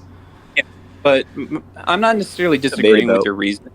More of the idea that, hey, even if, let's say, the Mark 46 being, let's say, not a combative suit per se, and it's still being better than, let's say, any Marks before it, the issue still stands that even if it's stronger, than the Mark 6, which you said would be too much than anything that, Spider-Man would reasonably scale to, the fact that Captain America did any sense at all, that's the biggest thing about it, is that Iron Man in Civil War, regardless of how you look at it, still got effed up by Captain America and Bucky. And yes, it was a hard fight. Yes, both all struggled. But you have no notion of Tony holding back at all. Well, yeah, he wasn't. Or at the very least, he wasn't holding back against Bucky. He could have held back against Cap, but... Well, no, it's confirmed in the script he was almost not holding back at all on Cap. I mean, fair enough. Really? If anything, that's insanely impressive for Cap, then. But here's the thing. Cap, based on consistency, can only be large building level to maybe city block at pushing it, and that's just accounting for all his feats in conjunction without Mjolnir. I do think that is a bit unlikely. Hold on, Riff. Someone in your chat said Insomniac Peter still lost against Venom, but he still put up a good fight against Venom, and Insomniac Venom pretty much tore apart that symbiote dragon in the Venomverse comic. without any I trouble. disagree. Doesn't count. Well, first of all, Insomniac. And even if they were, it would just be a massive upscale where, like, it's that thing where if the comics hang on. I understand what you mean, but like, number one, you have to assume that the comics is canon, and number two, you could just say it's an outlier since he never does anything on that level in the games. But also in the comic, Universal 616. Safe, go on. But here's the thing I'm trying to say, like, it's that type of thinking where, oh, if it happened in the comics, but it's an outlier, yet Spider-Man stopping Call's attacks or like scaling a little bit to, you know, Iron Man is not an outlier, despite the fact every other feat doesn't showcase that. Well, I would like to point out as well, so if you want consistency, that's totally fine. So, like, you know every single character in Infinity War who has Iron Man level tech? They get a boost from that. You what, sorry? Don't they get a boost from having Iron Man tech? No. Well, I guess, but the point I'm making is that every character in Infinity War who has Iron Man tech, so Tony, Bruce, Rhodey, and Spider-Man, all of them take hits from Cole, and none of them die. And pretty much all of those suits would scale above the Mark 6, so if you want consistency. Peter's also fought against Cole twice, in an Endgame and Infinity War. But again, we're all assuming that Cole is on the same level. Well, he tears apart an Iron Man suit that's specifically made to fight the Hulk. So let's just go off the fact. Sorry, Griff, you go. And I would also point out as well, you seem to be like the city level cap scaling. I do really disagree with. Just because pretty much every big bad in the MCU, Cap has gone up against. Like, I'm not saying he directly scales to them, but he has, like, fought them. Like, he's held his own against Loki, he's fought Ultron, he's fought Corvus Glaive in a 1v1, the same guy who could take on, like, a weakened Vision. Like, he's by no means weak. And he could also, like, phase Thanos with his punches. Both in Endgame and Infinity War. So I don't think the city block scaling is accurate for Cap. I'm just saying that based on calculations, that's what they add up to, not necessarily that the characters he scales to have calcs at that level. Yeah, like if you want to say his feats, like the stuff he's done on his own, put him at that level, that's possibly correct, but like in terms of scaling, I think it's way better. I also want to say for Peter, he casually caught sorry, I'm just saying hello to someone in chat. Sorry, my bad. What was it called? City's Blade that he caught? No, he caught his hammer, and the hammer was like... He casually... Oh, he did get... Wait. Yeah, he did. Yeah, he but did Cole was... So not only that, but also... Yeah, also, let's talk about the end of Homecoming, right? You can pull off all those feats from before, but at the end of Homecoming, Peter unlocked his true strength once he lifted the ceiling off himself when Vulture hit it down on him. I believe that was confirmed in the script. Peter didn't know how strong he was, so his great feats after that are because he was able to lift that and push himself. That's how he became stronger throughout the movies. And here's the thing that I just want to make, though, in terms of just like the overall scaling, it comes down to the fact that if you look at his solo like film feats, they don't like line up. Like, for example, in Far From Home, him struggling with a bell tower, or, you know, just getting hit by a bullet train. I know you guys have contentions just because he caught a fist from Cole, but... Well, the thing with the... Okay, so the clock tower thing, or the bell tower, number one, that is a lifting strength feat, which doesn't really apply to attack potency. And again, it's still, like, one of his best lifting strength feats, even if he still doesn't fully, like, stop it from falling. One of the best... And the point with the bullet train is, number one, well, the point I'm making is, it's kind of like when people say Insomniac was nerfed, even though he wasn't at, like, his base power. It's like, Tom, number one, he had the stealth suit, which is nowhere near as durable as his, like, as the Tony Stark suits, and, like, the ones that he makes. And number two, he didn't even have his spider sense at the time. So, like, it was... Like, even though in terms of, like, physical... Well, not necessarily physicals, because he had worse armor, but, like, it's not, like, an accurate representation as to how, like, base Tom with his consistent tech would perform. Because he's missing, like, arguably his most important hacks, and he's also got way worse defense. And he still survives it. No, but can I say something, though? It's just the case... not talking about Tom as in like, oh, he can't he can take the force. What I'm trying to say is, when it comes to the Call scheme, Call would have to hit less He also than wasn't that ready. to do Let him any finish. damage. Sorry, A-Safe, go on. But it's just a case where you have to consider that even though Peter didn't have spider sense, the Stark suit that Tony first gives him in like Civil War doesn't provide any armor protection. It only gives him tech. So really, he's not really amped by the Stark suit beyond having more tech. Well, I would point out as well, like, this is the same motherfucker who in the final battle, like, when he actually has the spider sense, he can dodge, like, dozens of bullets from multiple directions. So, like, if he was at his base stats, he wouldn't have got hit by the train at all. That's what I mean. But Rift, what I'm saying was, the outside of the spider sense, he was at his base stats. There was nothing in the film besides not having a spider sense that indicated he was weaker than he was in, say, Endgame or Infinity War. Well, that's totally fine. If he was at his consistent level, he wouldn't have got hit by the train at all.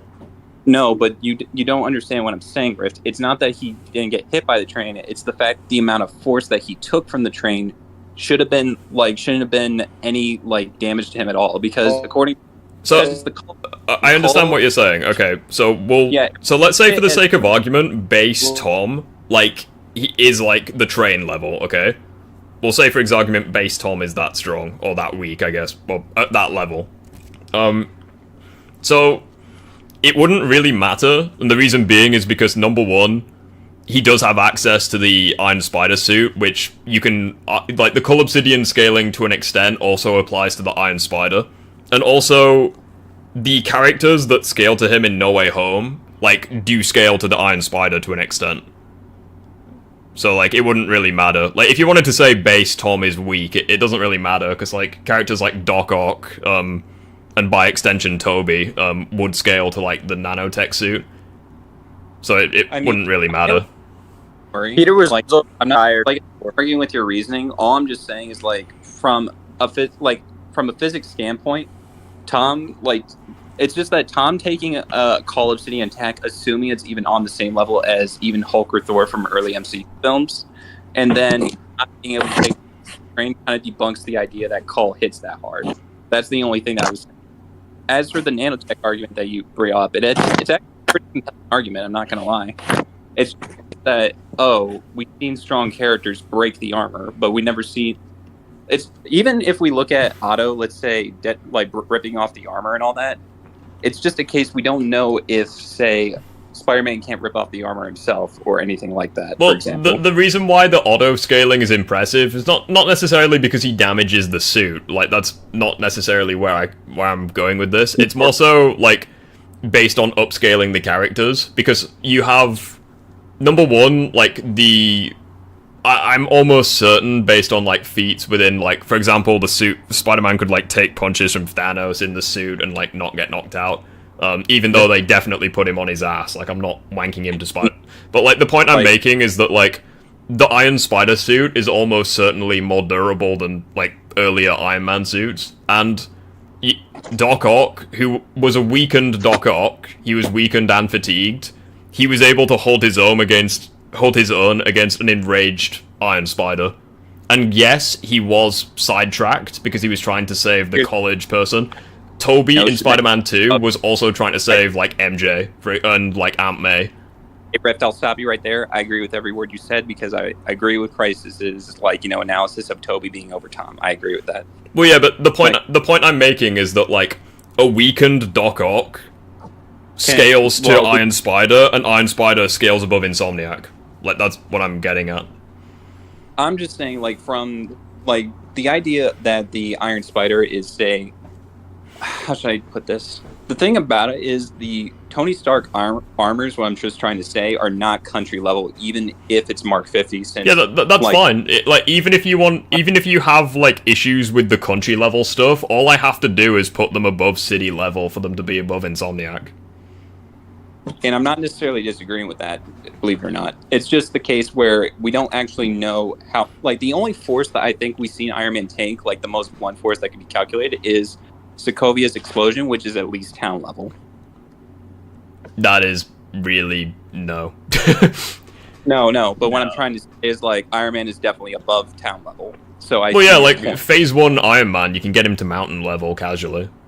Yeah, he's above town level. Like he's definitely mountain level. Because Phase 1 Iron Man, like the laser alone is like city level, and the suit could withstand a lightning blast from Thor, with that lightning blast emitting like 475% of the suit's total energy output, or like energy like storage, which would be a mountain level durability feat for the suit. Actually, that's the thing I want to say. It's not actually a durability feat. Iron Man, after fighting Whiplash, upgraded his suit to take in more electricity so that this specifically wouldn't happen.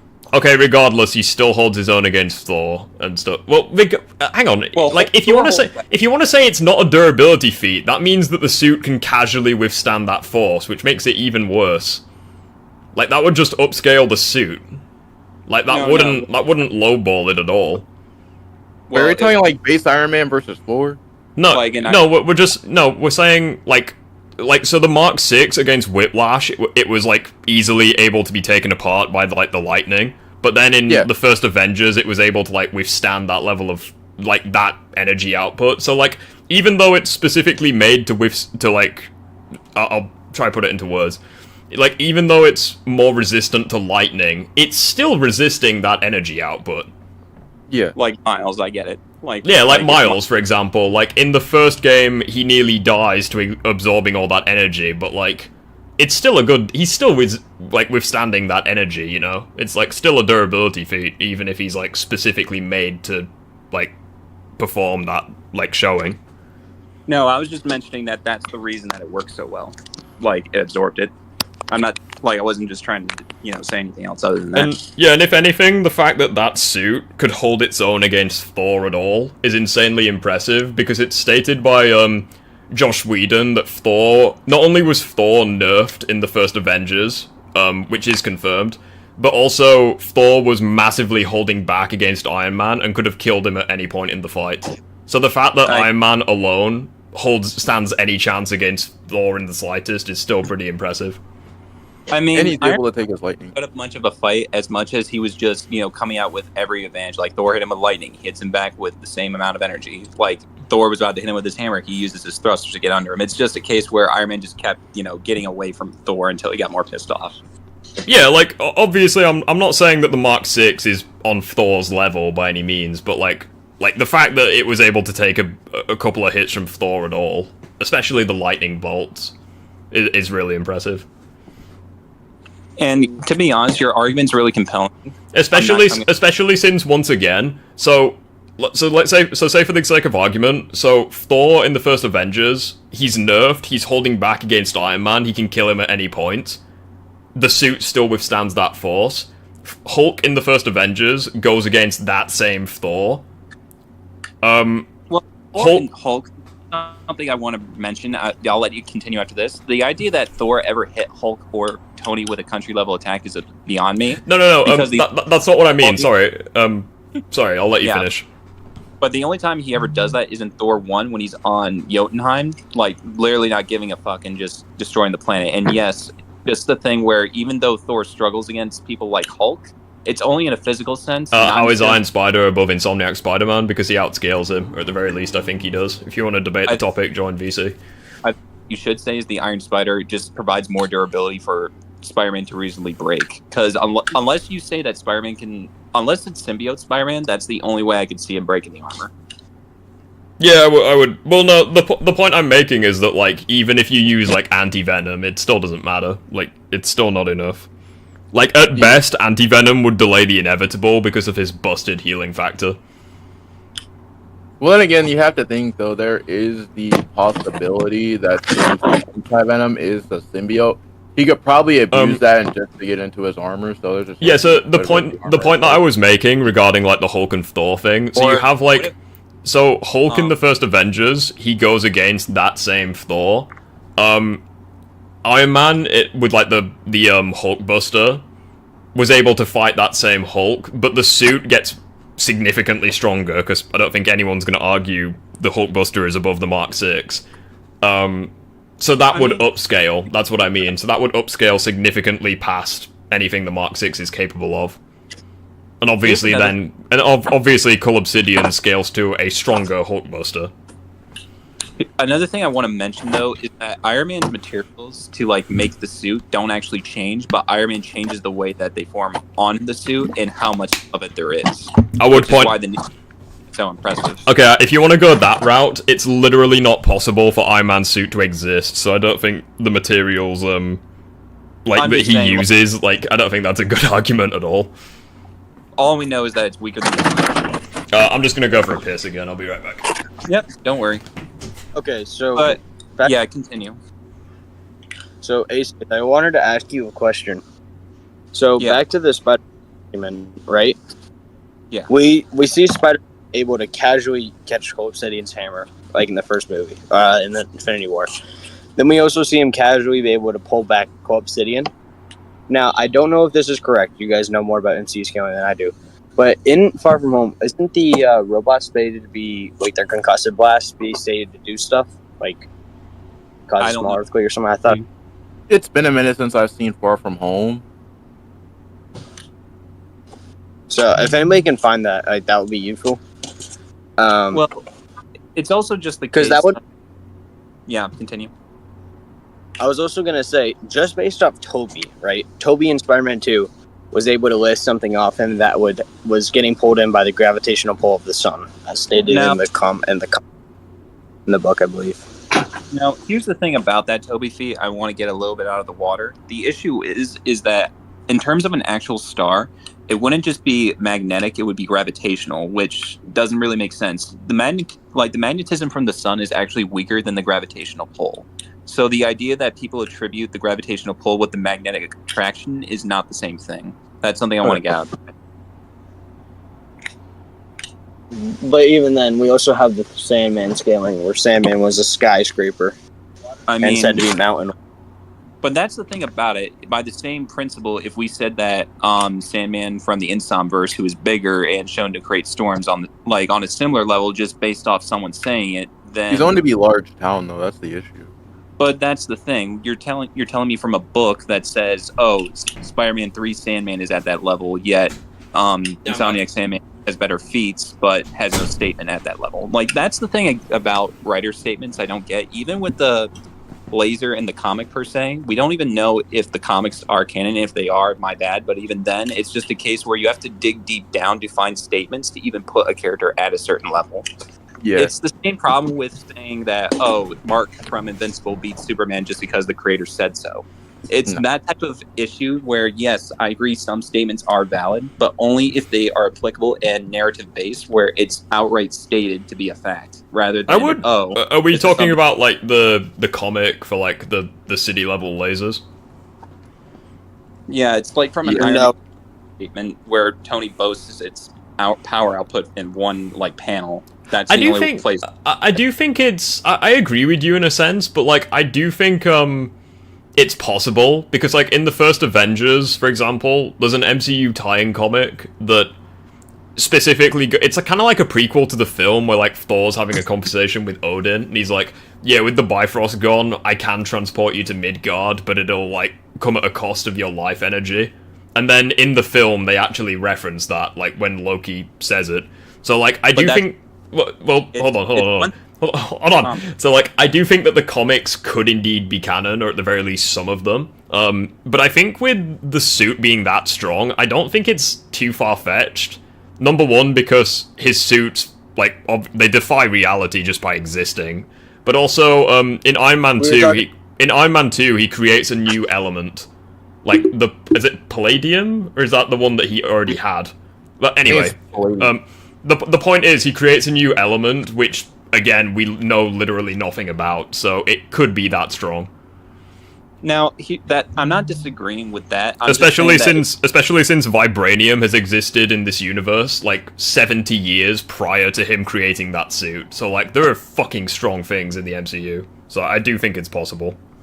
Now, but I don't think really necessarily what was being said. It's just that the idea that in the films themselves, or the idea that you have to look for these buried statements rather than being potent within the film itself, it's just kind of that thing, like I said before. I do think it would kind of be a bit unnecessary. Like, Like, if Iron Man was to just randomly say, "Oh, I'm gonna hit you with my city-level laser," you know, it's not exactly like good dialogue. No, we were talking. Rick, we were talking about Toby's Spider-Man with the star, with the building. Okay. So I've just been talking about something completely fucking different. Okay.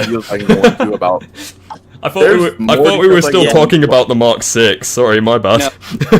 There's more details that I could go in on Insomniac Salmon, but also Doc Ock literally stated multiple times he had the power of the sun. Like, that was multiple times in the movie. He said he had the power of the sun. Now, here's the thing. I've actually looked into the science behind Doc Ock's star. The biggest thing about it is that it's supposed to be a contained one, a miniature one that, like, Otto was supposed to, like, he built the device around it to prevent it from having any gravitational pull. It's the magnetic fluctuation that really got out. That's what he didn't account for. If anything, I don't agree with that, because, like, if it was magnetic, then it would only affect, like, metal. But, like, Which it does. Well, no, like, it affects metal in, like, the fucking, like, the film. But, like, in the novelization, like, it's stated that anything in New York that isn't nailed down will be pulled into the sun. Which, as well, you can kind of... So say for example, in the final battle, you can see that it's not just metal. It's also, like, the water's being affected, the wind is being affected. Like, there's a shit ton of things being, like, affected by it. Yeah. And plus, the building was in water. So, like, it wasn't nailed down. They would be pulled in. Like, without, them being nailed to the ground that close. That's the thing. Yeah. Peter has crawling abilities. Well, you gotta keep in mind as well, the sun never... obviously, like, parts of it breach the containment field, but the sun itself never breaches the containment field. So, like, if the sun, like, expanded big enough and breached the field, everything could just get pulled in, like that. Like, there's only, like, parts of it that breach the field. So, like, it's not like the sun is, like, it's hard to explain. Like, I feel like... It's like... Basically, if the containment field wasn't there, I think the Earth would go bye-bye. Like, that's what I mean. Rick, have you guys... Is this after... Are you guys started debating these power scale topics after you we started... fuck, what did we even start on? It was like Peter versus Craven, and now we've just evolved. Now it's just gone on to MCU scaling, and now it's on to, like, Spider-Man 2, so we've just gone everywhere today. Rift, I kind of want to... So, the video I sent you... So, this... Now, I know a lot of people have statements of Peter being building level. Which Peter? I've seen a lot of people in your... you're cutting out, by the way. Your Mexican Wi-Fi's acting up, bud. Just be careful with those kind of stuff. I'm in the middle of the forest. Oh, my bad. It's all good. Comic. They say comic book, Peter. I'm in the middle of the forest that I'm talking to you through. So, people have said Insomniac. I've seen some people say in your chat, Insomniac Peter will beat Comic Peter. So I'm curious what they're gonna react to once you guys review that video.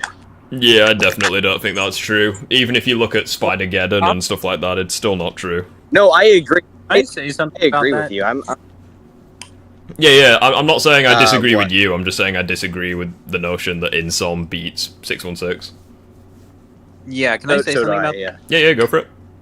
When it comes to the comic book scaling, Insom is not on 616 level, like, 1-to-1, but he has to be somewhat, like, I commented about this, but essentially, it's one of those things where Insom has to be somewhat relative, if not just a little below 616, to even, let's say, dodge the same attacks, take the same attacks that he does in, say, the Unlimited run, because they both dodge lasers in that run, and they both get hit by the same attacks that they're both down by. Even Insom helps. Well, no, but it's like, I'm pretty sure that Spider-Man and the Flash can both dodge light speed attacks, but they're nowhere near the same speed. Yeah. Yeah. Do you mind watching that video? So the one thing that I will say, just like proving how Insom and 616 is like night and day in terms of their power. When 616 came into contact with Superior Spider-Man, he doesn't really do any damage to him. Like, yeah, he lands a hit, but like he kind of takes it. That same Superior Spider-Man was weaker than traditional 616. Not And it was 6. a weaker He body, was too. weaker to traditional Superior Spider-Man because he got his ass kicked by base Doc Ock, which obviously 616 can consistently fight. But also, when 616 and Insomniac actually squared off, and they were like relative, 616 was holding back, but Insomniac was fighting debatably harder than he's ever done in his life, because he thought that the energy would revive Aunt May and Uncle Ben. So, like, he was fighting literally like his life depended on it, whereas I 616 was holding back. So, no, I don't think they're remotely close at all. And if we're really gonna count Spider-Geddon, even though I truly, in my opinion, think that Spider-Geddon is canon, but I'm not gonna say anything about that. Superior Spider-Man was in a weaker body, like he was in like a weaker clone, so that really doesn't count either. Yeah, but they were Also, relative in speed and strength. Just say one. Let me just say one feat that you'll see in the video of Rift when Rift plays it. But Peter casually is planetary. Casually, Peter is planetary in the comics. But it's like 616 Peter's done some ridiculous shit. Like, he's literally 1v1 Phoenix Force members, like, before. He's insane. Comics that I don't necessarily like in the sense, because think of it like this: if Peter was always at that level, even if holding back and suppressed with his willpower, it's like there's just stupid shit. Like, for example, I've read the comic run with him and Zeb Wells, and he's beaten up by Hammerhead, chained by steel chains, and he's not even getting up to fight. That's my hate. There's Well, I agree with what you mean, but all I'll say is, like, you could say the exact same with, like, literally every character in fiction. Like, they have days where they have low showings and days where they have high showings. So, like... Yeah. So my issue is, though, is that I truly hate the Zeb Wells run. Then does debunk every low showing just because? Well, no, I just don't think it's worth talking about, because you can say it about Spider-Man, but you can say it about literally everyone. So I just don't really think it's worth bringing up at all. Let me just bring up a fact as well. Peter just came out of a coma, which he was stated to be weaker than when he came out of the coma. Peter pre the coma was at arguably his peak. Well, what caused the coma? He matched strength. What caused him the coma? His spider sense. So something in his brain, and his spider sense had to turn his brain off. Fuck, that's insane. Has there been That's anything normal? That always happens. No, there's been statements.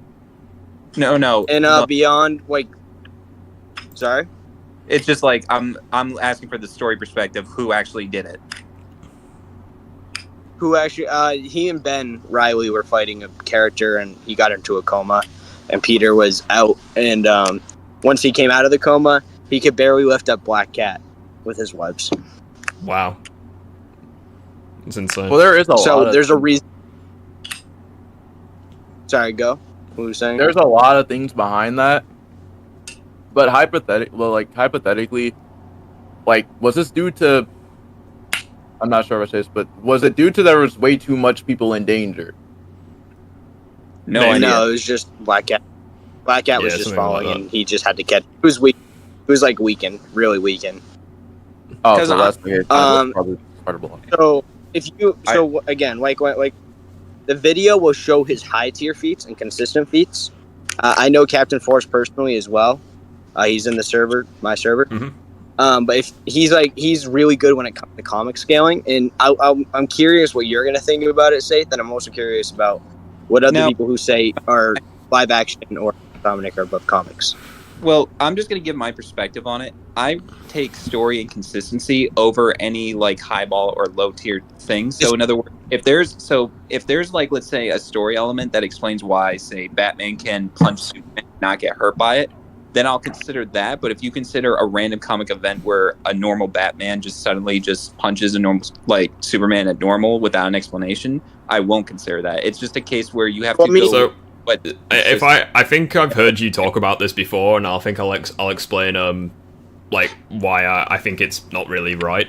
So the issue that I have with consistency is that it doesn't take into account context. So say for example, I'm trying to think of a good character. So say for example, Optimus Prime, he holds back all the fucking time, but like, so, and then you try using that and say like say for example he holds back and he's like, I don't know, country level, and you saying like, oh, he's consistently country level, but he has like 2 fights where like he's like pissed off and he like swaps hands with like planetary characters.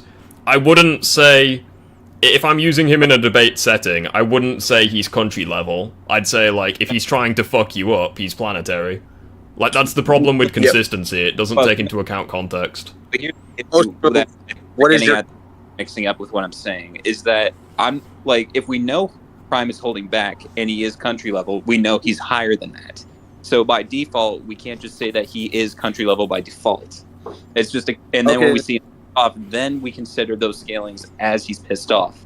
But if he's still at country level while pissed off, then it becomes down to, oh, the context and the consistency line up versus, oh, if there's context why someone is lower versus higher, like you told me with Spider-Man 616 on why he can be chained up in like this, chains and all that, like that's context that you introduced to me that changed the entire consistency. It means that yes, so it's why he's at a weaker level because there's reasoning behind it. It's like it's like when we're coming back to like Tom Holland Spider-Man and stuff, it's like if you like it's kind of like I don't really understand why we were having that discussion then, because it's like if you're using like for example him when he's trying to fuck you up, obviously you wouldn't be using like consistent showings because he very rarely does try fuck people up. But as well, I think the issue with like consistency as well is it just doesn't really like take into account like what happens in fights. So like to use like Transformers again as an example, like say for example like out of context, like Optimus wins in a fight against Megatron, it's like you would say, oh, he's above Megatron. But then when you like actually look into the fight and it's like, oh, he had prep time against Megatron was weakened, he was holding back, that kind of thing. Suddenly that victory looks way less impressive. But that's the thing, Rift. You're assuming that context and consistency are not in line. It's only when they match should it be. Well, yeah, that's the point. Like if you like, say for example, if I get, say for example, like a character gets in 9 fights and like he loses them, and then like he gets in 1 fight where he's actually trying to fuck you up and he wins. It's like I wouldn't say he loses necessarily. And Peter has multiple statements of he's always holding back. So in the chasm, as much as I hate Zeb Wild's run, there was a statement where Peter, you hold back so much that you don't realize it anymore. Peter has other statements of always holding back. I believe Hulk has even commented on it once or twice. So like, just to come back to like Tom Holland's Spider-Man with like the consistency thing. So like, you bring up the feat of like the train. The reason why I don't like factor that in as like a good example is because number one, he's got like a different suit, and also he literally didn't have his spider sense at the time. So like, I just think that's I just think that's a poor example. Not necessarily the spider sense. We're talking about this panel, right? Graham, are you sending it to? Yeah, he's put it in Disagreement Day. But yeah, Rift, back to what you said, I don't agree with what you're saying per se. It's more of the fact that the context and consistency of something, if they match, should it be considered, not when they're disconnected. For example, I'm not going to say that without context that, oh, that Spider-Man should be able to, let's say, beat Hulk or Thor in a fight. But in context, he has prep, he has time, he has, the ability to come up with proper counters, then he can beat them. It's kind of like that saying that you can't just say that, oh, this statement or this feat just automatically puts them on the same level. Yeah, I would agree, but like, okay, let's go with your logic. So context and consistency, right? Yes, they have to match. If they don't, then okay, that's fine. So base Tom in Infinity... No, not base Tom. Alright, so base Tom in Infinity War, you know, he caught a punch from Cull, whatever. You know, that could just be context, whatever. He then replicates that feat in Endgame, in the Iron Spider suit. Context? Oh, hold on. So, like, context, again, not necessarily. You know, every character has random showings. Then factor in every character with an Iron Man tech also takes hits from Cull Obsidian and none of them die. so that's a bit of consistency. Then factor in, Tom was holding back during all of that, but in Endgame, fucking Endgame, in No Way Home, he's actually trying to fuck up, like, Doc Ock. He's pissed off. So he's got, like... And Green Goblin. So, well, no, because with Green Goblin, he's got a different suit. Like, I'm specifically looking at the Iron Spider. So, like, he's got that level of power, and, like, that armor and those stats from when he's holding back, but he's not holding back as much against Doc Ock. So context and consistency are applicable here. So, like, the No Way Home characters would scale above him, which would put those characters above the Insomniac cast. And I know logic now that you presented it, which is why I said it's very compelling. Yeah.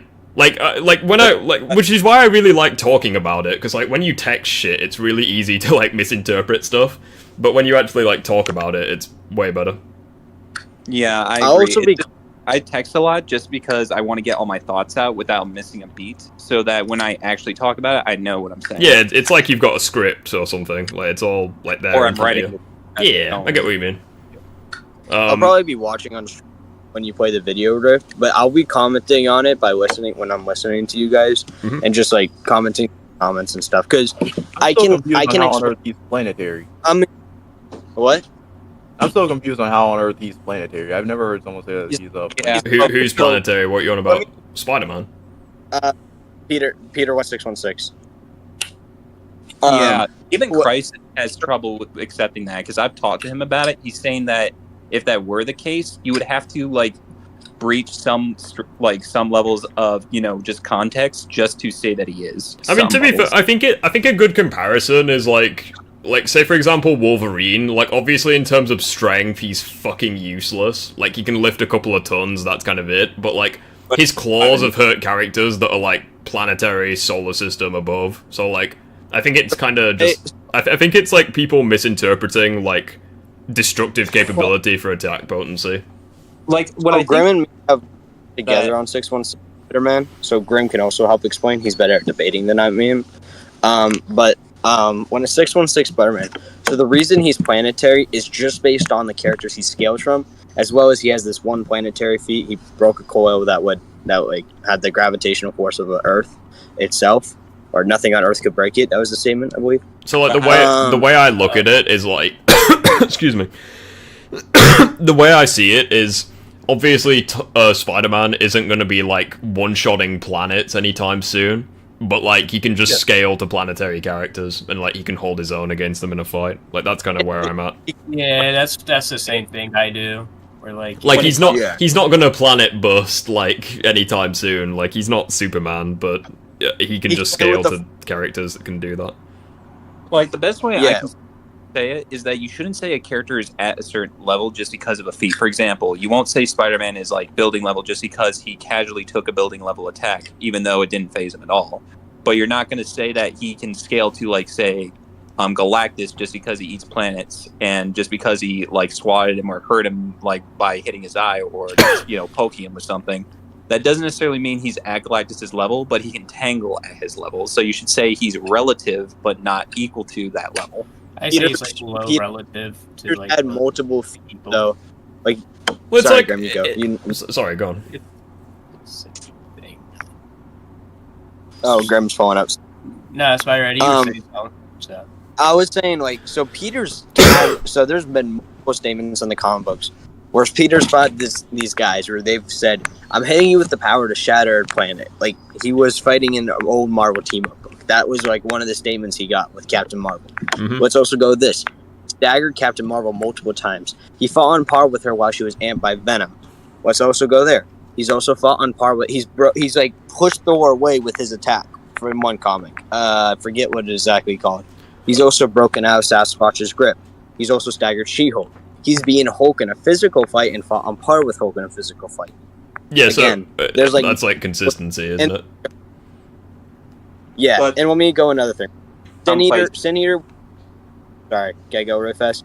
I'll just say, because like I agree with what Asaf's like saying, but like I'll just give an analogy. So say for example, if Spider-Man and Captain America fought, like Spider-Man was holding back, Cap was going all out, and Spider-Man still kicked his ass, I would say that Spider-Man is safely at Cap's level. Like, above, possibly, but like, safely he would be at Cap's level. Now, say for example, Spider-Man and Cap, they fought each other for like an entire day, neither one taking the advantage. I would say they're relative to each other. Now, if Spider-Man was going all out, Cap was holding back, and Cap kicked his ass, I wouldn't say Spider-Man's relative to Cap. Do you see what I mean? Yeah. I think that's kind of where I think with like the whole relative side of things, because like obviously like you could say that Iron Man with his strongest armor is relative to Cap, but in reality he's like massively above him. So. And again, you'll see all these feats in the. Yeah. Sorry. Well, it's just I was like gonna- analogy is that Spider-Man holds back against Cap, so he has to be above Cap. Spider-Man goes all out in Hulk, but Hulk holds back, so Hulk would have to be above Spider-Man. Even if they somewhat clash, it's a case where A beats B beats C logic, but where, yeah, just because weaker characters interact doesn't necessarily mean the forces between them are the same or, you know, as great. That's why I don't agree with the call scaling, because you're assuming each character has to be, like, just because they interact, that they're somehow relative to each other. Well, no, the reason why I think Spider-Man's relative to Cull is because Spider-Man literally isn't taking the fight seriously at all. Like, he's not going all out in the slightest, but Cull Obsidian literally is. Like, he's a mindless brute. Like, there's no reason for him to hold back at all. One more thing about Cull Obsidian scaling is that Peter has no idea what's going on. Yeah, like, he's literally got no idea what's going on, yeah. And, like, he doesn't try kill in the slightest until endgame. Rick, let me finish my earlier with the I was talking about. That what you'll see again, and you'll see these in the video, so you'll get more context behind it in the video and such. But Peter, in 2018, so Nick Spencer's run. So Sin Eater got amped by Juggernaut strength. This is 2018 Juggernaut, so he's one of his strongest points at this point. Okay. So all feat spreads has Juggernaut is there. Mhm. So he takes all of Juggernaut. Peter matches is able to hurt him as well in the comic, as well as block his hit. So like if Juggernaut's trying to force him down, Peter's matching strength with him, and he slightly overpowers him into like a bunch of water to have him sink and stuff. Now again, you'll see the feat in the video with Captain Forrest shows you, and all the other feats I've mentioned. But these are what I would say consistent. If you know what I'm trying to say. Yeah, that's like fine. Peter has the strength. Hey, Safe, what were you gonna say? Like, you finish off. Yeah. So you already finished? Yeah, you were gonna say something, but no, I didn't say anything. No, A-Safe was going to say something. That's what I mean.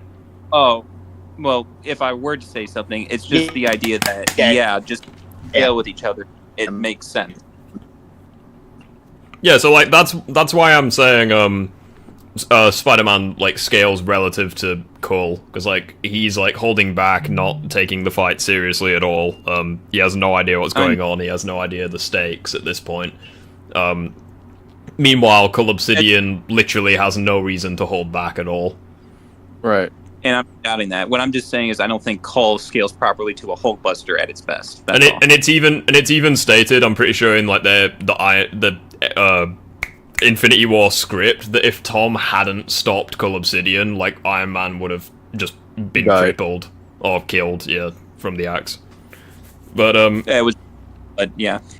Again, like I would agree with you. Like if Tony was in the Hulkbuster like suit, in Infinity War, he probably would have beaten Cull Obsidian. He may have taken a beating in return, but like I do think he would have won. But like him being in the suit has nothing to do with like the actual like power of the suit. It's more so just because he's more experienced, he's the better pilot, that kind of thing.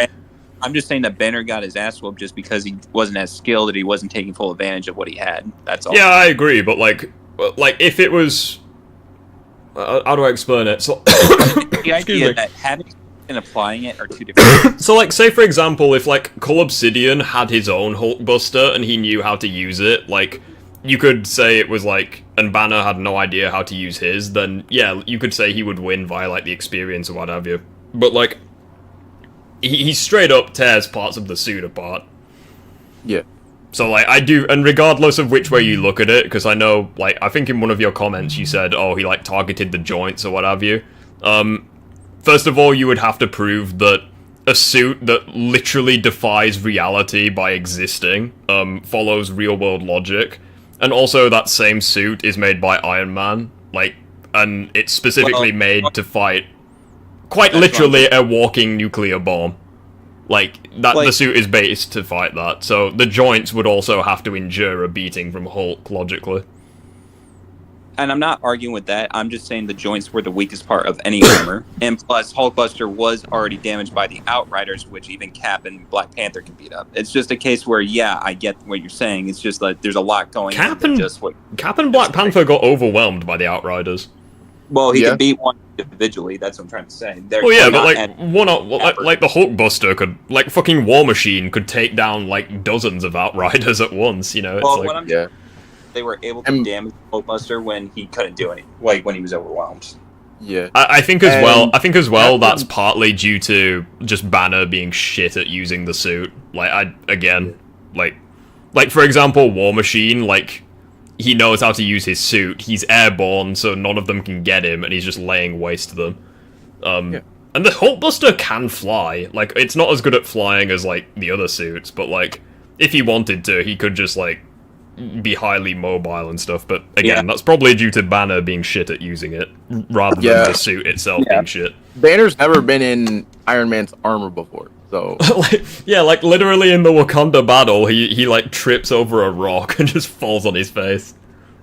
Now, the thing about it is, I want to get back to the comic scaling, because, like I said, I'm not disagreeing that Spider-Man holds back all the time. I just don't always agree. I agree with the notion he scales to characters on the level of Planetary. I just don't think he can take them in a fight, because, like you said, Rift, he's not blowing up planets anytime soon or taking said beatings from someone at a planet. Well, again, I think that's kind of a misconception that people have, where, like, I don't it's kind of the same thing with, like, Toby Spider-Man. Like, I don't think, like, he could one-shot a city or a mountain or a country with a punch, but, like, he would be able to just withstand that level of force. So it's kind of the same with Spider-Man, where, like, I think he would be able to hold his own against, like, a planet-level character. Doesn't mean he's gonna beat them, but, like, he wouldn't get, like, outright one-shot by them. The phone's ringing, I'll be right back. But to add to that, before anyone discusses it, it's that you shouldn't say they're on that level then. It's kind of, that's the problem why people misconstrue it. It's because you're saying, well, this person's planetary. Yeah, with what Riff said, it's just an issue where, yeah, they should be able to tangle with said characters, but but saying they're on that level kind of implies that they are. The only time that I can consider Spider-Man planetary is probably him having Captain Universe the powers of the Beyonder, or technically cosmic. That's the only time I'll ever consider him planetary. I agree with you there, because that's the thing about it, is that I agree with most of what you guys say. I just think that the way you guys say it is what gets people the wrong way. Yeah. Like, that's the biggest thing about the Crisis about it. It's not what you say, it's how you say it. Yeah, I think... Oh, sorry, you can finish up. Yeah, but I just have some discussions with Crisis, and I say that I know that you love these characters, I know that you say about it, but you're just gassing them up to be more than they actually are, especially in your latest video. And he kind of is like, and then he posted his thing that, oh, to the writers, Batman always wins, but it's like you're missing the entire point of the character. That, like, the whole point you of... agree with the whole prep time argument? I don't disagree with his saying. I'm disagreeing with how he said it. That's what I'm trying to tell him. Well, the thing is with Crisis, Crisis has read like a lot of comics, so it depends on what version he uses. It depends on which ones he scales. It depends on which one he scales them to, because he knows there's different stats and different feats for each character. Well, it's also very wishy-washy, because at one moment he'll say that Slade can't take on the Justice League, yet he'll say something like another character from another franchise can do the same just based on one feat, and all the other feats don't support it. It's that's the other issue. It seems like a double standard in some cases. The idea that comic Insomniac Spider-Man scales to 616 characters, even if it's not canon, or if it's canon, I don't really care either way. Even if it was true, the way you say it, the way that people... it doesn't necessarily change the issue at hand, and that is who is actually stronger, which doesn't solve anything. So no one here thinks But- Peter was nerfed, right? Well- Oh Jesus, could you imagine? I have seen an article from a tweet where they said that the Raimi version is up to power level of the 616 version. Yeah, so No, that's correct. So Like, it's- they say capabilities, not, and it's coming from a VFX artist, not the writer or director. It's kind of like, oh, he's. Oh, are we really gonna have this argument? Oh wait, by the way, Save. I'm just by telling the you way, what Save, I've seen, that's all. there's another argument that you can make for Insomniac being, being up to 616 level.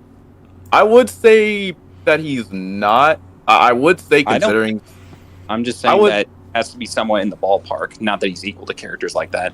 The only thing I know is that Insomniac takes heavy inspiration from Amazing Spider-Man 616 and Ultimate Spider-Man, and he's real. And from what I have read of those two runs, he's capable of like actually being bloodlusted.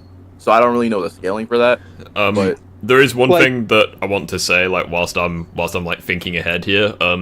There's times in the comics, especially where Spider-Man's a fantastic example, where like just because like he's taking on like planetary characters, that doesn't mean that they're nearly the same intelligence as Spider-Man, because obviously he's like fucking skilled as fuck.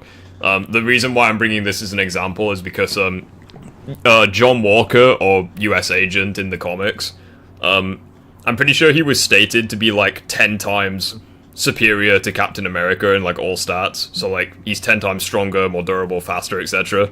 Yet Cap can still hold his own against him and like beat him more often than not. So like I think largely due to like being a better fighter and having like the shield and stuff, but like just because like for example, there could be a character like who's massively above Spider-Man, but Spider-Man's like the better fighter and stuff, so he could still hold his own that way. You're saying that even if the stats are greater, it comes down to factors beyond just power that determine the victory. Well, yeah, because like obviously, like I don't think anyone here unironically believes that Spider-Man stands any chance against Hulk, but in like raw stats. But like obviously, Spider-Man's like more intelligent, he's more agile, he's got the spider sense, which kind of helps him out. He's got his own specific skill set, so he does have advantages over Hulk, even though he stands no chance whatsoever in like a serious fight.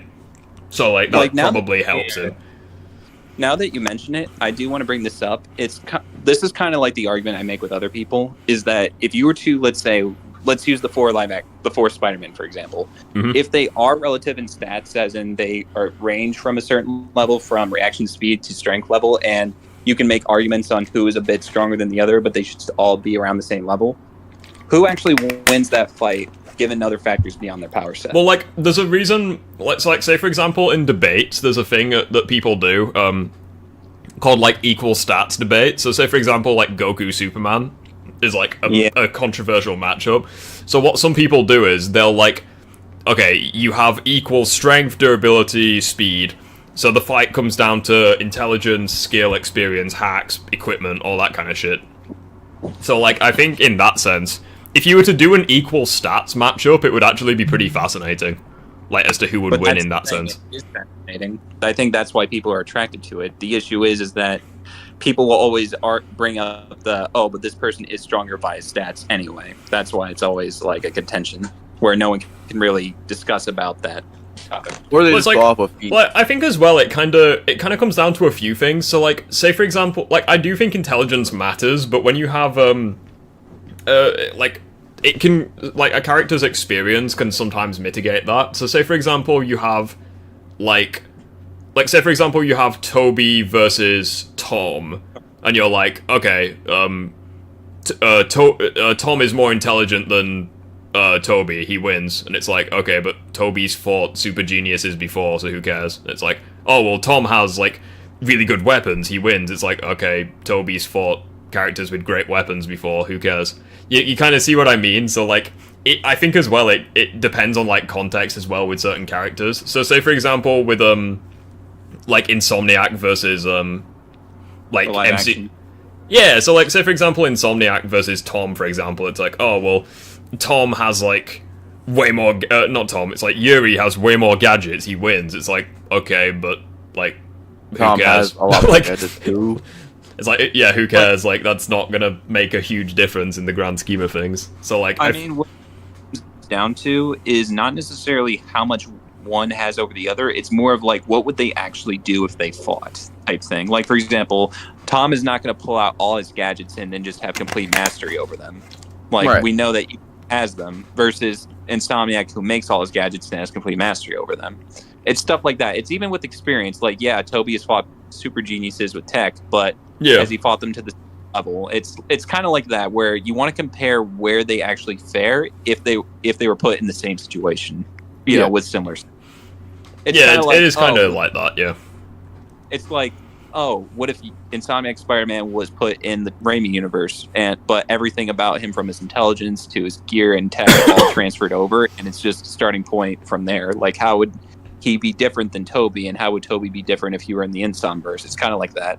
And just assuming that the stats aren't necessarily, like, you know, equal, but like in a relative sense, where yeah, you can argue who is a bit stronger, who's a bit weaker, but it's still in that case where yeah, you can see how it plays out. Well, that's kind of the downside to doing those versus battles where it's like numbers based. So it's like strength, he gets a point; speed, he gets a point. 'Cause it means fuck all at the end of the day. It's like, oh, you have more points, you win, kind of thing. But it's like, You just listen to those Death it's like, Battle videos. yeah, it's like, say for example, like there's a YouTuber I watch who like gives free points to characters. So like he'll do a matchup where it's like, oh, this character takes literally every single point, but he's like 3 point. Well, no, the point I'm making is, like, it doesn't take into account... So, like, again, like, the, there's a YouTuber I watch who, he did Toby versus, Insomniac, and... Wait, was it Dan? No, it wasn't Dan. No, it wasn't Danko, it was a YouTube short, but Toby had more points, and he won, because that's how the fucking format works, but it's like, a lot of the really important stats Insomniac did get. Like, he got, like, intelligence, he didn't get experience, he got, I think it was skill, tech, armor, equipment, like, a few other fits. Like, he got quite a few categories that do make a difference. But obviously, like, with the YouTube short format, you physically can't talk about that, you know? So it's ridiculous. So, like, you'd have to dedicate an entire video, like, breaking it down. The thing about the point system is, even if, say, a character is relative, they'll just give the point to the one who has more. So it's kind of like, oh, if this person's more intelligent or this person's more intelligent, yet they won't account for what they focus on or how they do it. Like, it's just like that. Like, you can't give it to either or, and if you say it's equal, you're just being... It's kind of weird, because you can't really be fair when you're doing a point system. I mean, I think in some regards, it's pretty cut and dry. Like, if you do, like, Superman versus Flash, it's pretty obvious Superman's stronger, Flash is faster, that kind of thing. Well, Superman scales the Flash and speed. Let's not fucking argue this. It's an analogy, okay? It ain't that deep. But like if you're using two different like portrayals of the same character, like for example, like Batflick and Christian Bale's Batman, it's like you can kind of draw comparisons between the two because they're so similar. And like for the Flash, you can do like say the CW Flash Grant Gustin against Ezra Miller. Yeah, like they have like they're similar characters like at face value, but like one's stronger than the other kind of thing. Yeah. And even then, what I really think determines the victor comes down to, okay, what are they fighting for? What's they doing? Like, that's the biggest thing, is that we're going under the assumption that these characters are going 100% all out. Yeah, that's usually what I do in fights. I just remove morals, because otherwise it's just not really fair of a fight. Yeah. But that's there's a reason why. There's a reason why half the time whenever I say Nightwing versus Miles or whatever, I'll just say remove morals. Yeah, because like if you don't remove morals, then the villain will usually win, just because like the hero usually has morals. Obviously, obviously that depends. You know, it's a case by case study. But like, I just kind of the way I do fights is I'm like, okay, they have access to all their shit, no prep time, morals off, they win via killing or knocking out the opponent. Whenever you play Batman against someone, they always give a prep time. Yeah, like when people do like Batman vs Spider-Man, they're like, oh, not Spider-Man. They do Batman vs Cap, and they're like, oh, Cap wins because Batman doesn't kill. It's like, who the fuck cares? Like, that doesn't give us anything. Like, you're just saying, oh, in character he doesn't kill, therefore he doesn't kill in like a fictional fight that, like, the writers of his comics aren't even writing. It's so dumb. Like yeah, that's I did see the YouTube channel series Death Battle pit Batman against Captain America, and Batman won. like that's the other thing. People are saying that because the Suicide Squad killed the Justice League, Batman can now beat Spider-Man from the Insomverse just because he has higher scaling, quote unquote. I don't judge that feat, and I'm not really gonna judge that just because of the writing. Yeah, but that's what I'm trying to say is, like, at what point is the writing credible? Because even then, Batman in that game should have beaten the Squad many times, yet lost. I mean, Go ahead, Rip. Yeah, I was gonna say, like, it's kind of the same thing with No Way Home. It's like, I think the No Way Home has dog shit writing. Like, I think it's one of the worst plots, like, objectively, because of all, like, the plot holes and stuff. But, like, yeah, I'm not gonna hold the quality of the writing against the actual scaling, because at the end of the day, it's not my fault that the characters are at the level that they are. So, like, say for example, if someone's like, "Hey, Spider-Man, like Tom Spider-Man can't be that strong," it's like, cry me a river, mate. I didn't make the rules. I'm just going off of what I've got. So, like, obviously, I'm not gonna wank Tom to Doctor Strange level just because that's absurd, you know. I mean, I could if I really wanted to, but that would just be me being dishonest. But, like, the point I'm making is, like, Suicide Squad is a dogshit game, but, like, they did make the characters stronger. But, like, I mean, some people just you go like by to that, pretend it doesn't exist. It's like, no, it does exist. Oh, we live in a shit reality that it does exist, but... You know. One of the reasons why people say that The one thing that I don't like, though, is when people are just dishonest and, like, just, like, they pretend that something doesn't exist to suit their narrative. Like, it's kind of like... Well, they just hate how, in their eyes, it disrespected the Arkham Batman. Well, what I was about to say, you use that logic on Star Wars. Rey shouldn't be criticized for being as powerful as she is, even though her power and progression of power makes absolutely no sense in context with the rules universe. It's kind of like, oh, it made sense in Force Awakens, and after that they just ripped it out. Now we're going on to Star Wars. Well, here's the thing: she was able to beat Kylo Ren with no training.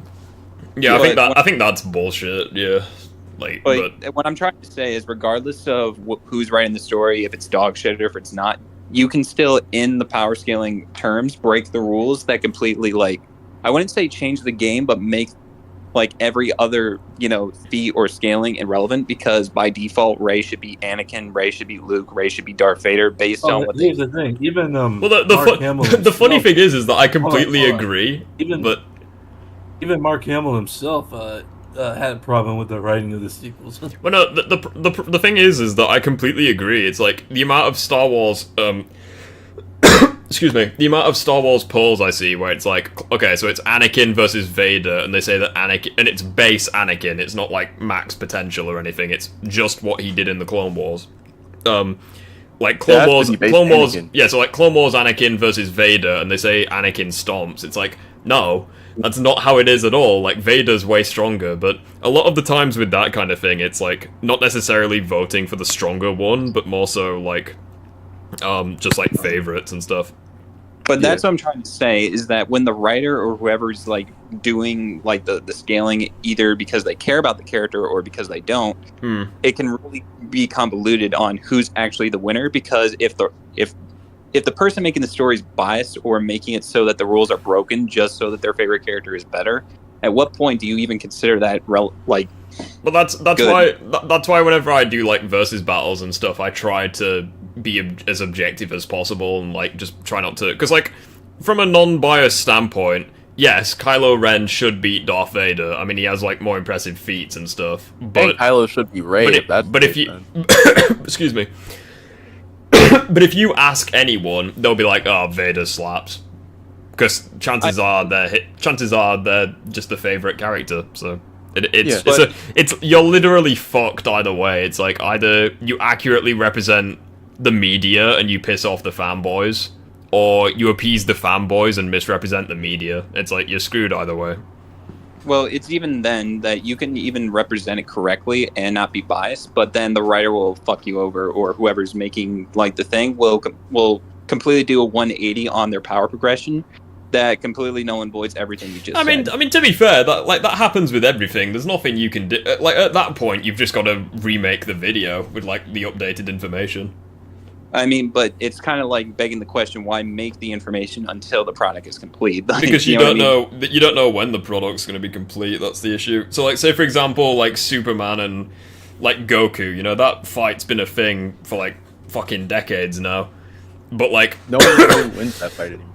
The actual like characters have gone through so much shit as like in like their respective journeys.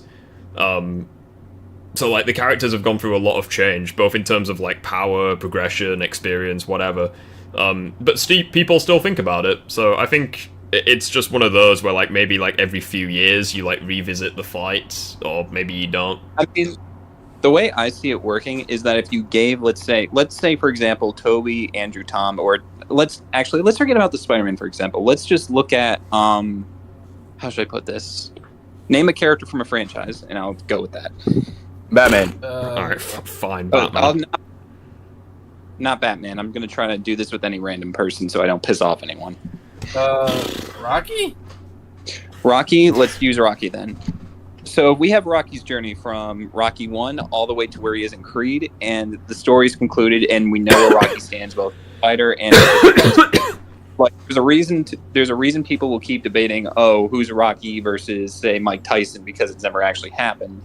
And it's also the case that Mike Tyson is still alive, and people always debate about it because, you know, Mike Tyson is still alive. Until he's dead, no one's really going to stop the argument. And even then, it may last... You fought Mr. T. Yes, so like I agree with you in that sense, but like I think to kind of get around that, you just have to use like specific versions of the character. So like, say for example, like post-crisis Superman, like post-crisis were like they stopped making those comics like fucking ages ago. So like it's safe to use post-crisis Superman because they're not gonna retcon in a sense. But I get what you mean. Like if you use a character from like a series that's still going on, like say for example The Boys, if you use Homelander, it's like he's barely got any impressive feats, it's mainly just statements. But then in like say for example the end of season 4, it's like randomly he just one-shots Africa. It's like, yeah, like he's suddenly become a lot stronger, so you'd have to like reevaluate or revisit the topic if you've already like discussed it. I'm like, because like I had to revisit the whole entire. I had to revisit the. Like, there's nothing really that you can do at that point. You've just got to either acknowledge that your video is outdated or just remake the video. Like at that point, there's nothing you can do. It's just that's kind of the problem with like this specific area of. Well, fiction, I guess.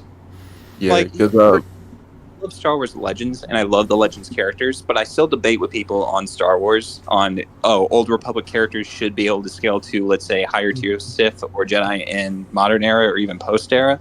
And there will still be debate on that, even though the continuity is completed. Yeah. It's people have different interpretations of the events. It's like it doesn't matter if the statements or if the feats all add up to a character being a certain point. People always read them as differently.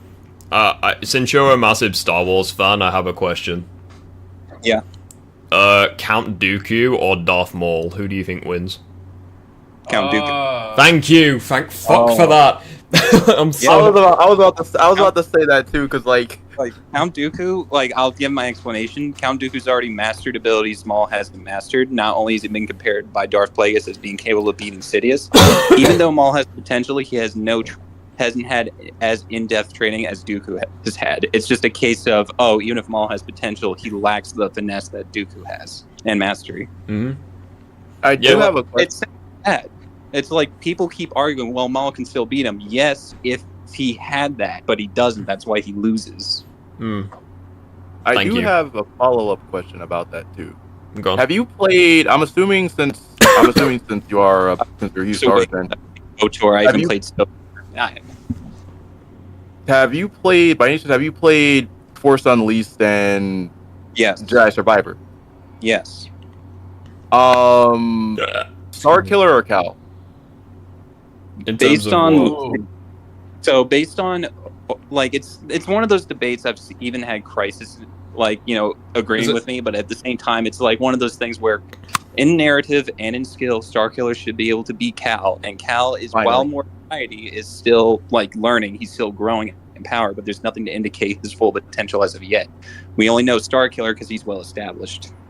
Yeah, I would say that Starkiller would beat him, but it's one of those things where I've had people argue with me about Cal being better. Like in some categories, yes, but it's like the interpretations, the statements, like they're all there. There's nothing to like change beyond your interpretation, and people just keep messing up what is true versus what they think.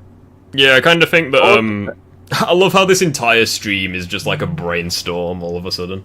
Like we're just discussing random things. Yeah, I think I mean, need to spark those conversations. Yeah, I think the problem with Starkiller is as well. He's kind of like a very overrated character, where it's like people say he's like in like his first encounter, like people are like, oh, in his first encounter against Vader, he's like just as good as dueling at him. It's like, no, that's not how it worked. And it's like again when he's like, oh, you know, he fucked up Darth Vader with his Force lightning. It's like, oh wow, he fucked him up with the ability he's weak to. Like, wow, congratulations, well done. Do you want a medal? Like, when it comes to video game characters, especially, some people will just play on easy mode and then beat the ass of the boss, just saying, oh, that's how it is in universe. That's crank it up to the highest difficulty. Well, even then, I don't consider that as fully accurate, because sometimes you can put it up to the full difficulty and the difficulty of the game doesn't reflect lore. That's just gameplay, and gameplay is not canon. So. It's like the interpretation of a character is the only thing separating the character from an objective viewpoint. You can't be biased. In the moment you are, you're just you already made a side without actually figuring which one's right. Okay, just because I'm not feeling very well and I'm also hungry. We're gonna end the stream soon. However, before we do, we're gonna introduce a new little game that I've just thought of. People in chat, you can get involved.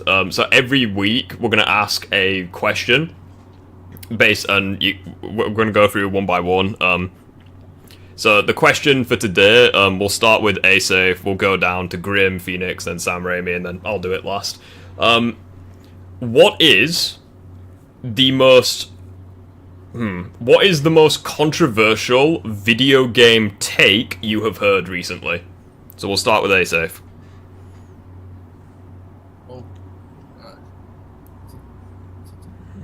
Depends on who you ask, I should say. I just asked. Well, you first of all. Well, to be honest, I've got a lot, and I can't really bring up the most controversial. We can come back to you if you want. Yeah. All right, Grim. If you're still here. Most controversial? Yeah, so like the hot take that made you sit up in your chair and you're like, I didn't hear that correctly. When someone was telling me about how Suicide Squad wasn't bad because, all the Justice League members are just clones theory. I hate the clone theory. I hate that theory so much. Why does anyone believe that? Because if it was the case, why doesn't he have an army of them at the beginning of the game? It makes no sense. Exactly, and also, if that's the case...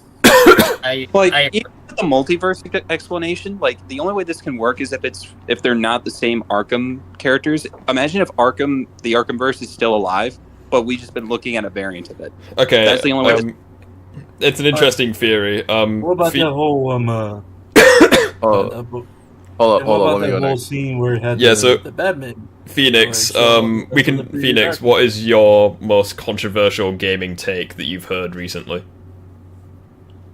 That Stellar Blade is a bad game. Damn. That is rough. Sam Raimi? Well, I think this was when I watched someone that was ranking these Spider-Man video games, and someone called the 2005 game Ultimate Spider-Man overrated. Damn. That's a tough one. Funnily enough, mine's an Ultimate Joker take. Nothing to do with Spider-Man though, for once. That's surprising. What is it? Nothing to do with Spider-Man. Well, it kind of is to do with Spider-Man. He said in one of his videos, I think the recent one that I did about like how Spider-Man will make your child gay. He claimed that Kratos was nerfed in God of War Ragnarok because he got hit by like a fridge-sized object. So he tried saying that Kratos was nerfed in Ragnarok. Wow, so, like yeah, with the fridge. Even though I'm fairly I know fuck all about God of War, but people keep saying that like he's at his strongest in Ragnarok, so I don't know how that works. It wasn't a rock that hit him, and I know what hit him. It was like a boulder or something. It broke when it hit him or something. But yeah, that's probably the worst gaming hot take I've heard recently. I think the worst is the idea that games are not worth like grown people's time in terms of actual good storytelling. Yeah. Well, yeah, because that really pisses me off. Because it's like you're telling me that all the experiences I've been through aren't as good as, let's say, going through a whole movie or going on this journey myself. Like, and then I got pissed off with people who just. It's kind of the same problem with animation. People don't take animation seriously just because it's animated, despite live action sometimes not having as much depth. So, again, question 2 of 3. Again, we'll start with A-Safe, work our way down. The best Tobey Maguire Spider-Man film, 1, 2, or 3? Oh, that's an easy question. I mean, this is easy to anyone who thinks about it. I mean, be honest. You don't have to be honest. Whichever you think. No one's gonna we're just gonna go through these quick sticks. And again, what is your favorite Sam Raimi Spider-Man film, 1, 2, or 3? Still easy question.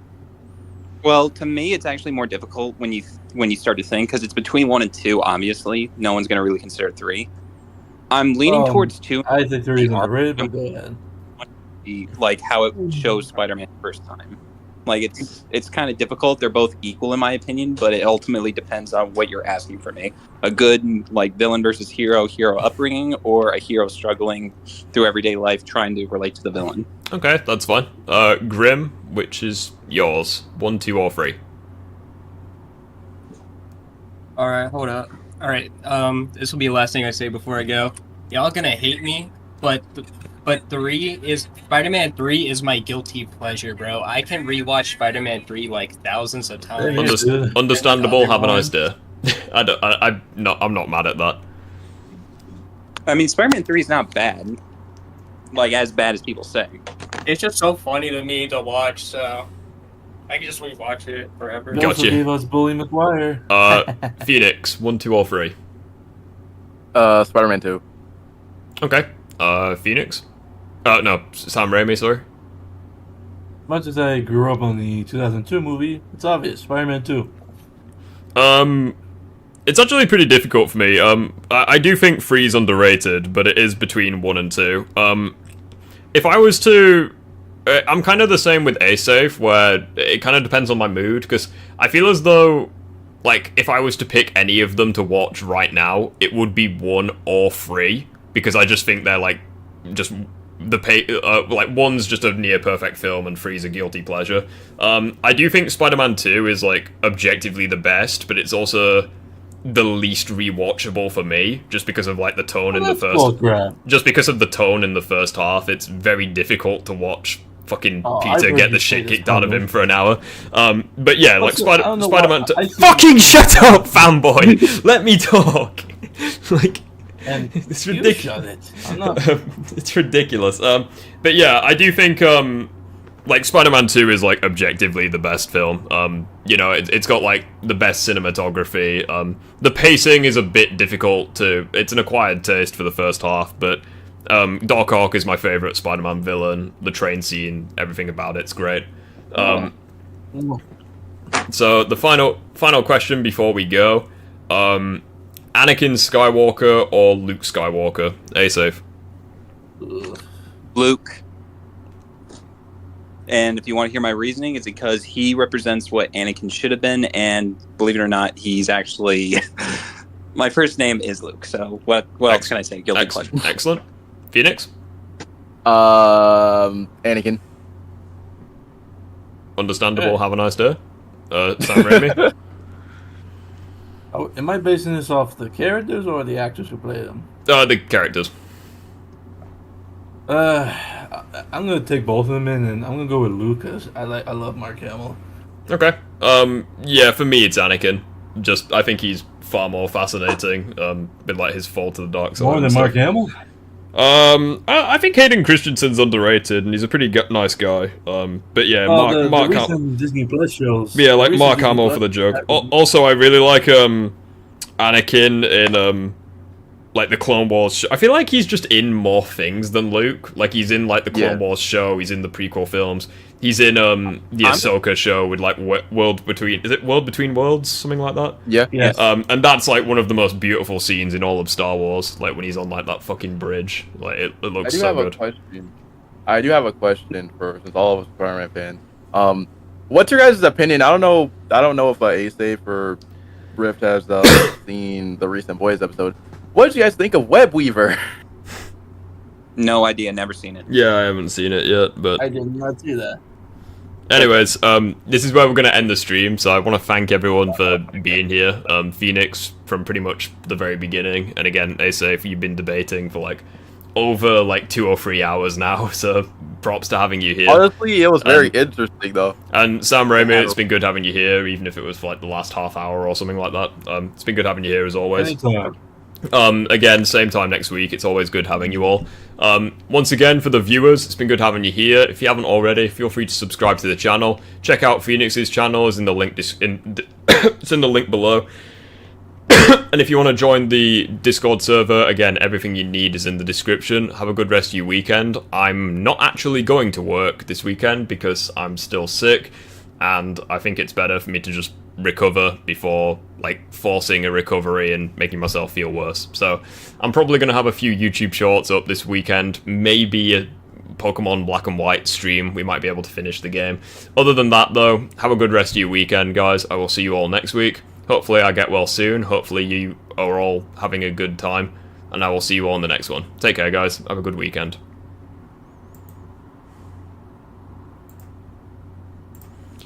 And now we end the stream.